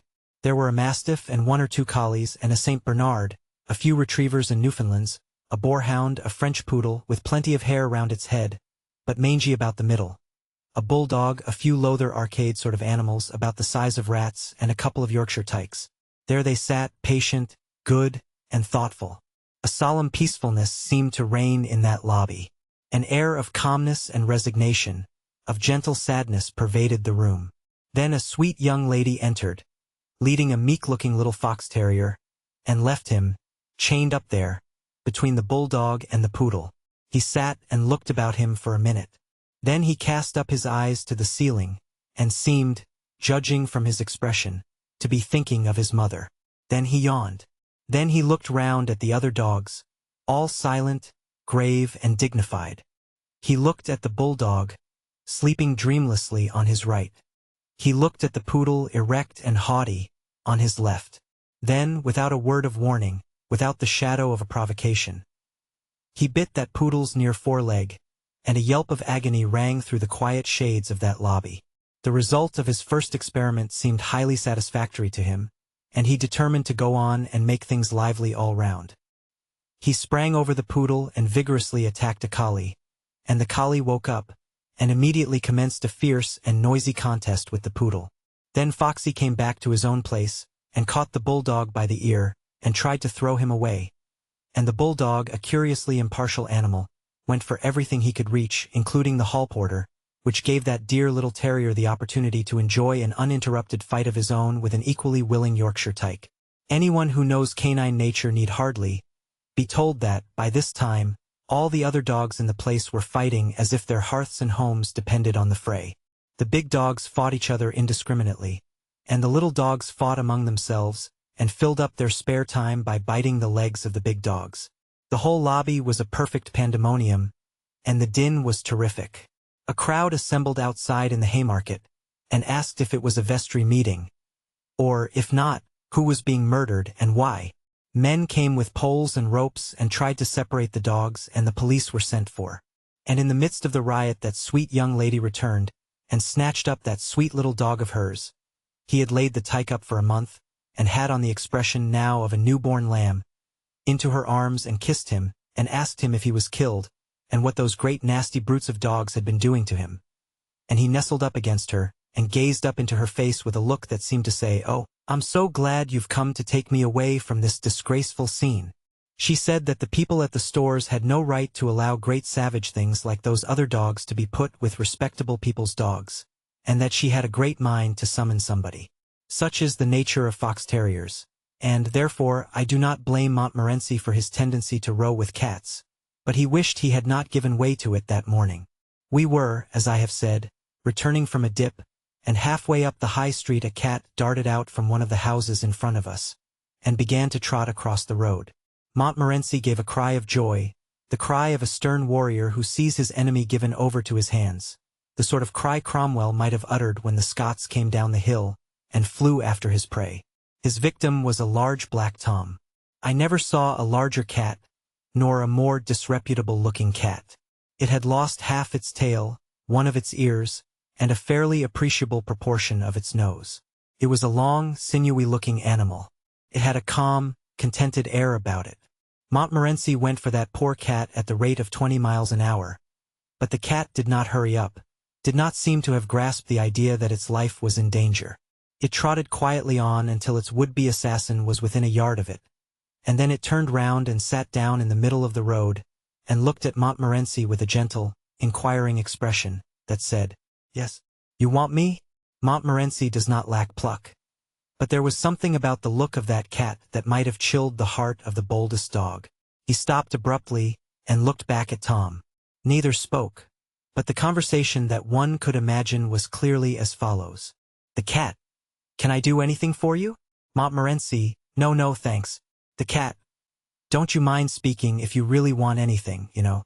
Montmorency, backing down the high street: "Oh, no, not at all, certainly, don't you trouble. I am afraid I've made a mistake. I thought I knew you. Sorry I disturbed you." The cat: "Not at all, quite a pleasure. Sure you don't want anything, now?" Montmorency, still backing: "Not at all, thanks.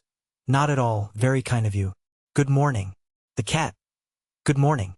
Then the cat rose and continued his trot, and Montmorency, fitting what he calls his tail carefully into its groove, came back to us, and took up an unimportant position in the rear. To this day, if you say the word cats to Montmorency, he will visibly shrink and look up piteously at you, as if to say, please don't. We did our marketing after breakfast, and revictualled the boat for 3 days. George said we ought to take vegetables, that it was unhealthy not to eat vegetables. He said they were easy enough to cook and that he would see to that. So we got 10 pounds of potatoes, a bushel of peas, and a few cabbages. We got a beefsteak pie, a couple of gooseberry tarts, and a leg of mutton from the hotel, and fruit and cakes and bread and butter and jam and bacon and eggs, and other things we foraged round about the town for. Our departure from Marlow I regard as one of our greatest successes. It was dignified and impressive without being ostentatious. We had insisted at all the shops we had been to that the things should be sent with us then and there. None of your yes, sir, I will send them off at once. The boy will be down there before you are, sir. And then fooling about on the landing stage and going back to the shop twice to have a row about them, for us. We waited while the basket was packed, and took the boy with us. We went to a good many shops, adopting this principle at each one, and the consequence was that, by the time we had finished, we had as fine a collection of boys with baskets following us around as heart could desire, and our final march down the middle of the High Street, to the river, must have been as imposing a spectacle as Marlow had seen for many a long day. The order of the procession was as follows. Montmorency carrying a stick, 2 disreputable-looking curs, friends of Montmorency's. George carrying coats and rugs, and smoking a short pipe. Harris trying to walk with easy grace, while carrying a bulged-out Gladstone bag in one hand, and a bottle of lime juice in the other. Greengrocer's boy and baker's boy, with baskets. Boots from the hotel carrying hamper. Confectioner's boy with basket. Grocer's boy with basket. Long-haired dog. Cheesemonger's boy with basket. Odd man carrying a bag. Bosom companion of odd man, with his hands in his pockets, smoking a short clay. Fruiter's boy with basket. Myself, carrying 3 hats and a pair of boots, and trying to look as if I didn't know it. 6 small boys and 4 stray dogs. When we got down to the landing stage, the boatman said, "Let me see, sir. Was yours a steam launch or a houseboat?" The bring of the provisions on our informing him it was a double-sculling skiff, he seemed surprised. We had a good deal of trouble with steam launches that morning. It was just before the Henley week, and they were going up in large numbers. Some by themselves, some towing houseboats. I do hate steam launches. I suppose every rowing man does. I never see a steam launch, but I feel I should like to lure it to a lonely part of the river, and there, in the silence and the solitude, strangle it. There is a blatant bumptiousness about a steam launch that has the knack of rousing every evil instinct in my nature, and I yearn for the good old days when you could go about and tell people what you thought of them with a hatchet and a bow and arrows. The expression on the face of the man who, with his hands in his pockets, stands by the stern, smoking a cigar, is sufficient to excuse a breach of the peace by itself. And the lordly whistle for you to get out of the way would, I am confident, ensure a verdict of justifiable homicide from any jury of river men. They used to have to whistle for us to get out of their way. If I may do so, without appearing boastful, I think I can honestly say that our one small boat, during that week, caused more annoyance and delay and aggravation to the steam launches that we came across than all the other craft on the river put together. Steam launch, coming. One of us would cry out on sighting the enemy in the distance. And, in an instant, everything was got ready to receive her. I would take the lines, and Harris and George would sit down beside me, all of us with our backs to the launch, and the boat would drift out quietly into midstream. On would come the launch, whistling, and on we would go, drifting. At about 100 yards off, she would start whistling like mad, and the people would come and lean over the side, and roar at us. But we never heard them. Harris would be telling us an anecdote about his mother, and George and I would not have missed a word of it for worlds. Then that launch would give one final shriek of a whistle that would nearly burst the boiler, and she would reverse her engines and blow off steam and swing round and get aground. Everyone on board of it would rush to the bow and yell at us, and the people on the bank would stand and shout to us, and all the other passing boats would stop and join in, till the whole river for miles up and down was in a state of frantic commotion. And then Harris would break off in the most interesting part of his narrative, and look up with mild surprise and say to George, "Why, George, bless me, if here isn't a steam launch." And George would answer, "Well, do you know, I thought I heard something," upon which we would get nervous and confused, and not know how to get the boat out of the way, and the people in the launch would crowd round and instruct us, "Pull your right. You idiot. Back with your left. No, not you, the other one, leave the lines alone, can't you now, both together. Not that way. Oh, you." Then they would lower a boat and come to our assistance, and after quarter of an hour's effort would get us clean out of their way, so that they could go on. And we would thank them so much and ask them to give us a tow. But they never would. Another good way we discovered of irritating the aristocratic type of steam launch was to mistake them for a bean feast, and ask them if they were Messrs. Cubitt's lot or the Bermondsey Good Templars, and could they lend us a saucepan. Old ladies, not accustomed to the river, are always intensely nervous of steam launches. I remember going up once from Staines to Windsor, a stretch of water peculiarly rich in these mechanical monstrosities, with a party containing 3 ladies of this description. It was very exciting. At the first glimpse of every steam launch that came in view, they insisted on landing and sitting down on the bank until it was out of sight again. They said they were very sorry, but that they owed it to their families not to be foolhardy. We found ourselves short of water at Hambledon Lock. So we took our jar and went up to the lockkeeper's house to beg for some. George was our spokesman. He put on a winning smile and said, "Oh, please could you spare us a little water?" "Certainly," replied the old gentleman. "Take as much as you want and leave the rest." "Thank you so much," murmured George, looking about him. Where do you keep it?" "It's always in the same place, my boy," was the stolid reply. "Just behind you." "I don't see it," said George, turning round. "Why, bless us, where's your eyes?" was the man's comment, as he twisted George round and pointed up and down the stream. "There's enough of it to see, ain't there?" "Oh," exclaimed George, grasping the idea, "but we can't drink the river, you know." "No, but you can drink some of it," replied the old fellow. "It's what I've drunk for the last 15 years. George told him that his appearance after the course did not seem a sufficiently good advertisement for the brand, and that he would prefer it out of a pump. We got some from a cottage a little higher up. I dare say that was only river water if we had known. But we did not know, so it was all right. What the eye does not see, the stomach does not get upset over. We tried river water once, later on in the season, but it was not a success. We were coming downstream, and had pulled up to have tea in a backwater near Windsor. Our jar was empty, and it was a case of going without our tea or taking water from the river. Harris was for chancing it. He said it must be all right if we boiled the water. He said that the various germs of poison present in the water would be killed by the boiling. So we filled our kettle with Thames backwater and boiled it, and very careful we were to see that it did boil. We had made the tea, and were just settling down comfortably to drink it, when George, with his cup halfway to his lips, paused and exclaimed, "What's that?" "What's what?" asked Harris and I. "Why that," said George, looking westward. The dog Harris and I followed his gaze, and saw, coming down towards us on the sluggish current, a dog. It was one of the quietest and peacefullest dogs I have ever seen. I never met a dog who seemed more contented, more easy in its mind. It was floating dreamily on its back, with its 4 legs stuck up straight into the air. It was what I should call a full-bodied dog with a well-developed chest. On he came, serene, dignified, and calm, until he was abreast of our boat, and there, among the rushes, he eased up and settled down cozily for the evening. George said he didn't want any tea, and emptied his cup into the water. Harris did not feel thirsty either and followed suit. I had drunk half mine, but I wished I had not. I asked George if he thought I was likely to have typhoid. He said, "Oh no, he thought I had a very good chance indeed of escaping it. Anyhow, I should know in about a fortnight whether I had or had not." We went up the backwater to Wargrave.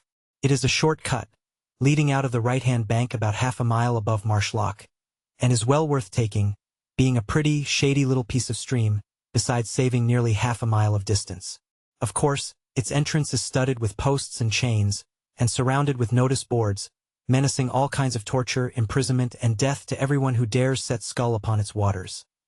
I wonder some of these riparian boors don't claim the air of the river and threaten everyone with 40 shillings fine who breathes it, but the posts and chains a little skill will easily avoid, and as for the boards, you might, if you have 5 minutes to spare, and there is nobody about, take one or 2 of them down and throw them into the river.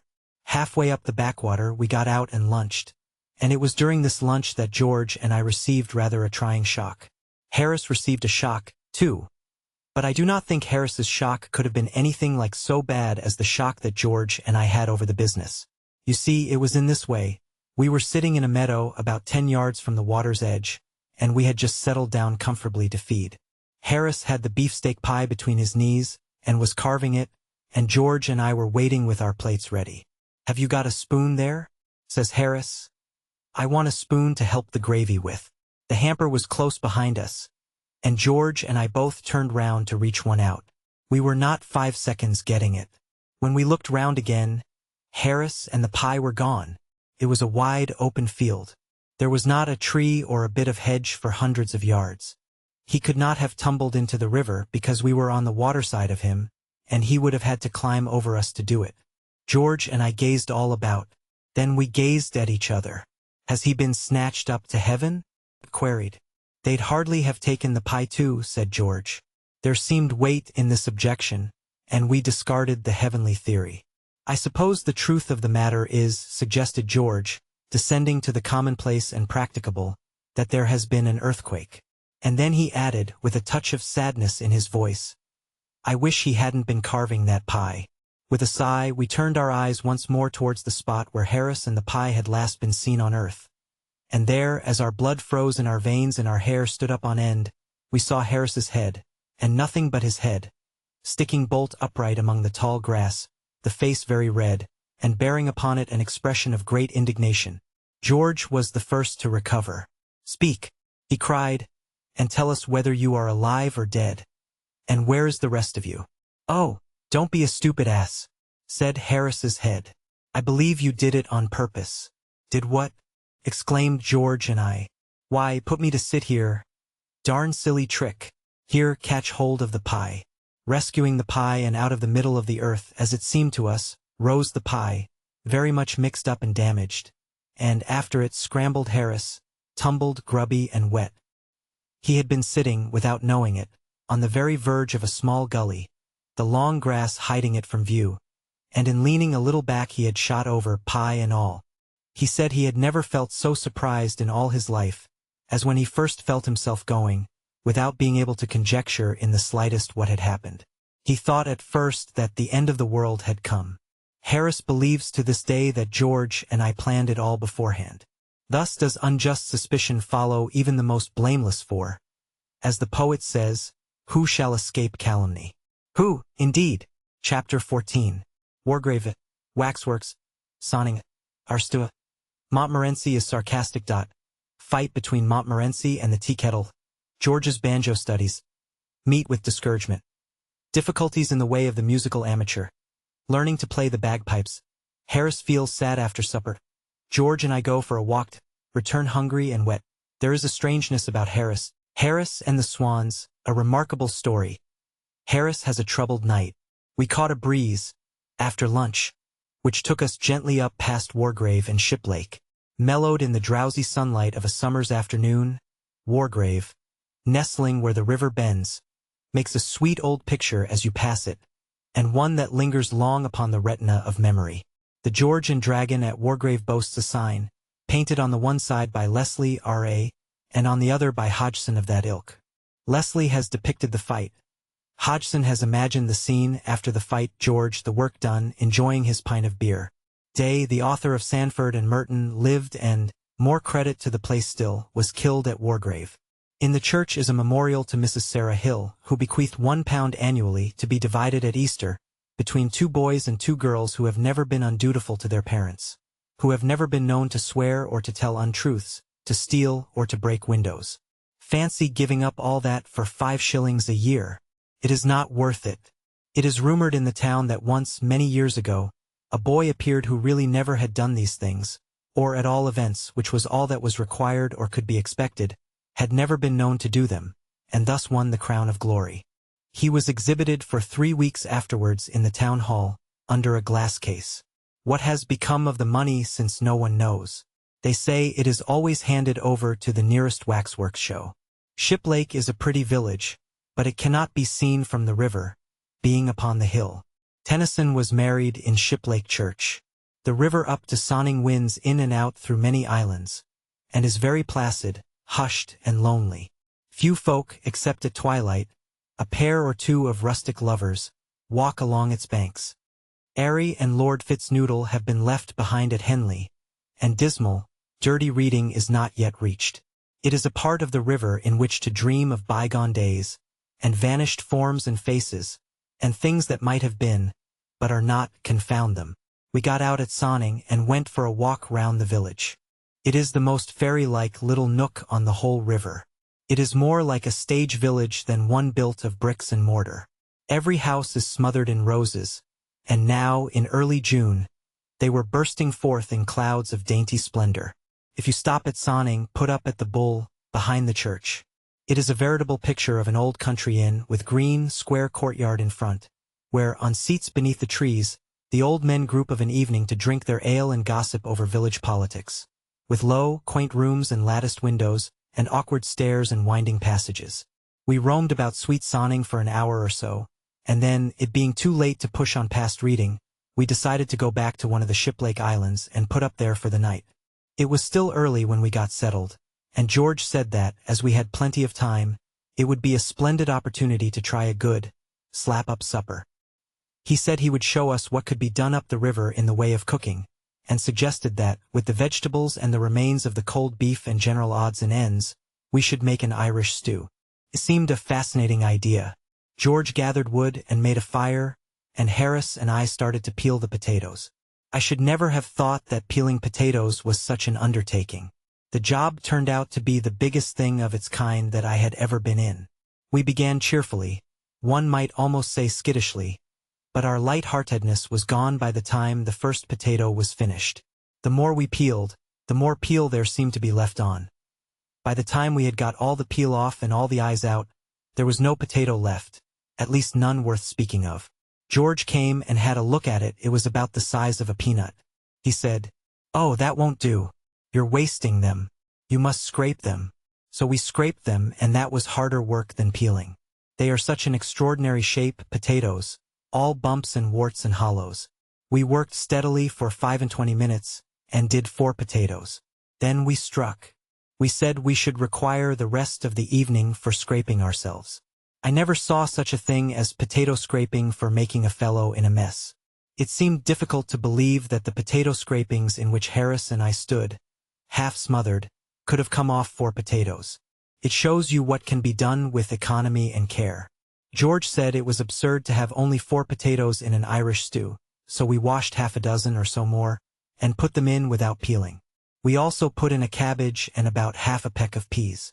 George stirred it all up, and then he said that there seemed to be a lot of room to spare, so we overhauled both the hampers, and picked out all the odds and ends and the remnants, and added them to the stew. There were half a pork pie and a bit of cold boiled bacon left, and we put them in. Then George found half a tin of potted salmon, and he emptied that into the pot. He said that was the advantage of Irish stew. You got rid of such a lot of things.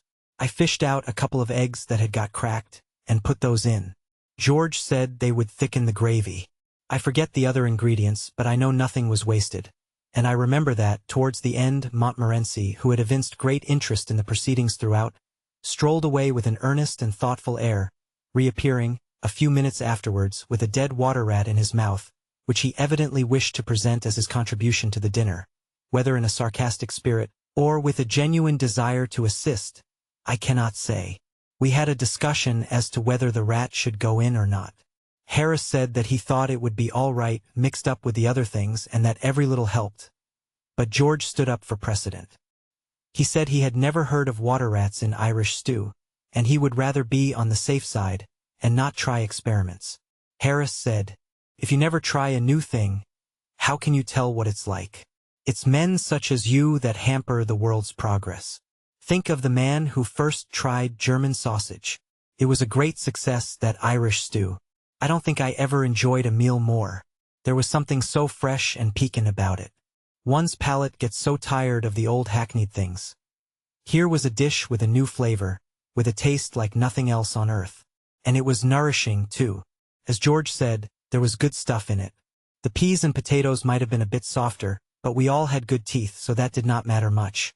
And as for the gravy, it was a poem, a little too rich, perhaps, for a weak stomach, but nutritious. We finished up with tea and cherry tart.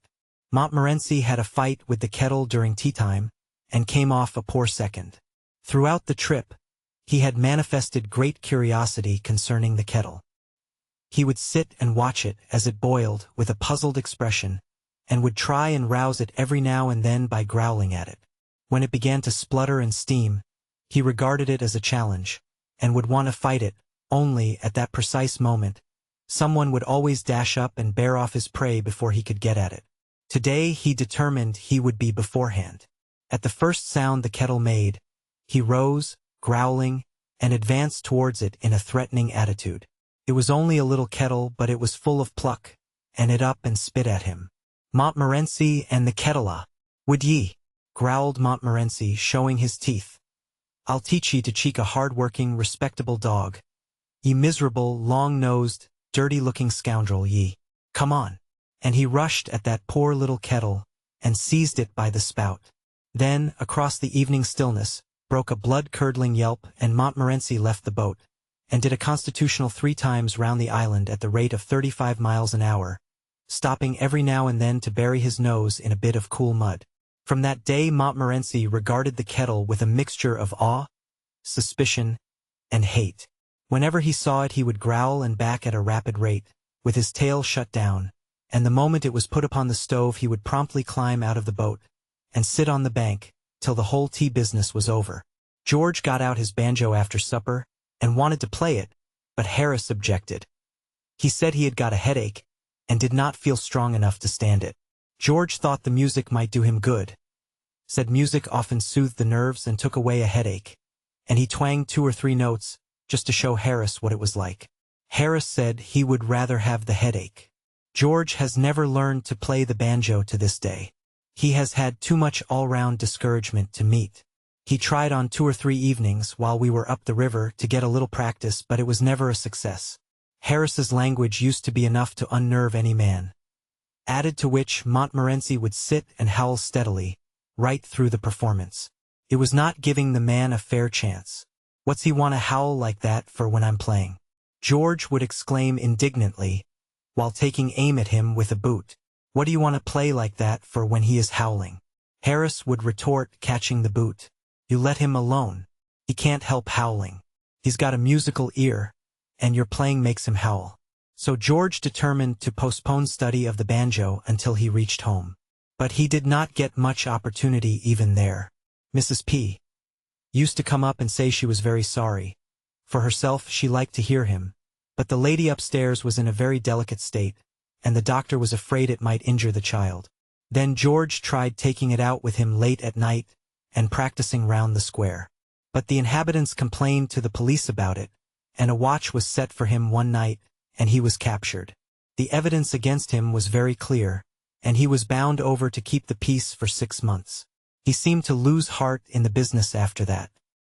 He did make 1 or 2 feeble efforts to take up the work again when the 6 months had elapsed, but there was always the same coldness, the same want of sympathy on the part of the world to fight against, and after a while he despaired altogether and advertised the instrument for sale at a great sacrifice, owner having no further use for same, and took to learning card tricks instead.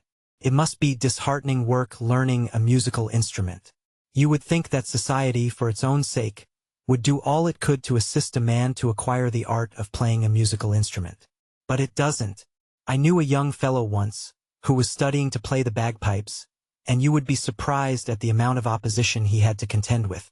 Why, not even from the members of his own family did he receive what you could call active encouragement. His father was dead against the business from the beginning, and spoke quite unfeelingly on the subject. My friend used to get up early in the morning to practice, but he had to give that plan up, because of his sister. She was somewhat religiously inclined, and she said it seemed such an awful thing to begin the day like that. So he sat up at night instead, and played after the family had gone to bed. But that did not do, as it got the house such a bad name. People, going home late, would stop outside to listen, and then put it about all over the town, the next morning, that a fearful murder had been committed at Mr. Jefferson's the night before, and would describe how they had heard the victim's shrieks and the brutal oaths and curses of the murderer, followed by the prayer for mercy, and the last dying gurgle of the corpse. So they let him practice in the daytime in the back kitchen with all the doors shut. But his more successful passages could generally be heard in the sitting room, in spite of these precautions, and would affect his mother almost to tears. She said it put her in mind of her poor father. He had been swallowed by a shark, poor man, while bathing off the coast of New Guinea. Where the connection came in, she could not explain. Then they knocked up a little place for him at the bottom of the garden, about quarter of a mile from the house, and made him take the machine down there when he wanted to work it. And sometimes a visitor would come to the house who knew nothing of the matter, and they would forget to tell him all about it and caution him, and he would go out for a stroll round the garden and suddenly get within earshot of those bagpipes without being prepared for it, or knowing what it was. If he were a man of strong mind, it only gave him fits, but a person of mere average intellect it usually sent mad.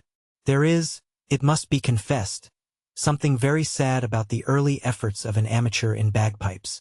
I have felt that myself when listening to my young friend. They appear to be a trying instrument to perform upon. You have to get enough breath for the whole tune before you start, at least so I gathered from watching Jefferson. He would begin magnificently with a wild, full, come-to-the-battle sort of a note that quite roused you. But he would get more and more piano as he went on, and the last verse generally collapsed in the middle with a splutter and a hiss. You want to be in good health to play the bagpipes. Young Jefferson only learnt to play one tune on those bagpipes. But I never heard any complaints about the insufficiency of his repertoire, none whatever. This tune was the Campbells Are Coming. Hooray! Hooray! So he said, though his father always held that it was the Bluebells of Scotland. Nobody seemed quite sure what it was exactly, but they all agreed that it sounded Scotch. Strangers were allowed 3 guesses, and most of them guessed a different tune each time. Harris was disagreeable after supper. I think it must have been the stew that had upset him. He is not used to high living. So George and I left him in the boat and settled to go for a mouch round Henley. He said he should have a glass of whiskey and a pipe, and fix things up for the night. We were to shout when we returned, and he would row over from the island and fetch us. Don't go to sleep, old man, we said as we started. Not much fear of that while this stew's on, he grunted, as he pulled back to the island. Henley was getting ready for the regatta, and was full of bustle. We met a goodish number of men we knew about the town, and in their pleasant company the time slipped by somewhat quickly, so that it was nearly 11 o'clock before we set off on our 4-mile walk home, as we had learned to call our little craft by this time. Just when we had given up all hope, then, I suddenly caught sight, a little way below us, of a strange, weird sort of glimmer flickering among the trees on the opposite bank. For an instant I thought of ghosts. It was such a shadowy, mysterious light. The next moment it flashed across me that it was our boat, and I sent up such a yell across the water that made the night seem to shake in its bed. We waited breathless for a minute, and then, oh, divinest music of the darkness! We heard the answering bark of Montmorency. We shouted back loud enough to wake the 7 sleepers. I never could understand myself why it should take more noise to wake 7 sleepers than one. And after what seemed an hour, but what was really, I suppose, about 5 minutes, we saw the lighted boat creeping slowly over the blackness, and heard Harris's sleepy voice asking where we were. There was an unaccountable strangeness about Harris.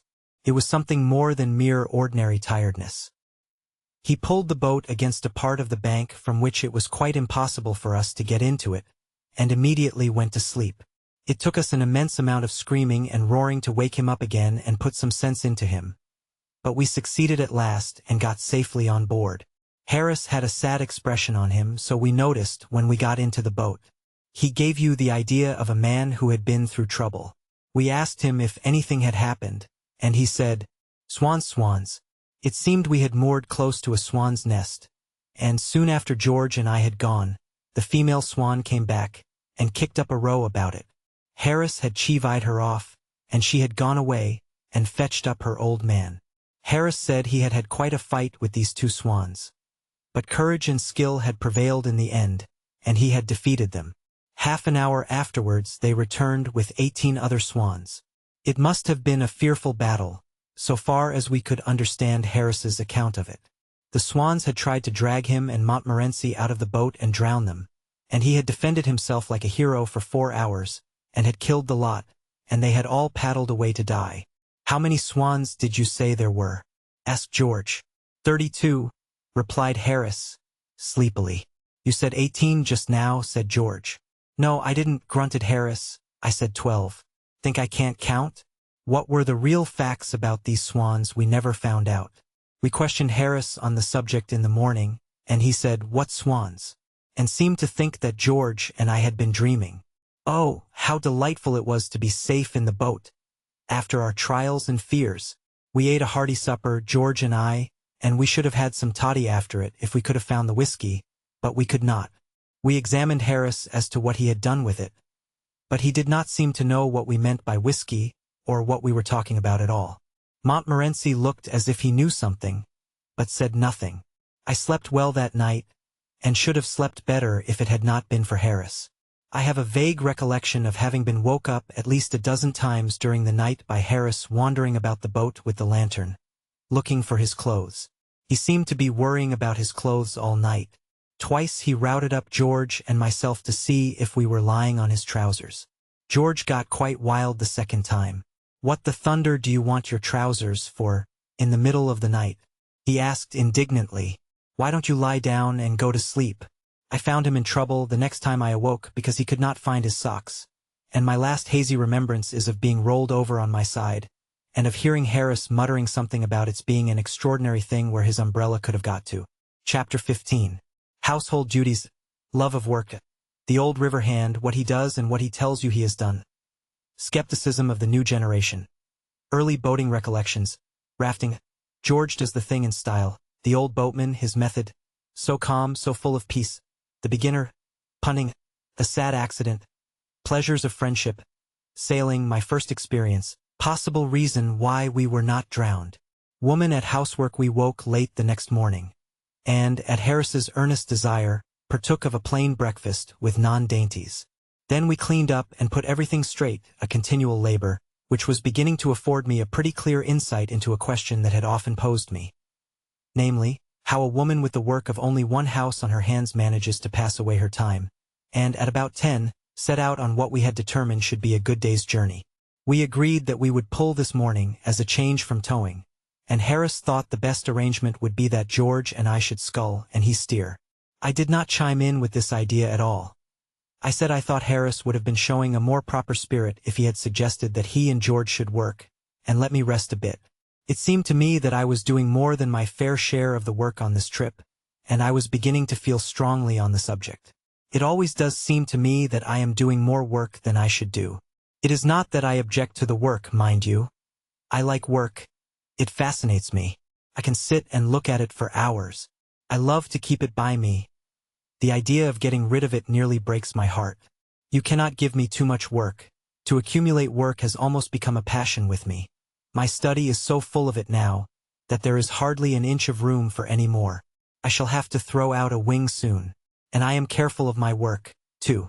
Why, some of the work that I have by me now has been in my possession for years and years, and there isn't a finger mark on it. I take a great pride in my work. I take it down now and then and dust it. No man keeps his work in a better state of preservation than I do. But, though I crave for work, I still like to be fair. I do not ask for more than my proper share. But I get it without asking for it, at least so it appears to me, and this worries me. George says he does not think I need trouble myself on the subject. He thinks it is only my over-scrupulous nature that makes me fear I am having more than my due, and that, as a matter of fact, I don't have half as much as I ought. But I expect he only says this to comfort me. In a boat, I have always noticed that it is the fixed idea of each member of the crew that he is doing everything. Harris's notion was that it was he alone who had been working, and that both George and I had been imposing upon him. George, on the other hand, ridiculed the idea of Harris's having done anything more than eat and sleep, and had a cast-iron opinion that it was he, George himself, who had done all the labor worth speaking of. He said he had never been out with such a couple of lazily skulks as Harris and I. That amused Harris. Fancy old George talking about work. He laughed. Why, about half an hour of it would kill him. Have you ever seen George work? He added, turning to me. I agreed with Harris that I never had. Most certainly not since we had started on this trip. Well, I don't see how you can know much about it, one way or the other, George retorted on Harris. For I'm blessed if you haven't been asleep half the time. Have you ever seen Harris fully awake, except at mealtime? Asked George, addressing me. Truth compelled me to support George. Harris had been very little good in the boat, so far as helping was concerned, from the beginning. Well, hang it all, I've done more than old Jay. Anyhow, rejoined Harris. Well, you couldn't very well have done less, added George. I suppose Jay thinks he is the passenger, continued Harris. And that was their gratitude to me for having brought them and their wretched old boat all the way up from Kingston, and for having superintended and managed everything for them, and taken care of them and slaved for them. It is the way of the world. We settled the present difficulty by arranging that Harris and George should scull up past Reading, and that I should tow the boat on from there. Pulling a heavy boat against a strong stream has few attractions for me now. There was a time long ago when I used to clamor for the hard work. Now I like to give the youngsters a chance. I notice that most of the old river hands are similarly retiring, whenever there is any stiff pulling to be done. You can always tell the old river hand by the way in which he stretches himself out upon the cushions at the bottom of the boat, and encourages the rowers by telling them anecdotes about the marvelous feats he performed last season. Call what you're doing hard work, he drawls between his contented whiffs, addressing the two perspiring novices, who have been grinding away steadily upstream for the last hour and a half. Why, Jim Biffles and Jack and I, last season, pulled up from Marlow to Goring in one afternoon, never stopped once. Do you remember that, Jack? Jack, who has made himself a bed up in the prow of all the rugs and coats he can collect, and who has been lying there asleep for the last 2 hours, partially wakes up on being thus appealed to, and recollects all about the matter, and also remembers that there was an unusually strong stream against them all the way, likewise a stiff wind. About 34 miles, I suppose it must have been, adds the first speaker, reaching down another cushion to put under his head. No, no. Don't exaggerate, Tom, murmurs Jack, reprovingly. 33 at the outside, and Jack and Tom, quite exhausted by this conversational effort, drop off to sleep once more. And the two simple-minded youngsters at the sculls feel quite proud of being allowed to row such wonderful oarsmen as Jack and Tom, and strain away harder than ever. When I was a young man, I used to listen to these tales from my elders and take them in and swallow them and digest every word of them, and then come up for more. But the new generation do not seem to have the simple faith of the old times. We, George, Harris, and myself, took a raw un up with us once last season, and we plied him with the customary stretchers about the wonderful things we had done all the way up.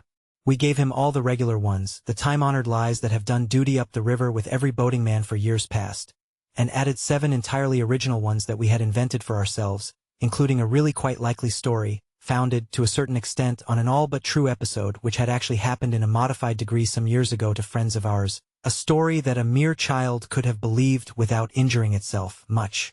And that young man mocked at them all, and wanted us to repeat the feats then and there, and to bet us 10 to 1 that we didn't. We got to chatting about our rowing experiences this morning, and to recounting stories of our first efforts in the art of oarsmanship. My own earliest boating recollection is of 5 of us contributing threepence each and taking out a curiously constructed craft on the Regent's Park Lake, drying ourselves subsequently in the park-keeper's lodge. After that, having acquired a taste for the water, I did a good deal of rafting in various suburban brickfields, an exercise providing more interest and excitement than might be imagined, especially when you are in the middle of the pond and the proprietor of the materials of which the raft is constructed suddenly appears on the bank, with a big stick in his hand. Your first sensation on seeing this gentleman is that, somehow or other, you don't feel equal to company and conversation, and that, if you could do so without appearing rude, you would rather avoid meeting him, and your object is, therefore, to get off on the opposite side of the pond to which he is, and to go home quietly and quickly, pretending not to see him. He, on the contrary, is yearning to take you by the hand, and talk to you. It appears that he knows your father, and is intimately acquainted with yourself, but this does not draw you towards him. He says he'll teach you to take his boards and make a raft of them. But seeing that you know how to do this pretty well already, the offer, though doubtless kindly meant, seems a superfluous one on his part, and you are reluctant to put him to any trouble by accepting it. His anxiety to meet you, however, is proof against all your coolness, and the energetic manner in which he dodges up and down the pond so as to be on the spot to greet you when you land is really quite flattering. If he be of a stout and short-winded build, You can easily avoid his advances. But when he is of the youthful and long-legged type, a meeting is inevitable. The interview is, however, extremely brief, most of the conversation being on his part, your remarks being mostly of an exclamatory and monosyllabic order, and as soon as you can tear yourself away you do so. I devoted some 3 months to rafting, and, being then as proficient as there was any need to be at that branch of the art, I determined to go in for rowing proper, and joined one of the Lea boating clubs. Being out in a boat on the River Lea, especially on Saturday afternoons, soon makes you smart at handling a craft, and spry at escaping being run down by roughs or swamped by barges. And it also affords plenty of opportunity for acquiring the most prompt and graceful method of lying down flat at the bottom of the boat so as to avoid being chucked out into the river by passing tow lines. But it does not give you style. It was not till I came to the Thames that I got style. My style of rowing is very much admired now. People say it is so quaint. George never went near the water until he was 16.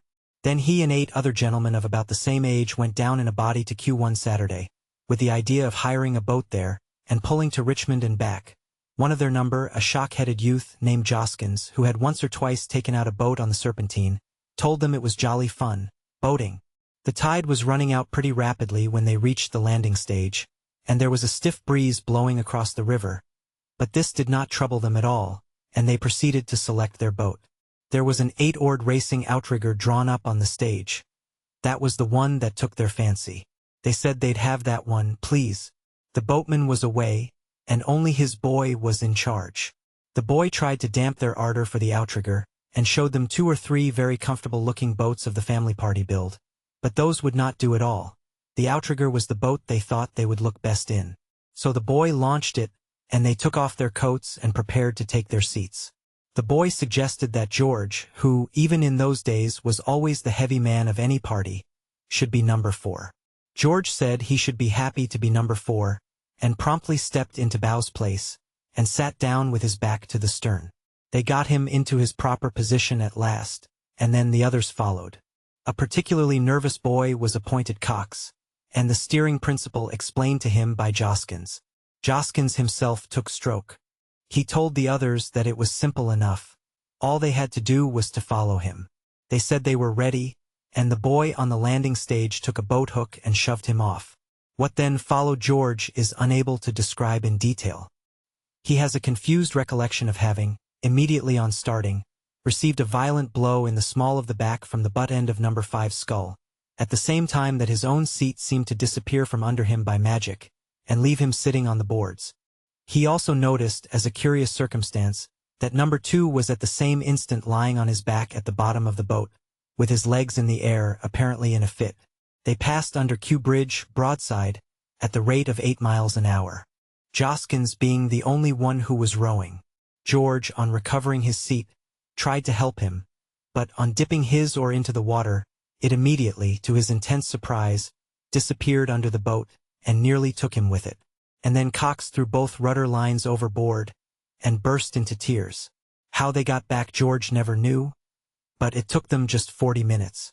A dense crowd watched the entertainment from Kew Bridge with much interest, and everybody shouted out to them different directions. 3 times they managed to get the boat back through the arch, and 3 times they were carried under it again, and every time Cox looked up and saw the bridge above him he broke out into renewed sobs. George said he little thought that afternoon that he should ever come to really like boating.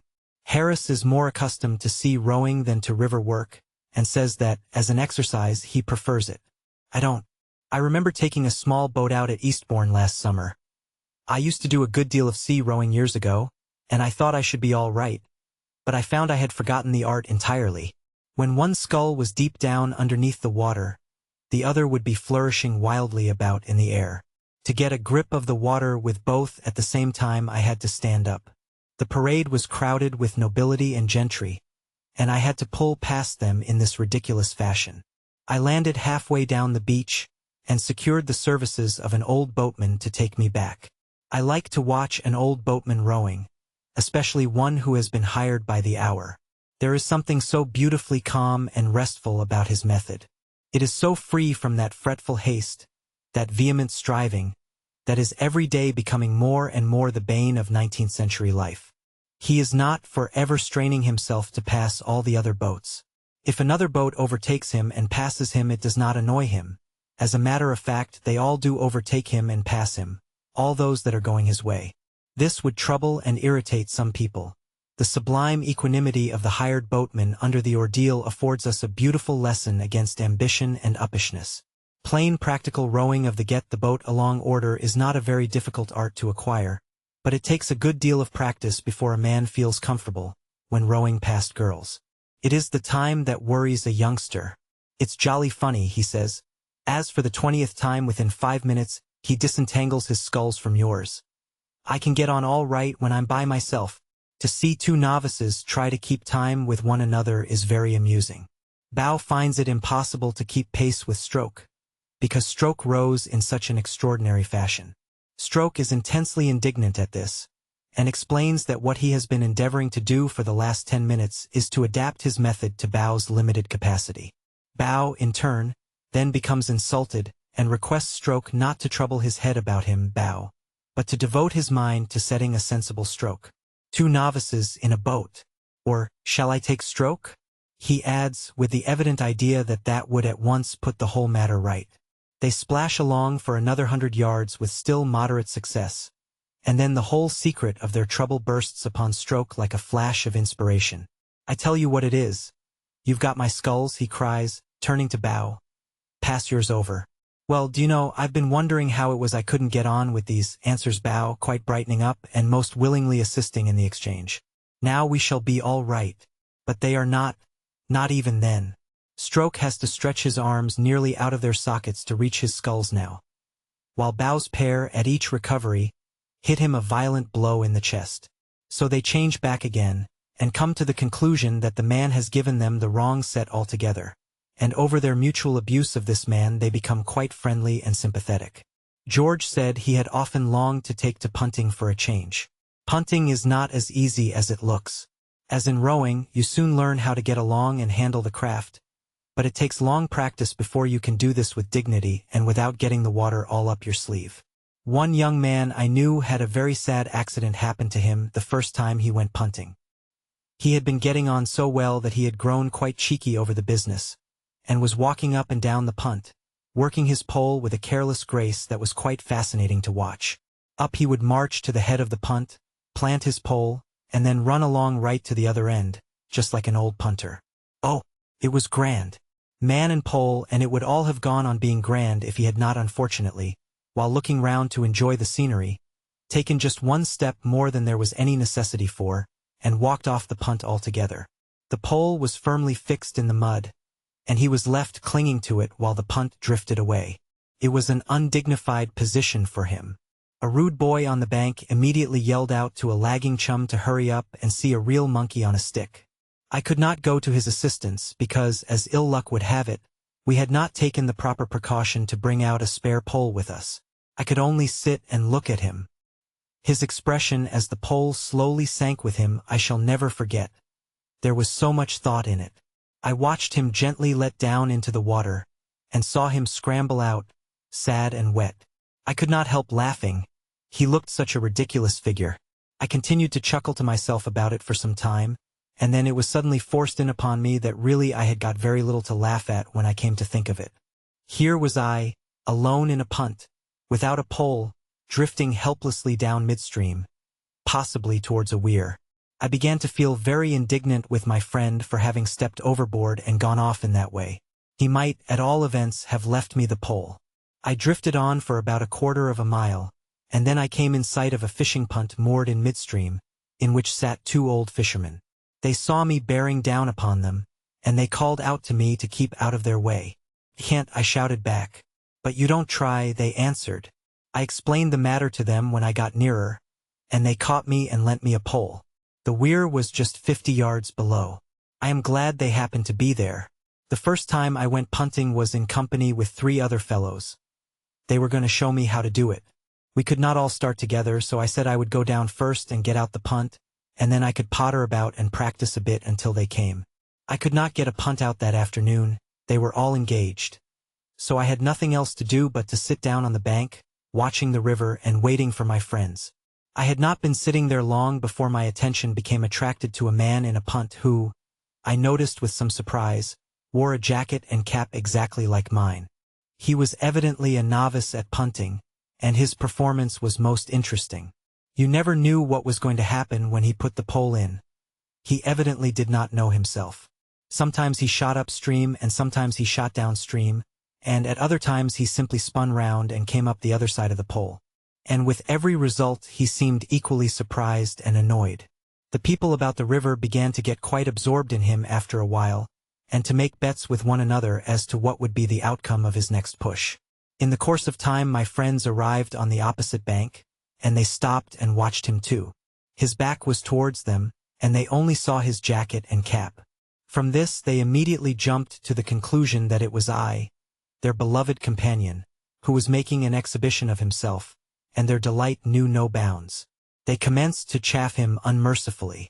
I did not grasp their mistake at first, and I thought, how rude of them to go on like that, with a perfect stranger, too. But before I could call out and reprove them, the explanation of the matter occurred to me, and I withdrew behind a tree. Oh, how they enjoyed themselves, ridiculing that young man. For 5 good minutes they stood there, shouting ribaldry at him, deriding him, mocking him, jeering at him. They peppered him with stale jokes, they even made a few new ones and threw at him. They hurled at him all the private family jokes belonging to our set, and which must have been perfectly unintelligible to him. And then, unable to stand their brutal jibes any longer, he turned round on them, and they saw his face. I was glad to notice that they had sufficient decency left in them to look very foolish. They explained to him that they had thought he was someone they knew. They said they hoped he would not deem them capable of so insulting anyone except a personal friend of their own. Bathing, of course, their having mistaken him for a friend excused it. I remember Harris telling me once of a bathing experience he had at Boulogne. He was swimming about there near the beach, when he felt himself suddenly seized by the neck from behind, and forcibly plunged under water. He struggled violently, but whoever had got hold of him seemed to be a perfect Hercules in strength, and all his efforts to escape were unavailing. He had given up kicking, and was trying to turn his thoughts upon solemn things, when his captor released him. He regained his feet, and looked round for his would-be murderer. The assassin was standing close by him, laughing heartily, but the moment he caught sight of Harris's face, as it emerged from the water, he started back and seemed quite concerned. "I really beg your pardon," he stammered confusedly, "but I took you for a friend of mine." Harris thought it was lucky for him the man had not mistaken him for a relation, or he would probably have been drowned outright. Sailing is a thing that wants knowledge and practice too, though as a boy I did not think so. I had an idea it came natural to a body like rounders and touch. I knew another boy who held this view likewise, and so one windy day we thought we would try the sport. We were stopping down at Yarmouth, and we decided we would go for a trip up the Yare. We hired a sailing boat at the yard by the bridge, and started off. "It's rather a rough day," said the man to us as we put off. "Better take in a reef and luff sharp when you get round the bend." We said we would make a point of it, and left him with a cheery good morning, wondering to ourselves how you luffed, and where we were to get a reef from, and what we were to do with it when we had got it. We rowed until we were out of sight of the town, and then, with a wide stretch of water in front of us, and the wind blowing a perfect hurricane across it, we felt that the time had come to commence operations. Hector, I think that was his name, went on pulling while I unrolled the sail.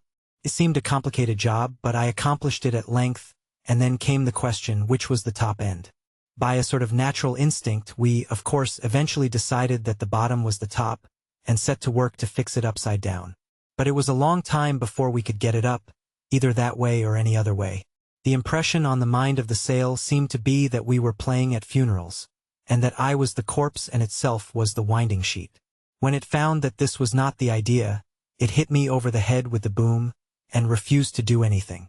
"Wet it," said Hector. "Drop it over and get it wet." He said people in ships always wetted the sails before they put them up. So I wetted it, but that only made matters worse than they were before. A dry sail clinging to your legs and wrapping itself round your head is not pleasant. But, when the sail is sopping wet, it becomes quite vexing. We did get the thing up at last, the two of us together. We fixed it, not exactly upside down, more sideways like, and we tied it up to the mast with the painter which we cut off for the purpose. That the boat did not upset I simply state as a fact. Why it did not upset I am unable to offer any reason. I have often thought about the matter since, but I have never succeeded in arriving at any satisfactory explanation of the phenomenon. Possibly the result may have been brought about by the natural obstinacy of all things in this world. The boat may possibly have come to the conclusion, judging from a cursory view of our behavior, that we had come out for a morning's suicide, and had thereupon determined to disappoint us. That is the only suggestion I can offer.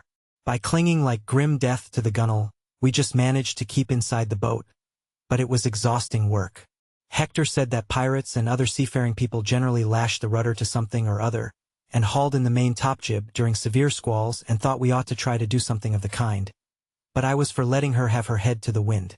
As my advice was by far the easiest to follow, we ended by adopting it, and contrived to embrace the gunwale and give her her head. The boat traveled upstream for about a mile at a pace I have never sailed it since, and don't want to again. Then, at a bend, she heeled over till half her sail was under water. Then she righted herself by a miracle and flew for a long low bank of soft mud.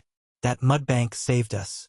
The boat plowed its way into the middle of it and then stuck.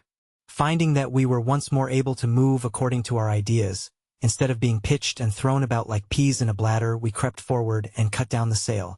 We had had enough sailing. We did not want to overdo the thing and get a surfeit of it. We had had a sail, a good all-round exciting, interesting sail, and now we thought we would have a row just for a change like. We took the sculls and tried to push the boat off the mud, and, in doing so, we broke one of the sculls. After that we proceeded with great caution, but they were a wretched old pair, and the second one cracked almost easier than the first and left us helpless. The mud stretched out for about 100 yards in front of us, and behind us was the water. The only thing to be done was to sit and wait until someone came by. It was not the sort of day to attract people out on the river, and it was 3 hours before a soul came in sight.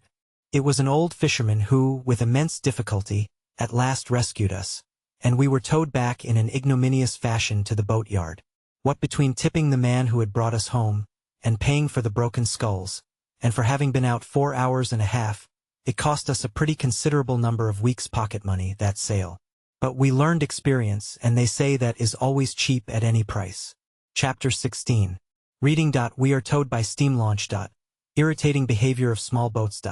How they get in the way of steam launches. George and Harris again shirk their work. Rather a hackneyed story. Streetly and Goring. We came in sight of Reading about 11. The river is dirty and dismal here. One does not linger in the neighborhood of Reading.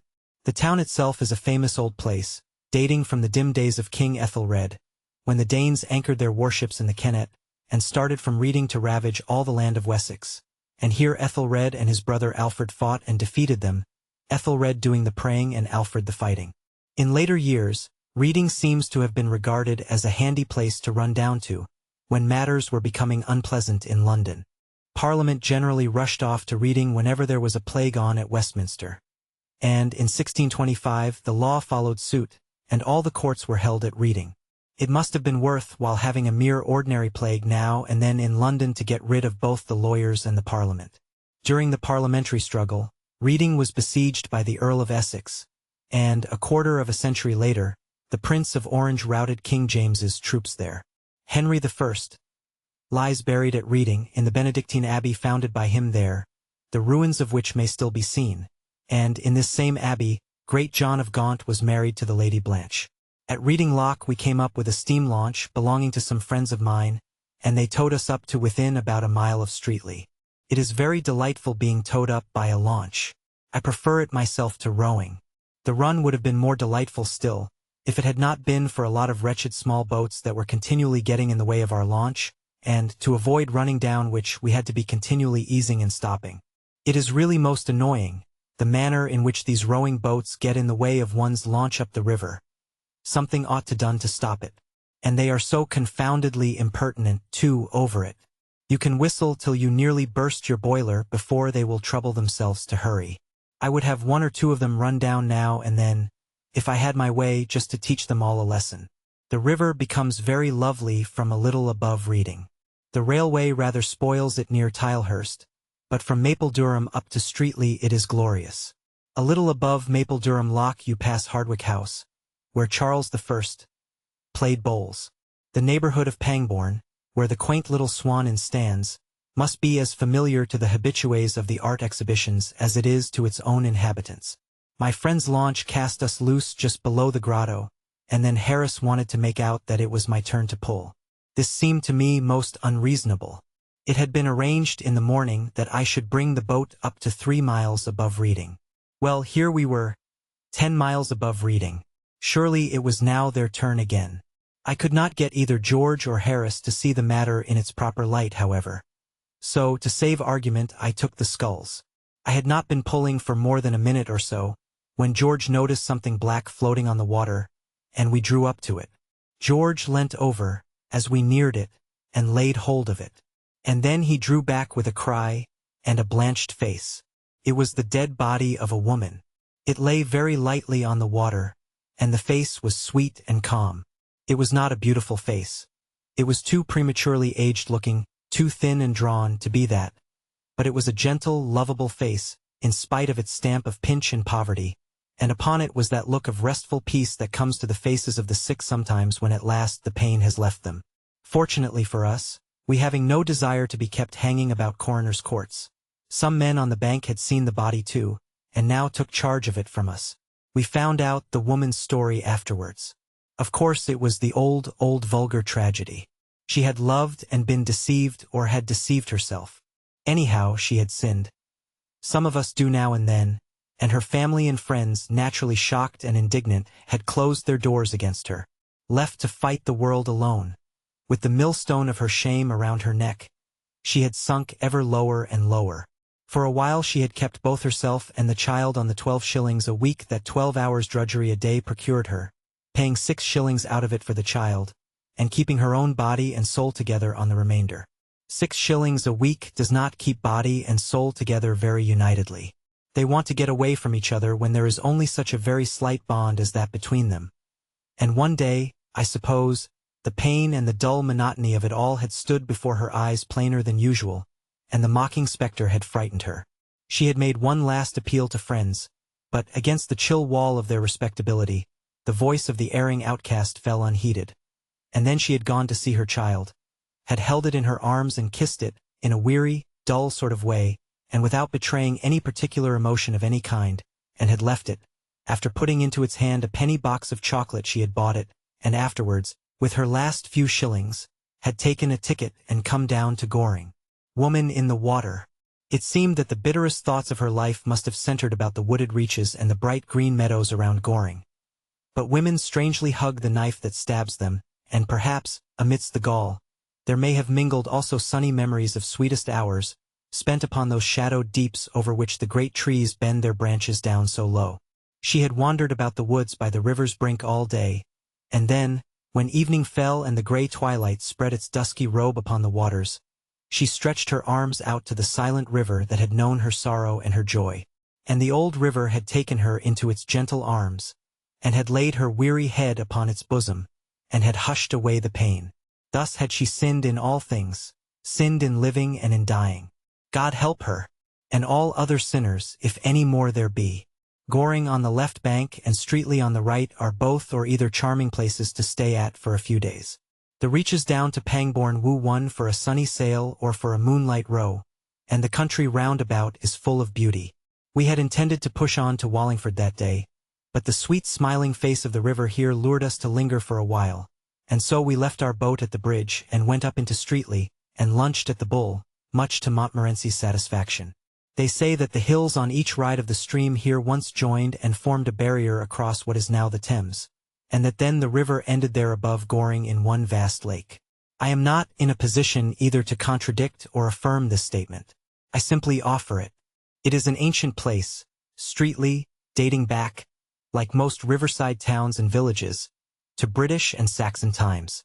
Goring is not nearly so pretty a little spot to stop at as Streatley, if you have your choice, but it is passing fair enough in its way, and is nearer the railway in case you want to slip off without paying your hotel bill. Chapter 17. Washing Day at Fish and Fishers. On the Art of Angling. A conscientious fly fisher. A fishy story. Washing line. We stayed 2 days at Streatley, and got our clothes washed. We had tried washing them ourselves in the river under George's superintendence, and it had been a failure. Indeed, it had been more than a failure because we were worse off after we had washed our clothes than we were before. Before we had washed them, they had been very, very dirty, it is true, but they were just wearable. After we had washed them, well, the river between Reading and Henley was much cleaner, after we had washed our clothes in it, than it was before.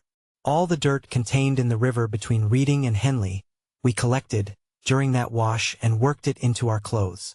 The washerwoman at Streatley said she felt she owed it to herself to charge us just 3 times the usual prices for that wash. She said it had not been like washing, it had been more in the nature of excavating. We paid the bill without a murmur. The neighborhood of Streatley and Goring is a great fishing center. There is some excellent fishing to be had here. The river abounds in pike, roach, dace, gudgeon, and eels just here, and you can sit and fish for them all day. Some people do. They never catch them. I never knew anybody catch anything up the Thames except minnows and dead cats. But that has nothing to do, of course, with fishing. The local fisherman's guide doesn't say a word about catching anything. All it says is the place is a good station for fishing, and, from what I have seen of the district, I am quite prepared to bear out this statement. There is no spot in the world where you can get more fishing, or where you can fish for a longer period. Some fishermen come here and fish for a day, and others stop and fish for a month. You can hang on and fish for a year if you want to. It will be all the same. The Angler's Guide to the Thames says that jack and perch are also to be had about here, but there the Angler's Guide is wrong. Jack and perch may be about there. Indeed, I know for a fact that they are. You can see them there in shoals when you are out for a walk along the banks. They come and stand half out of the water with their mouths open for biscuits. And, if you go for a bathe, they crowd round and get in your way and irritate you. But they are not to be had by a bit of worm on the end of a hook, nor anything like it. Not they. I am not a good fisherman myself. I devoted a considerable amount of attention to the subject at one time, and was getting on, as I thought, fairly well. But the old hands told me that I should never be any real good at it, and advised me to give it up. They said that I was an extremely neat thrower, and that I seemed to have plenty of gumption for the thing, and quite enough constitutional laziness. But they were sure I should never make anything of a fisherman. I had not got sufficient imagination. They said that as a poet or a shilling shocker or a reporter or anything of that kind, I might be satisfactory, but that, to gain any position as a Thames angler, would require more play of fancy, more power of invention than I appeared to possess. Some people are under the impression that all that is required to make a good fisherman is the ability to tell lies easily and without blushing. But this is a mistake. Mere bald fabrication is useless. The veriest tyro can manage that. It is in the circumstantial detail, the embellishing touches of probability, the general air of scrupulous, almost of pedantic veracity, that the experienced angler is seen. Anybody can come in and say, "Oh, I caught 15 dozen perch yesterday evening," or "Last Monday I landed a gudgeon, weighing 18 pounds, and measuring 3 feet from the tip to the tail." There is no art, no skill required for that sort of thing. It shows pluck, but that is all. No, your accomplished angler would scorn to tell a lie that way. His method is a study in itself. He comes in quietly with his hat on, appropriates the most comfortable chair, lights his pipe, and commences to puff in silence. He lets the youngsters brag away for a while, and then, during a momentary lull, he removes the pipe from his mouth, and remarks, as he knocks the ashes out against the bars, "Well, I had a haul on Tuesday evening that it's not much good my telling anybody about." "Oh, why's that?" they ask. "Because I don't expect anybody would believe me if I did," replies the old fellow calmly, and without even a tinge of bitterness in his tone, as he refills his pipe, and requests the landlord to bring him 3 of Scotch, cold. There is a pause after this, nobody feeling sufficiently sure of himself to contradict the old gentleman. So he has to go on by himself without any encouragement.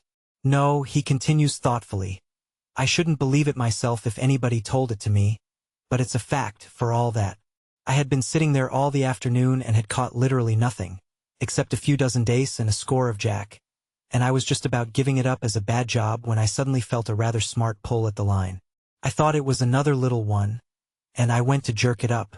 Hang me if I could move the rod. It took me half an hour, sir, to land that fish, and every moment I thought the line was going to snap. I reached him at last, and what do you think it was? A sturgeon. A 40-pound sturgeon. Taken on a line, sir. Yes, you may well look surprised. I'll have another 3 of scotch, landlord, please. And then he goes on to tell of the astonishment of everybody who saw it, and what his wife said when he got home, and of what Joe Buggles thought about it. I asked the landlord of an inn up the river once if it did not injure him, sometimes, listening to the tales that the fishermen about there told him, and he said, "Oh no, not now, sir. It did used to knock me over a bit at first, but, Lor love you, me and the missus we listens to 'em all day now. It's what you're used to, you know. It's what you're used to." I knew a young man once. He was a most conscientious fellow, and, when he took to fly fishing, he determined never to exaggerate his hauls by more than 25%. "When I have caught 40 fish," said he, "then I will tell people that I have caught 50, and so on. But I will not lie any more than that, because it is sinful to lie." But the 25% plan did not work well at all. He never was able to use it. The greatest number of fish he ever caught in one day was 3, and you can't add 25% to 3, at least not in fish.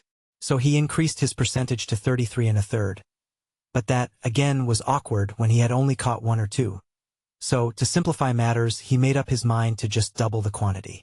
He stuck to this arrangement for a couple of months, and then he grew dissatisfied with it. Nobody believed him when he told them that he only doubled, and he, therefore, gained no credit that way whatever, while his moderation put him at a disadvantage among the other anglers. When he had really caught 3 small fish and said he had caught 6, it used to make him quite jealous to hear a man, whom he knew for a fact had only caught 1, going about telling people he had landed 2 dozen. So, eventually, he made one final arrangement with himself, which he has religiously held to ever since, and that was to count each fish that he caught as 10, and to assume 10 to begin with. For example, if he did not catch any fish at all, then he said he had caught 10 fish. You could never catch less than 10 fish by his system. That was the foundation of it. Then, if by any chance he really did catch 1 fish, he called it 20, while 2 fish would count 30, 3 40, and so on. It is a simple and easily worked plan, and there has been some talk lately of its being made use of by the angling fraternity in general. Indeed, the committee of the Thames Anglers Association did recommend its adoption about 2 years ago, but some of the older members opposed it. They said they would consider the idea if the number were doubled, and each fish counted as 20. If ever you have an evening to spare, up the river, I should advise you to drop into one of the little village inns, and take a seat in the taproom. You will be nearly sure to meet 1 or 2 old rodmen, sipping their toddy there, and they will tell you enough fishy stories in half an hour to give you indigestion for a month. George and I don't know what had become of Harris. He had gone out and had a shave early in the afternoon, and had then come back and spent full 40 minutes in pipe-claying his shoes. We had not seen him since. George and I, therefore, and the dog, left to ourselves, went for a walk to Wallingford on the second evening, and coming home we called in at a little riverside inn for a rest and other things. We went into the parlor and sat down. There was an old fellow there, smoking a long clay pipe, and we naturally began chatting. He told us that it had been a fine day today, and we told him that it had been a fine day yesterday, and then we all told each other that we thought it would be a fine day tomorrow, and George said the crops seemed to be coming up nicely. After that it came out, somehow or other, that we were strangers in the neighborhood, and that we were going away the next morning. The trout, then a pause ensued in the conversation, during which our eyes wandered round the room. They finally rested upon a dusty old glass case, fixed very high up above the chimney-piece, and containing a trout. It rather fascinated me, that trout. It was such a monstrous fish. In fact, at first glance I thought it was a cod. "Ah," said the old gentleman, following the direction of my gaze. "Fine fellow that, ain't he?" "Quite uncommon," I murmured. And George asked the old man how much he thought it weighed. 18 pounds 6 ounces, said our friend, rising and taking down his coat. "Yes," he continued, "it were 16 year ago, come the 3rd o' next month, that I landed him. I caught him just below the bridge with a minnow. They told me he were in the river, and I said I'd have him, and so I did. You don't see many fish that size about here now, I'm thinking.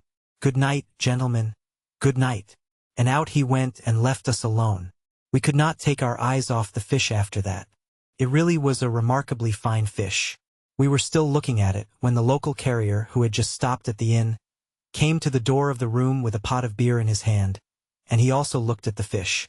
"Good-sized trout, that," said George, turning round to him. "Ah, you may well say that, sir," replied the man. And then, after a pull at his beer, he added, "Maybe you wasn't here, sir, when that fish was caught." "No," we told him. "We were strangers in the neighborhood." "Ah," said the carrier, "then, of course, how should you? It was nearly 5 years ago that I caught that trout." "Oh, was it you who caught it, then?" said I. "Yes, sir," replied the genial old fellow. "I caught him just below the lock, leastways what was the lock then, one Friday afternoon, and the remarkable thing about it is that I caught him with a fly. I'd gone out pike fishing, bless you, never thinking of a trout, and when I saw that whopper on the end of my line, blessed if it didn't quite take me aback. Well, you see, he weighed 26 pounds. Good night, gentlemen. Good night." 5 minutes afterwards, a third man came in, and described how he had caught it early one morning with bleak. And then he left, and a stolid, solemn-looking, middle-aged individual came in, and sat down over by the window. None of us spoke for a while. But at length George turned to the newcomer and said, "I beg your pardon. I hope you will forgive the liberty that we, perfect strangers in the neighborhood, are taking, but my friend here and myself would be so much obliged if you would tell us how you caught that trout up there." "Why, who told you I caught that trout?" was the surprised query.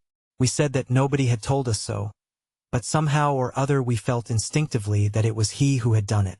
"Well, it's a most remarkable thing." "Most remarkable," answered the stolid stranger, laughing, "because, as a matter of fact, you are quite right. I did catch it, but fancy your guessing it like that. Dear me, it's really a most remarkable thing." And then he went on, and told us how it had taken him half an hour to land it, and how it had broken his rod. He said he had weighed it carefully when he reached home, and it had turned the scale at 34 pounds. He went in his turn, and when he was gone, the landlord came in to us. We told him the various histories we had heard about his trout, and he was immensely amused, and we all laughed very heartily.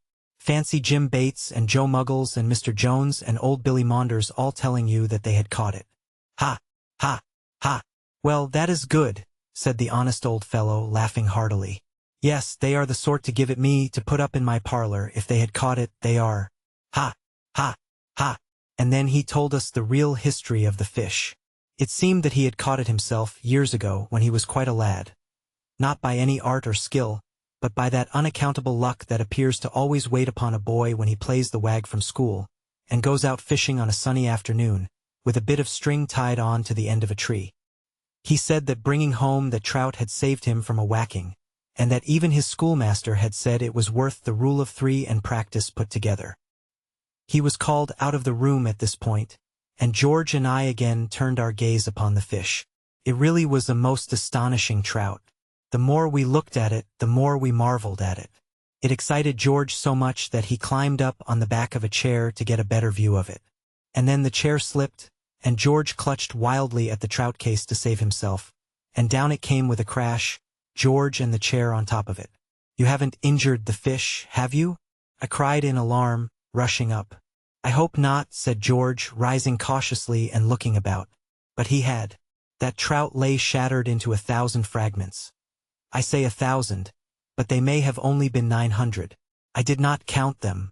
We thought it strange and unaccountable that a stuffed trout should break up into little pieces like that. And so it would have been strange and unaccountable if it had been a stuffed trout, but it was not. That trout was plaster of Paris. Chapter 18. Lockstut. George and I are photographed at Wallingford, Dorchester, Abingdon, the family man. A good spot for drowning. A difficult bit of water. Demoralizing effect of river air. We left Streatley early the next morning, and pulled up to Culham, and slept under the canvas, in the backwater there. The river is not extraordinarily interesting between Streatley and Wallingford. From Cleve you get a stretch of 6.5 miles without a lock. I believe this is the longest uninterrupted stretch anywhere above Teddington, and the Oxford Club make use of it for their trial 8s. But however satisfactory this absence of locks may be to rowing men, it is to be regretted by the mere pleasure-seeker. For myself, I am fond of locks. They pleasantly break the monotony of the pull. I like sitting in the boat and slowly rising out of the cool depths up into new reaches and fresh views, or sinking down, as it were, out of the world and then waiting, while the gloomy gates creak, and the narrow strip of daylight between them widens till the fair smiling river lies full before you, and you push your little boat out from its brief prison on to the welcoming waters once again. They are picturesque little spots, these locks. The stout old lock-keeper, or his cheerful-looking wife or bright-eyed daughter, are pleasant folk to have a passing chat with. You meet other boats there, and river gossip is exchanged. The Thames would not be the fairyland it is without its flower-decked locks. Talking of locks reminds me of an accident George and I very nearly had one summer's morning at Hampton Court. It was a glorious day and the lock was crowded, and, as is a common practice up the river, a speculative photographer was taking a picture of us all as we lay upon the rising waters. I did not catch what was going on at first, and was, therefore, extremely surprised at noticing George hurriedly smooth out his trousers, ruffle up his hair, and stick his cap on in a rakish manner at the back of his head, and then, assuming an expression of mingled affability and sadness, sit down in a graceful attitude, and try to hide his feet. My first idea was that he had suddenly caught sight of some girl he knew, and I looked about to see who it was. Everybody in the lock seemed to have been suddenly struck wooden. They were all standing or sitting about in the most quaint and curious attitudes I have ever seen off a Japanese fan. All the girls were smiling. Oh, they did look so sweet. And all the fellows were frowning, and looking stern and noble. And then, at last, the truth flashed across me, and I wondered if I should be in time. Ours was the first boat, and it would be unkind of me to spoil the man's picture, I thought. So I faced round quickly, and took up a position in the prow, where I leant with careless grace upon the hitcher, in an attitude suggestive of agility and strength. I arranged my hair with a curl over the forehead, and threw an air of tender wistfulness into my expression, mingled with a touch of cynicism, which I am told suits me. As we stood, waiting for the eventful moment, I heard someone behind call out, "Hi! Look at your nose." I could not turn round to see what was the matter, and whose nose it was that was to be looked at. I stole a side glance at George's nose. It was all right, at all events there was nothing wrong with it that could be altered. I squinted down at my own, and that seemed all that could be expected also. "Look at your nose, you stupid ass," came the same voice again, louder, and then another voice cried, "Push your nose out, can't you, you two with the dog." Neither George nor I dared to turn round. The man's hand was on the cap, and the picture might be taken any moment. Was it us they were calling to? What was the matter with our noses? Why were they to be pushed out? But now the whole lock started yelling, and a stentorian voice from the back shouted, "Look at your boat, sir. You in the red and black caps. It's your two corpses that will get taken in that photo if you ain't quick." We looked then, and saw that the nose of our boat had got fixed under the woodwork of the lock, while the incoming water was rising all around it, and tilting it up. In another moment we should be over. Quick as thought, we each seized an oar, and a vigorous blow against the side of the lock with the butt ends released the boat, and sent us sprawling on our backs. The photograph we did not come out well in that photograph, George and I. Of course, as was to be expected, our luck ordained it, that the man should set his wretched machine in motion at the precise moment that we were both lying on our backs with a wild expression of "Where am I? And what is it?" on our faces, and our 4 feet waving madly in the air. Our feet were undoubtedly the leading article in that photograph. Indeed, very little else was to be seen. They filled up the foreground entirely. Behind them you caught glimpses of the other boats, and bits of the surrounding scenery. But everything and everybody else in the lock looked so utterly insignificant and paltry compared with our feet, that all the other people felt quite ashamed of themselves, and refused to subscribe to the picture. The owner of one steam launch, who had bespoke 6 copies, rescinded the order on seeing the negative. He said he would take them if anybody could show him his launch, but nobody could. It was somewhere behind George's right foot. There was a good deal of unpleasantness over the business. The photographer thought we ought to take a dozen copies each, seeing that the photo was about 9/10 us, but we declined. We said we had no objection to being photoed full length, but we preferred being taken the right way up. Wallingford, 6 miles above Streatley, is a very ancient town, and has been an active center for the making of English history. It was a rude, mud-built town in the time of the Britons, who squatted there until the Roman legions evicted them, and replaced their clay-baked walls by mighty fortifications, the trace of which time has not yet succeeded in sweeping away, so well those old-world masons knew how to build. But time, though he halted at Roman walls, soon crumbled Romans to dust, and on the ground, in later years, fought savage Saxons and huge Danes, until the Normans came. It was a walled and fortified town up to the time of the Parliamentary War, when it suffered a long and bitter siege from Fairfax. It fell at last, and then the walls were raised. From Wallingford up to Dorchester, the neighborhood of the river grows more hilly, varied, and picturesque. Dorchester stands half a mile from the river. It can be reached by paddling up the Thame if you have a small boat, but the best way is to leave the river at Day's Lock and take a walk across the fields. Dorchester is a delightfully peaceful old place, nestling in stillness and silence and drowsiness. Dorchester, like Wallingford, was a city in ancient British times. It was then called Caer Doran, the city on the water. In more recent times the Romans formed a great camp here, the fortifications surrounding which now seem like low, even hills. In Saxon days it was the capital of Wessex. It is very old, and it was very strong and great once. Now it sits aside from the stirring world, and nods and dreams. Round Clifton Hampton, itself a wonderfully pretty village, old-fashioned, peaceful, and dainty with flowers, the river scenery is rich and beautiful. If you stay the night on land at Clifton, you cannot do better than put up at the barley mow. It is, without exception, I should say, the quaintest, most old world in up the river.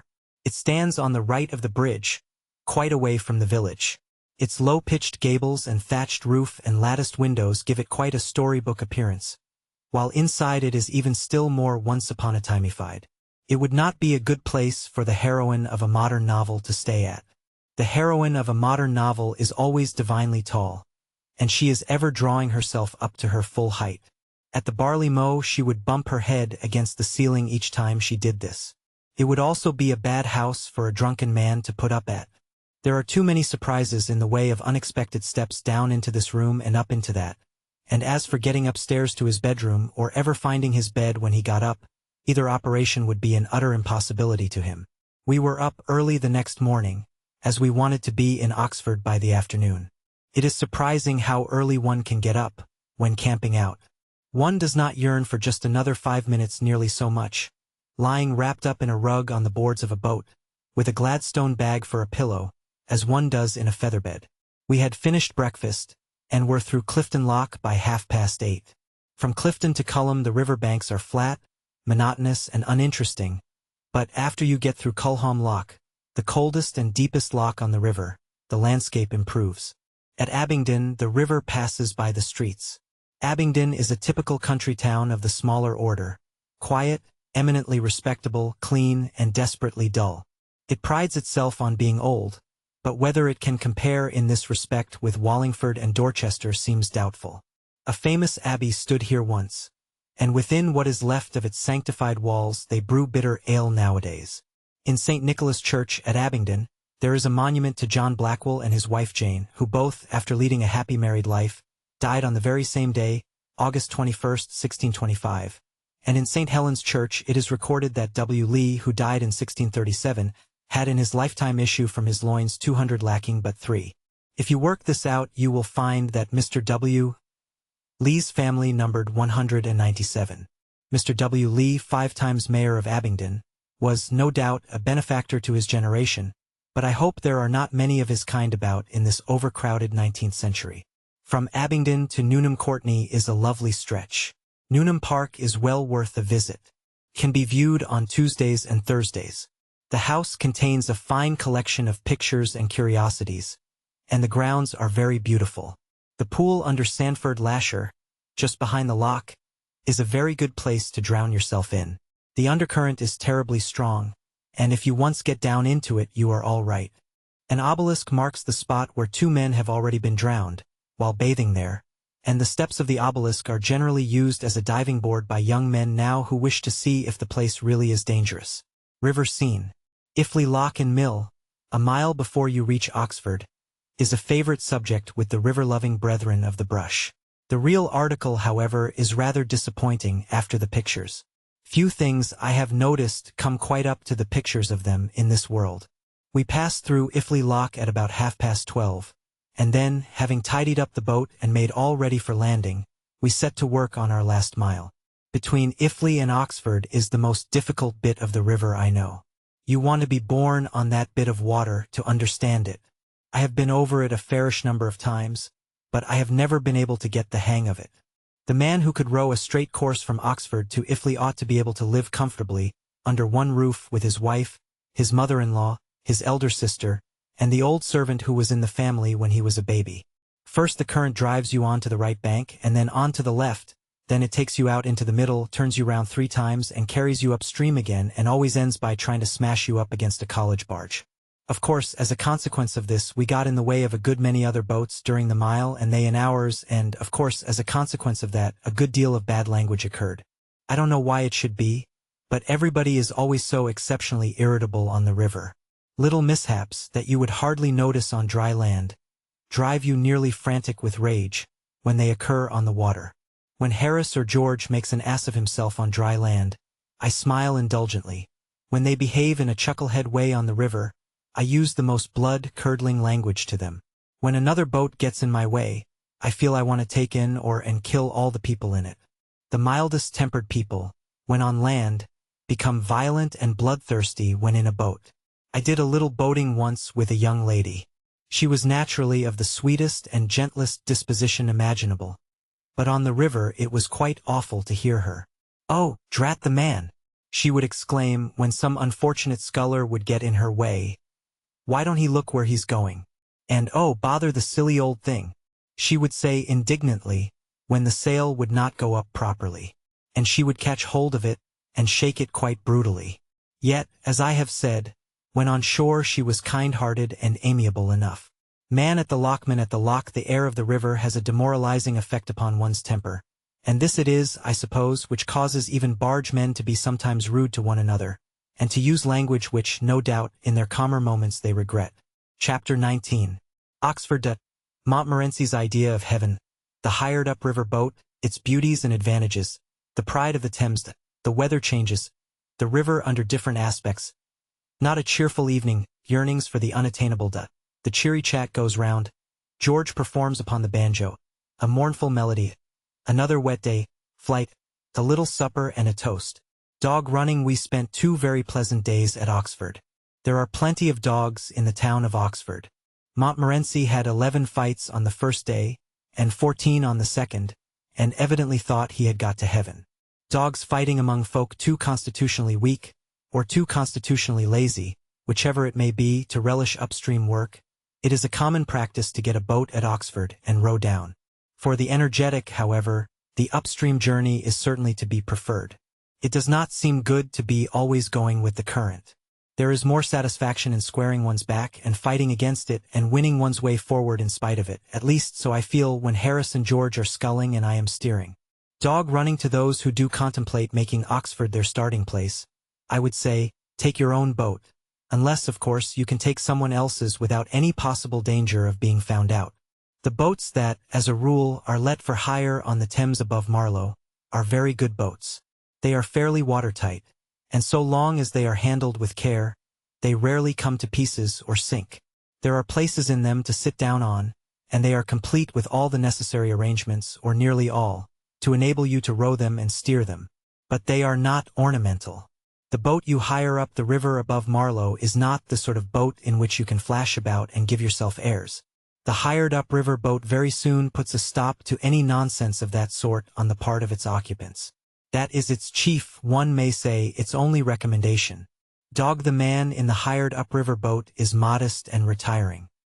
He likes to keep on the shady side, underneath the trees, and to do most of his traveling early in the morning or late at night, when there are not many people about on the river to look at him. When the man in the hired upriver boat sees anyone he knows, he gets out onto the bank and hides behind a tree. I was one of a party who hired an upriver boat one summer, for a few days' trip. We had none of us ever seen the hired upriver boat before, and we did not know what it was when we did see it. We had written for a boat, a double-sculling skiff, And when we went down with our bags to the yard, and gave our names, the man said, "The Pride of the Thames, oh yes, you're the party that wrote for a double-sculling skiff. It's all right. Jim, fetch round the Pride of the Thames." The boy went and reappeared 5 minutes afterwards, struggling with an antediluvian chunk of wood that looked as though it had been recently dug out of somewhere, and dug out carelessly, so as to have been unnecessarily damaged in the process. My own idea, on first catching sight of the object, was that it was a Roman relic of some sort, relic of what I do not know, possibly of a coffin. The neighborhood of the Upper Thames is rich in Roman relics, and my surmise seemed to me a very probable one. But our serious young man, who was a bit of a geologist, pooh-poohed my Roman relic theory, and said it was clear to the meanest intellect, in which category he seemed to be grieved that he could not conscientiously include mine, that the thing the boy had found was the fossil of a whale, and he pointed out to us various evidences proving that it must have belonged to the preglacial period. To settle the dispute, we appealed to the boy. We told him not to be afraid, but to speak the plain truth. Was it the fossil of a pre-Adamite whale, or was it an early Roman coffin?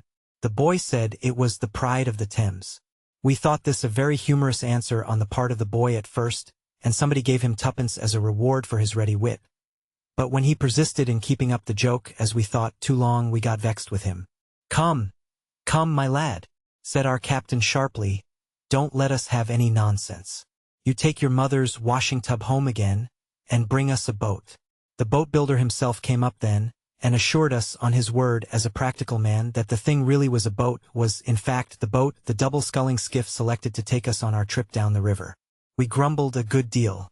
We thought he might, at least, have had it whitewashed or tarred, had something done to it to distinguish it from a bit of a wreck, but he could not see any fault in it. He even seemed offended at our remarks. He said he had picked us out the best boat in all his stock, and he thought we might have been more grateful. He said it, the Pride of the Thames, had been in use just as it now stood, or rather as it now hung together, for the last 40 years to his knowledge, and nobody had complained of it before, and he did not see why we should be the first to begin. We argued no more. We fastened the so-called boat together with some pieces of string, got a bit of wallpaper and pasted over the shabbier places, said our prayers, and stepped on board. They charged us 35 shillings for the loan of the remnant for 6 days. And we could have bought the thing out and out for 4 and 6pence at any sale of driftwood round the coast. The weather changed on the 3rd day. Oh, I am talking about our present trip now, and we started from Oxford upon our homeward journey in the midst of a steady drizzle. The river, with the sunlight flashing from its dancing wavelets, gilding gold the gray-green beach trunks, glinting through the dark, cool wood paths, chasing shadows o'er the shallows, flinging diamonds from the mill wheels, throwing kisses to the lilies, wantoning with the Weir's white waters, silvering moss-grown walls and bridges, brightening every tiny townlet, making sweet each lane and meadow, lying tangled in the rushes, peeping, laughing, from each inlet, gleaming gay on many a far sail, making soft the air with glory, is a golden fairy stream. But the river, chill and weary, with the ceaseless raindrops falling on its brown and sluggish waters, with a sound as of a woman, weeping low in some dark chamber, while the woods, all dark and silent, shrouded in their mists of vapor, stand like ghosts upon the margin. Silent ghosts with eyes reproachful, like the ghosts of evil actions, like the ghosts of friends neglected, is a spirit-haunted water through the land of vain regrets. Sunlight is the lifeblood of nature. Mother Earth looks at us with such dull, soulless eyes, when the sunlight has died away from out of her. It makes us sad to be with her then. She does not seem to know us or to care for us. She is as a widow who has lost the husband she loved, and her children touch her hand, and look up into her eyes, but gain no smile from her. We rode on all that day through the rain, and very melancholy work it was. We pretended at first that we enjoyed it. We said it was a change, and that we liked to see the river under all its different aspects. We said we could not expect to have it all sunshine, nor should we wish it. We told each other that nature was beautiful, even in her tears. The boat in the rain. Indeed, Harris and I were quite enthusiastic about the business, for the first few hours. And we sang a song about a gypsy's life, and how delightful a gypsy's existence was. Free to storm and sunshine, and to every wind that blew, and how he enjoyed the rain, and what a lot of good it did him, and how he laughed at people who didn't like it, George took the fun more soberly, and stuck to the umbrella. We hoisted the cover before we had lunch and kept it up all the afternoon, just leaving a little space in the bow, from which one of us could paddle and keep a lookout. In this way we made 9 miles, and pulled up for the night a little below Day's Lock. I cannot honestly say that we had a merry evening. The rain poured down with quiet persistency. Everything in the boat was damp and clammy. Supper was not a success. Cold veal pie, when you don't feel hungry, is apt to cloy. I felt I wanted whitebait and a cutlet. Harris babbled of soles and white sauce, and passed the remains of his pie to Montmorency, who declined it, and, apparently insulted by the offer, went and sat over at the other end of the boat by himself. George requested that we would not talk about these things, at all events until he had finished his cold boiled beef without mustard. We played penny nap after supper. We played for about an hour and a half, by the end of which time George had won 4p. George always is lucky at cards, and Harris and I had lost exactly 2p each. We thought we would give up gambling then. As Harris said, it breeds an unhealthy excitement when carried too far. George offered to go on and give us our revenge. But Harris and I decided not to battle any further against fate. After that, we mixed ourselves some toddy and sat round and talked. George told us about a man he had known, who had come up the river 2 years ago and who had slept out in a damp boat on just such another night as that was, and it had given him rheumatic fever and nothing was able to save him, and he had died in great agony 10 days afterwards.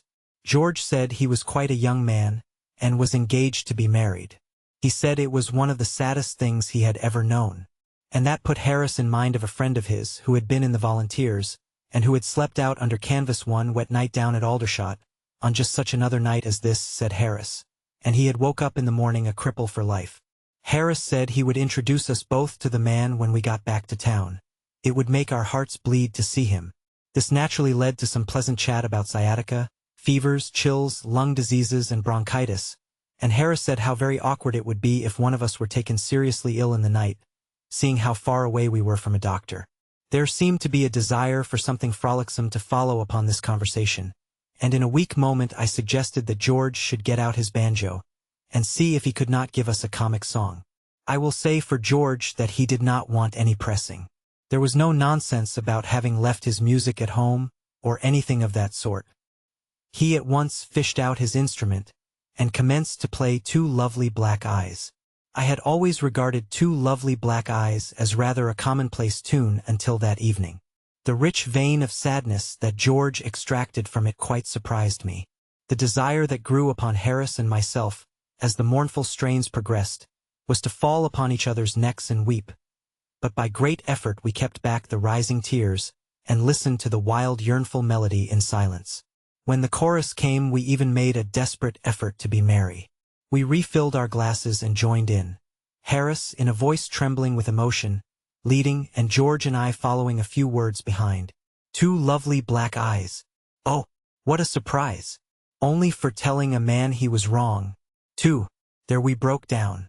The unutterable pathos of George's accompaniment to that too we were, in our then state of depression, unable to bear. Harris sobbed like a little child, and the dog howled till I thought his heart or his jaw must surely break. George wanted to go on with another verse. He thought that when he had got a little more into the tune, and could throw more abandon, as it were, into the rendering, it might not seem so sad. The feeling of the majority, however, was opposed to the experiment. There being nothing else to do, we went to bed. That is, we undressed ourselves and tossed about at the bottom of the boat for some 3 or 4 hours. After which, we managed to get some fitful slumber until 5 a.m., when we all got up and had breakfast. The second day was exactly like the first. The rain continued to pour down, and we sat, wrapped up in our mackintoshes, underneath the canvas, and drifted slowly down. One of us, I forget which one now, but I rather think it was myself, made a few feeble attempts during the course of the morning to work up the old gypsy foolishness about being children of nature and enjoying the wet, but it did not go down well at all. That, I care not for the rain, not I, was so painfully evident, as expressing the sentiments of each of us, that to sing it seemed unnecessary. On one point we were all agreed, and that was that, come what might, we would go through with this job to the bitter end. We had come out for a fortnight's enjoyment on the river, and a fortnight's enjoyment on the river we meant to have. If it killed us, Well, that would be a sad thing for our friends and relations, but it could not be helped. We felt that to give in to the weather in a climate such as ours would be a most disastrous precedent. "It's only 2 days more," said Harris, "and we are young and strong. We may get over it all right after all." At about 4 o'clock we began to discuss our arrangements for the evening. We were a little past Goring then, and we decided to paddle on to Pangbourne, and put up there for the night. "Another jolly evening," murmured George. We sat and mused on the prospect. We should be in at Pangbourne by 5. We should finish dinner at, say, 6:30. After that we could walk about the village in the pouring rain until bedtime, or we could sit in a dimly lit bar parlor and read the almanac. "Lady in skirt, why, the Alhambra would be almost more lively," said Harris, venturing his head outside the cover for a moment and taking a survey of the sky. "With a little supper at the to follow," I added half unconsciously. "Yes, it's almost a pity we've made up our minds to stick to this boat," answered Harris, and then there was silence for a while. "If we hadn't made up our minds to contract our certain deaths in this bally old coffin," observed George, casting a glance of intense malevolence over the boat, "it might be worth while to mention that there's a train leaves Pangbourne, I know, soon after 5, which would just land us in town in comfortable time to get a chop, and then go on to the place you mentioned afterwards." Nobody spoke. We looked at one another, and each one seemed to see his own mean and guilty thoughts reflected in the faces of the others. In silence we dragged out and overhauled the Gladstone. We looked up the river and down the river. Not a soul was in sight. 20 minutes later 3 figures, followed by a shamed-looking dog, might have been seen creeping stealthily from the boathouse at the Swan towards the railway station, dressed in the following neither neat nor gaudy costume: black leather shoes, dirty; suit of boating flannels, very dirty; brown felt hat, much battered; mackintosh, very wet; umbrella. We had deceived the boatman at Pangbourne. We had not had the face to tell him that we were running away from the rain.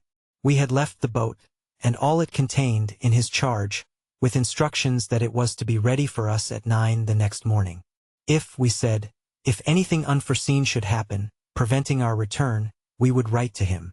We reached Paddington at 7 and drove direct to the restaurant I have before described, where we partook of a light meal, left Montmorency, together with suggestions for a supper to be ready at 10:30, and then continued our way to Leicester Square. We attracted a good deal of attention at the Alhambra. On our presenting ourselves at the paybox we were gruffly directed to go round to Castle Street, and were informed that we were half an hour behind our time. We convinced the man, with some difficulty, that we were not the world-renowned contortionists from the Himalaya mountains, and he took our money and let us pass. Inside we were a still greater success. Our fine bronzed countenances and picturesque clothes were followed round the place with admiring gaze. We were the cynosure of every eye. It was a proud moment for us all. We adjourned soon after the first ballet, and wended our way back to the restaurant, where supper was already awaiting us. I must confess to enjoying that supper.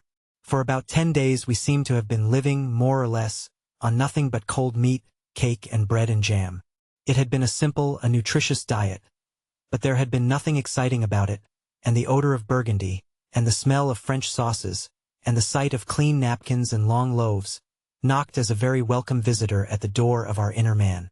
We pegged and quaffed away in silence for a while, until the time came when, instead of sitting bolt upright and grasping the knife and fork firmly, we leant back in our chairs and worked slowly and carelessly. When we stretched out our legs beneath the table, let our napkins fall unheeded to the floor, and found time to more critically examine the smoky ceiling than we had hitherto been able to do, when we rested our glasses at arm's length upon the table, and felt good and thoughtful and forgiving. Then Harris, who was sitting next the window, drew aside the curtain and looked out upon the street. It glistened darkly in the wet. The dim lamps flickered with each gust. The rain splashed steadily into the puddles and trickled down the waterspouts into the running gutters. A few soaked wayfarers hurried past, crouching beneath their dripping umbrellas, the women holding up their skirts. "Well," said Harris, reaching his hand out for his glass, "we have had a pleasant trip, and my hearty thanks for it to old Father Thames. But I think we did well to chuck it when we did. Here's to 3 men well out of a boat." And Montmorency, standing on his hind legs, before the window, peering out into the night, gave a short bark of decided concurrence with the toast. Neptune drinking a toast. Footnotes, or rather were. The Conservancy of late seems to have constituted itself into a society for the employment of idiots. A good many of the new lockkeepers, especially in the more crowded portions of the river, are excitable, nervous old men, quite unfitted for their post. A capital little out-of-the-way restaurant in the neighborhood of where you can get one of the best cooked and cheapest little French dinners or suppers that I know of, with an excellent bottle of Beaune, for 3 and 6, and which I am not going to be idiot enough to advertise. End of the Project Gutenberg ebook 3 Men in a Boat, to say nothing of the dog. Updated editions will replace the previous one. The old editions will be renamed. Creating the works from print editions not protected by U.S. copyright law means that no one owns a United States copyright in these works, so the Foundation and you can copy and distribute it in the United States without permission and without paying copyright royalties. Special rules, set forth in the general terms of use part of this license, apply to copying and distributing Project Gutenberg electronic works to protect the Project Gutenberg concept and trademark. Project Gutenberg is a registered trademark and may not be used if you charge for an ebook, except by following the terms of the trademark license, including paying royalties for use of the Project Gutenberg trademark. If you do not charge anything for copies of this ebook, complying with the trademark license is very easy. You may use this ebook for nearly any purpose such as creation of derivative works, reports, performances, and research. Project Gutenberg ebooks may be modified and printed and given away. You may do practically anything in the United States with ebooks not protected by U.S. copyright law. Redistribution is subject to the trademark license, especially commercial redistribution. Start. Full license. The full Project Gutenberg license. Please read this before you distribute or use this work. To protect the Project Gutenberg mission of promoting the free distribution of electronic works, by using or distributing this work, or any other work associated in any way with the phrase Project Gutenberg, you agree to comply with all the terms of the full Project Gutenberg license available with this file or online at www.gutenberg.org/license. Section 1. General Terms of Use and Redistributing Project Gutenberg Electronic Works. 1.a. By reading or using any part of this Project Gutenberg electronic work, you indicate that you have read, understand, agree to, and accept all the terms of this license and intellectual property, trademark/copyright, agreement. If you do not agree to abide by all the terms of this agreement, you must cease using and return or destroy all copies of Project Gutenberg electronic works in your possession.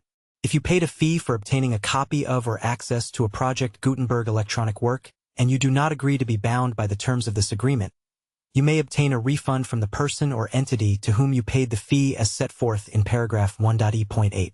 1.b. Project Gutenberg is a registered trademark.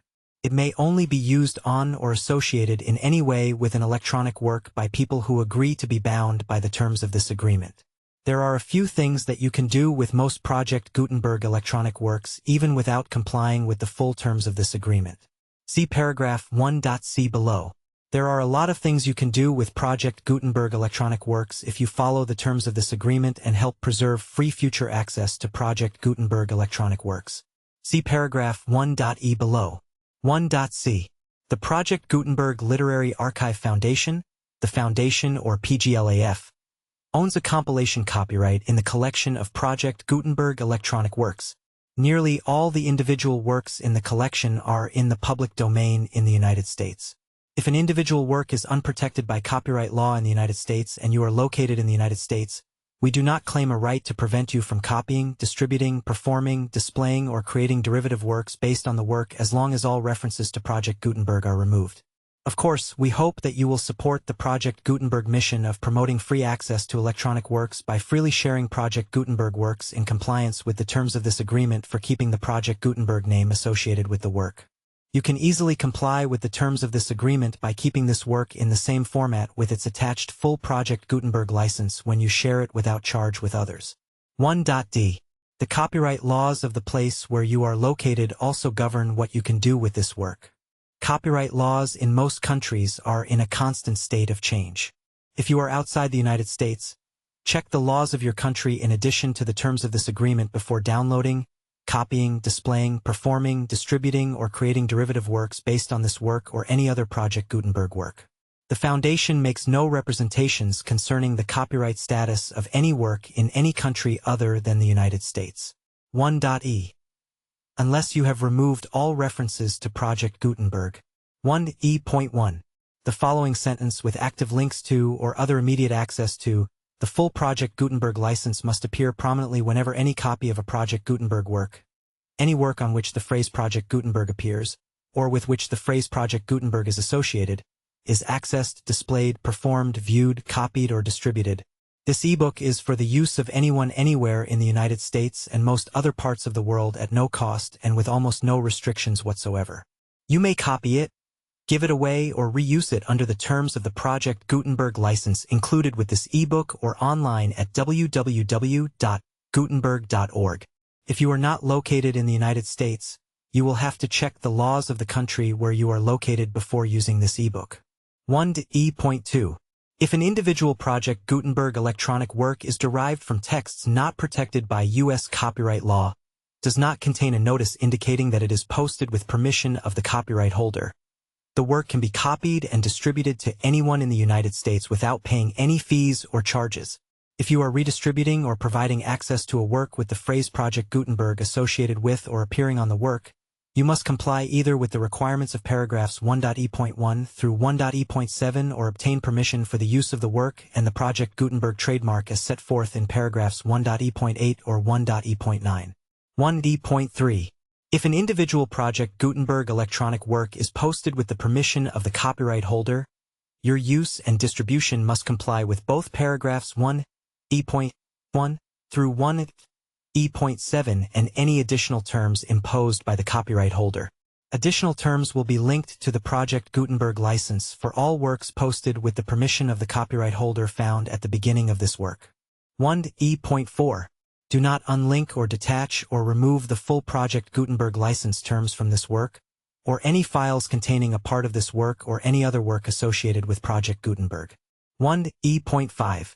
Do not copy, display, perform, distribute or redistribute this electronic work, or any part of this electronic work, without prominently displaying the sentence set forth in paragraph 1e.1, with active links or immediate access to the full terms of the Project Gutenberg license. 1e.6. You may convert to and distribute this work in any binary, compressed, marked up, non-proprietary or proprietary form, including any word processing or hypertext form. However, if you provide access to or distribute copies of a Project Gutenberg work in a format other than plain vanilla ASCII or other format used in the official version posted on the official Project Gutenberg website, www.gutenberg.org, you must, at no additional cost, fee, or expense to the user, provide a copy, a means of exporting a copy, or a means of obtaining a copy upon request, of the work in its original plain vanilla ASCII or other form. Any alternate format must include the full Project Gutenberg license as specified in paragraph 1.e.1. 1.e.7. Do not charge a fee for access to, viewing, displaying, performing, copying, or distributing any Project Gutenberg works unless you comply with paragraph 1e.8 or 1.e.9. 1e.8. You may charge a reasonable fee for copies of or providing access to or distributing Project Gutenberg electronic works provided that, do you pay a royalty fee of 20% of the gross profits you derive from the use of Project Gutenberg works calculated using the method you already use to calculate your applicable taxes. The fee is owed to the owner of the Project Gutenberg trademark, but he has agreed to donate royalties under this paragraph to the Project Gutenberg Literary Archive Foundation. Royalty payments must be paid within 60 days following each date on which you prepare, or are legally required to prepare, your periodic tax returns. Royalty payments should be clearly marked as such and sent to the Project Gutenberg Literary Archive Foundation at the address specified in Section 4. Information about donations to the Project Gutenberg Literary Archive Foundation. Do you provide a full refund of any money paid by a user who notifies you in writing, or by email, within 30 days of receipt that he does not agree to the terms of the full Project Gutenberg license? You must require such a user to return or destroy all copies of the works possessed in a physical medium and discontinue all use of and all access to other copies of Project Gutenberg works. Do you provide, in accordance with paragraph 1.f.3, a full refund of any money paid for a work or a replacement copy, if a defect in the electronic work is discovered and reported to you within 90 days of receipt of the work? Do you comply with all other terms of this agreement for free distribution of Project Gutenberg works? 1e.9. If you wish to charge a fee or distribute a Project Gutenberg electronic work or group of works on different terms than are set forth in this agreement, you must obtain permission in writing from the Project Gutenberg Literary Archive Foundation, the manager of the Project Gutenberg trademark. Contact the foundation as set forth in section 3 below. 1f. 1f.1. Project Gutenberg volunteers and employees expend considerable effort to identify, do copyright research on, transcribe and proofread works not protected by U.S. copyright law in creating the Project Gutenberg collection. Despite these efforts, Project Gutenberg electronic works, and the medium on which they may be stored, may contain defects, such as, but not limited to, incomplete, inaccurate or corrupt data, transcription errors, a copyright or other intellectual property infringement, a defective or damaged disk or other medium, a computer virus, or computer codes that damage or cannot be read by your equipment. 1f.2. Limited warranty, disclaimer of damages, except for the right of replacement or refund described in paragraph 1 at f.3. The Project Gutenberg Literary Archive Foundation, the owner of the Project Gutenberg trademark, and any other party distributing a Project Gutenberg electronic work under this agreement, disclaim all liability to you for damages, costs, and expenses, including legal fees. You agree that you have no remedies for negligence, strict liability, breach of warranty, or breach of contract except those provided in paragraph 1, f.3. You agree that the foundation, the trademark owner, and any distributor under this agreement will not be liable to you for actual, direct, indirect, consequential, punitive, or incidental damages even if you give notice of the possibility of such damage. 1 at f.3. Limited right of replacement or refund. If you discover a defect in this electronic work within 90 days of receiving it, you can receive a refund of the money, if any, you paid for it by sending a written explanation to the person you received the work from. If you receive the work on a physical medium, you must return the medium with your written explanation. The person or entity that provided you with the defective work may elect to provide a replacement copy in lieu of a refund. If you receive the work electronically, the person or entity providing it to you may choose to give you a second opportunity to receive the work electronically in lieu of a refund. And after 10 minutes of such style of conversation, you edge up to the writing without further and are surprised to find 1f.4. Except for the limited right of replacement or refund set forth in paragraph 1 f.3. This work is provided to you ASIS, with no other warranties of any kind, express or implied, including but not limited to warranties of merchantability or fitness for any purpose. 1f.5. Some states do not allow disclaimers of certain implied warranties or the exclusion or limitation of certain types of damages. If any disclaimer or limitation set forth in this agreement violates the law of the state applicable to this agreement, the agreement shall be interpreted to make the maximum disclaimer or limitation permitted by the applicable state law. The invalidity or unenforceability of any provision of this agreement shall not void the remaining provisions. 1f.6. Indemnity. You agree to indemnify and hold the foundation, the trademark owner, any agent or employee of the foundation, anyone providing copies of Project Gutenberg electronic works in accordance with this agreement, and any volunteers associated with the production, promotion, and distribution of Project Gutenberg electronic works, harmless from all liability, costs, and expenses, including legal fees, that arise directly or indirectly from any of the following which you do or cause to occur. A. Distribution of this or any Project Gutenberg work. B. Alteration, modification, or additions or deletions to any Project Gutenberg work. And C. Any defect you cause. Section 2. Information about the mission of Project Gutenberg.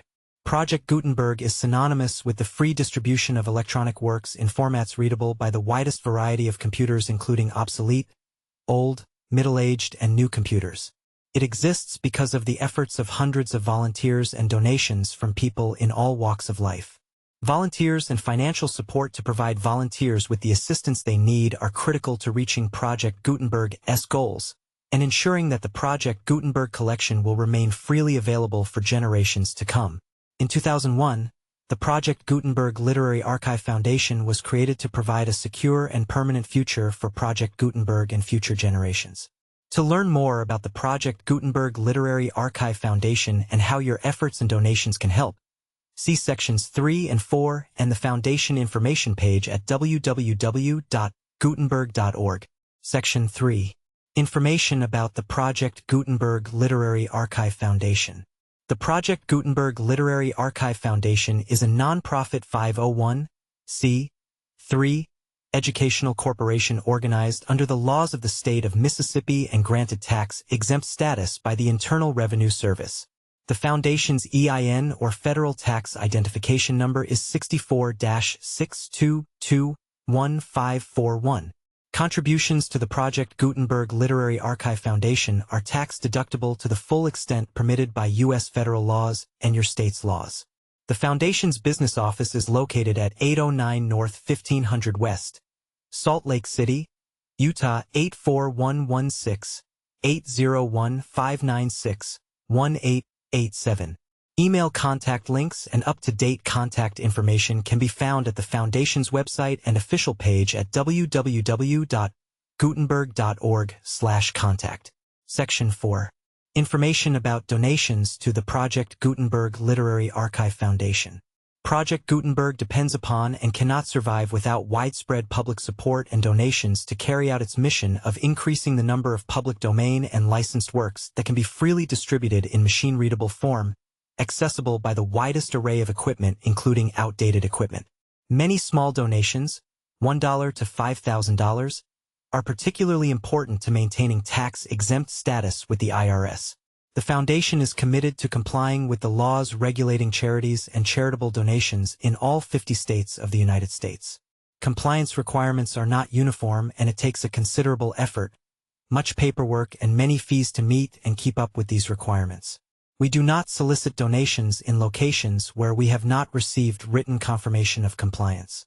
To send donations or determine the status of compliance for any particular state, visit www.gutenberg.org/donate.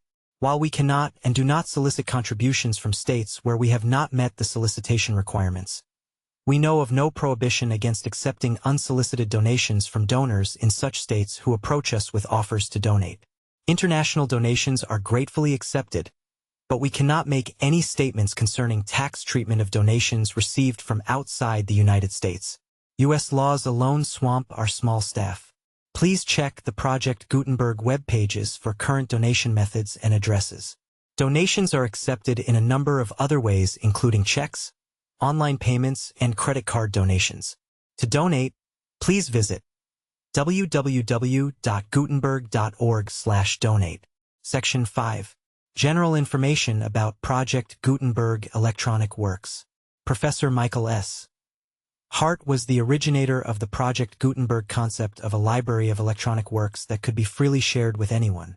For 40 years, he produced and distributed Project Gutenberg ebooks with only a loose network of volunteer support. Project Gutenberg ebooks are often created from several printed editions, all of which are confirmed as not protected by copyright in the U.S. unless a copyright notice is included. Thus, we do not necessarily keep ebooks in compliance with any particular paper edition. Most people start at our website, which has the main PG search facility, www.gutenberg.org. This website includes information about Project Gutenberg, including how to make donations to the Project Gutenberg Literary Archive Foundation, how to help produce our new ebooks, and how to subscribe to our email newsletter to hear about new ebooks. Possibly take you in tonight. We picked up our things and went over to the manor house. It was a pretty little place. I said I thought I should like it better than the other house. And Harris said, oh yes, it would be all right, and we needn't look at the man with the red hair. Besides, the poor fellow couldn't help having red hair. Harris spoke quite kindly and sensibly about it. The people at the manor house did not wait to hear us talk. The landlady met us on the doorstep with the greeting that we were the 14th party she had turned away within the last hour and a half. As for our meek suggestions of stables, billiard room, or coal cellars, she laughed them all to scorn. All these nooks had been snatched up long ago. Did she know of any place in the whole village where we could get shelter for the night? Well, if we didn't mind roughing it. She did not recommend it, mind. But there was a little beer shop half a mile down the Eaton Road. We waited to hear no more.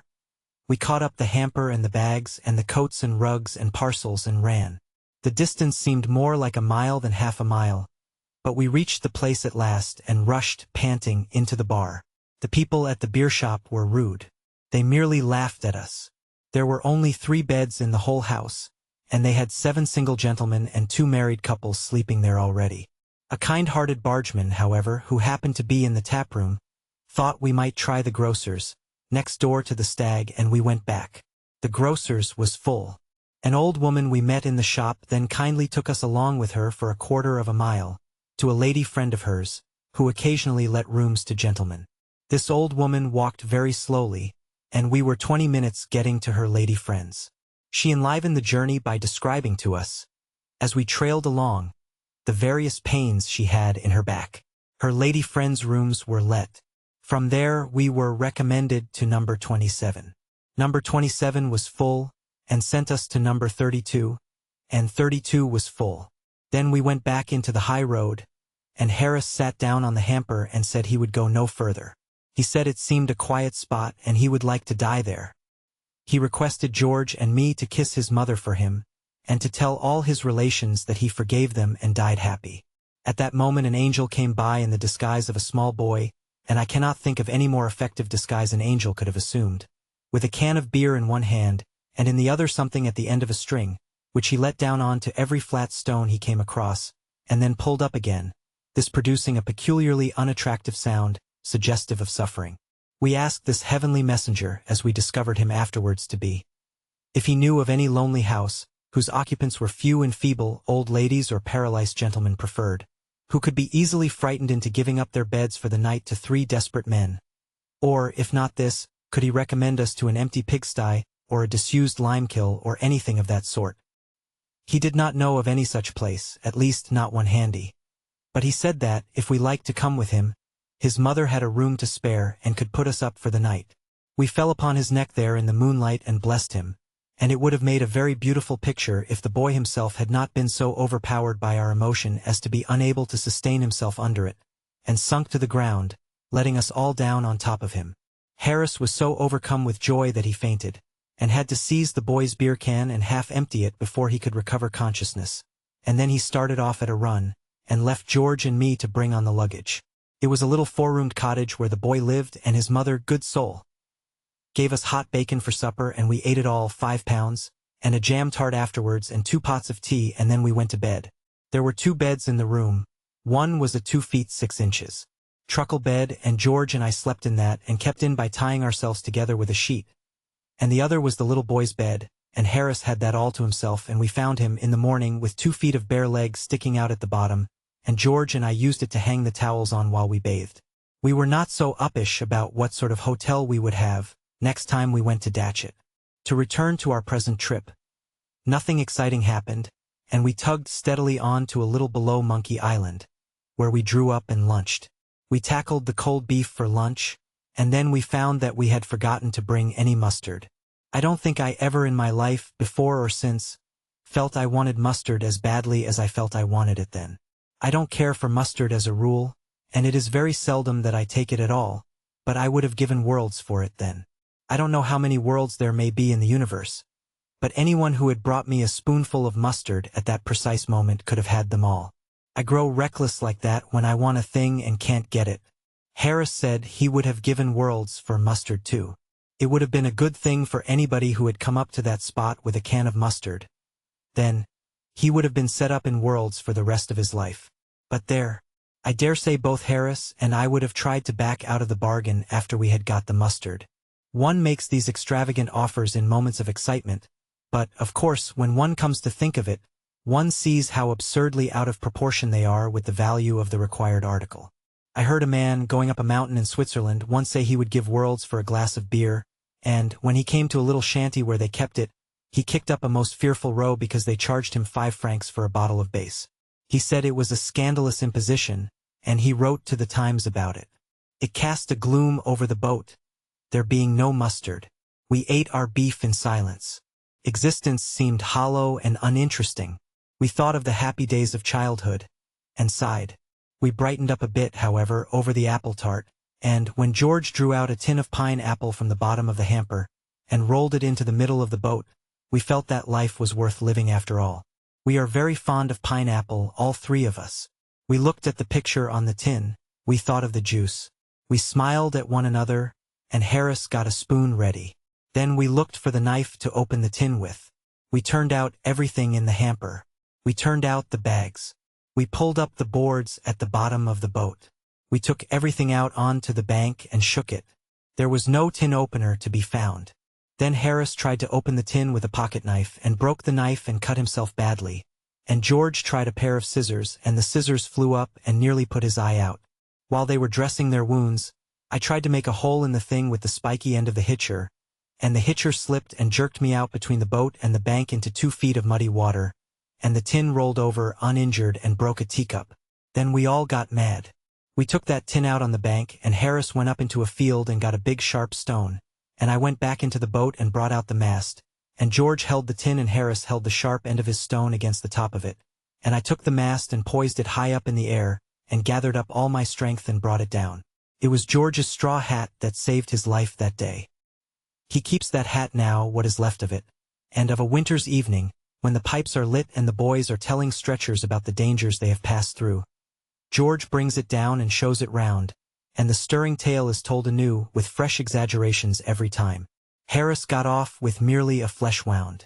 After that, I took the tin off myself, and hammered at it with the mast till I was worn out and sick at heart, whereupon Harris took it in hand. Flattened tin, we beat it out flat, we beat it back square, we battered it into every form known to geometry, but we could not make a hole in it. Then George went at it, and knocked it into a shape, so strange, so weird, so unearthly in its wild hideousness, that he got frightened and threw away the mast. Then we all 3 sat round it on the grass and looked at it.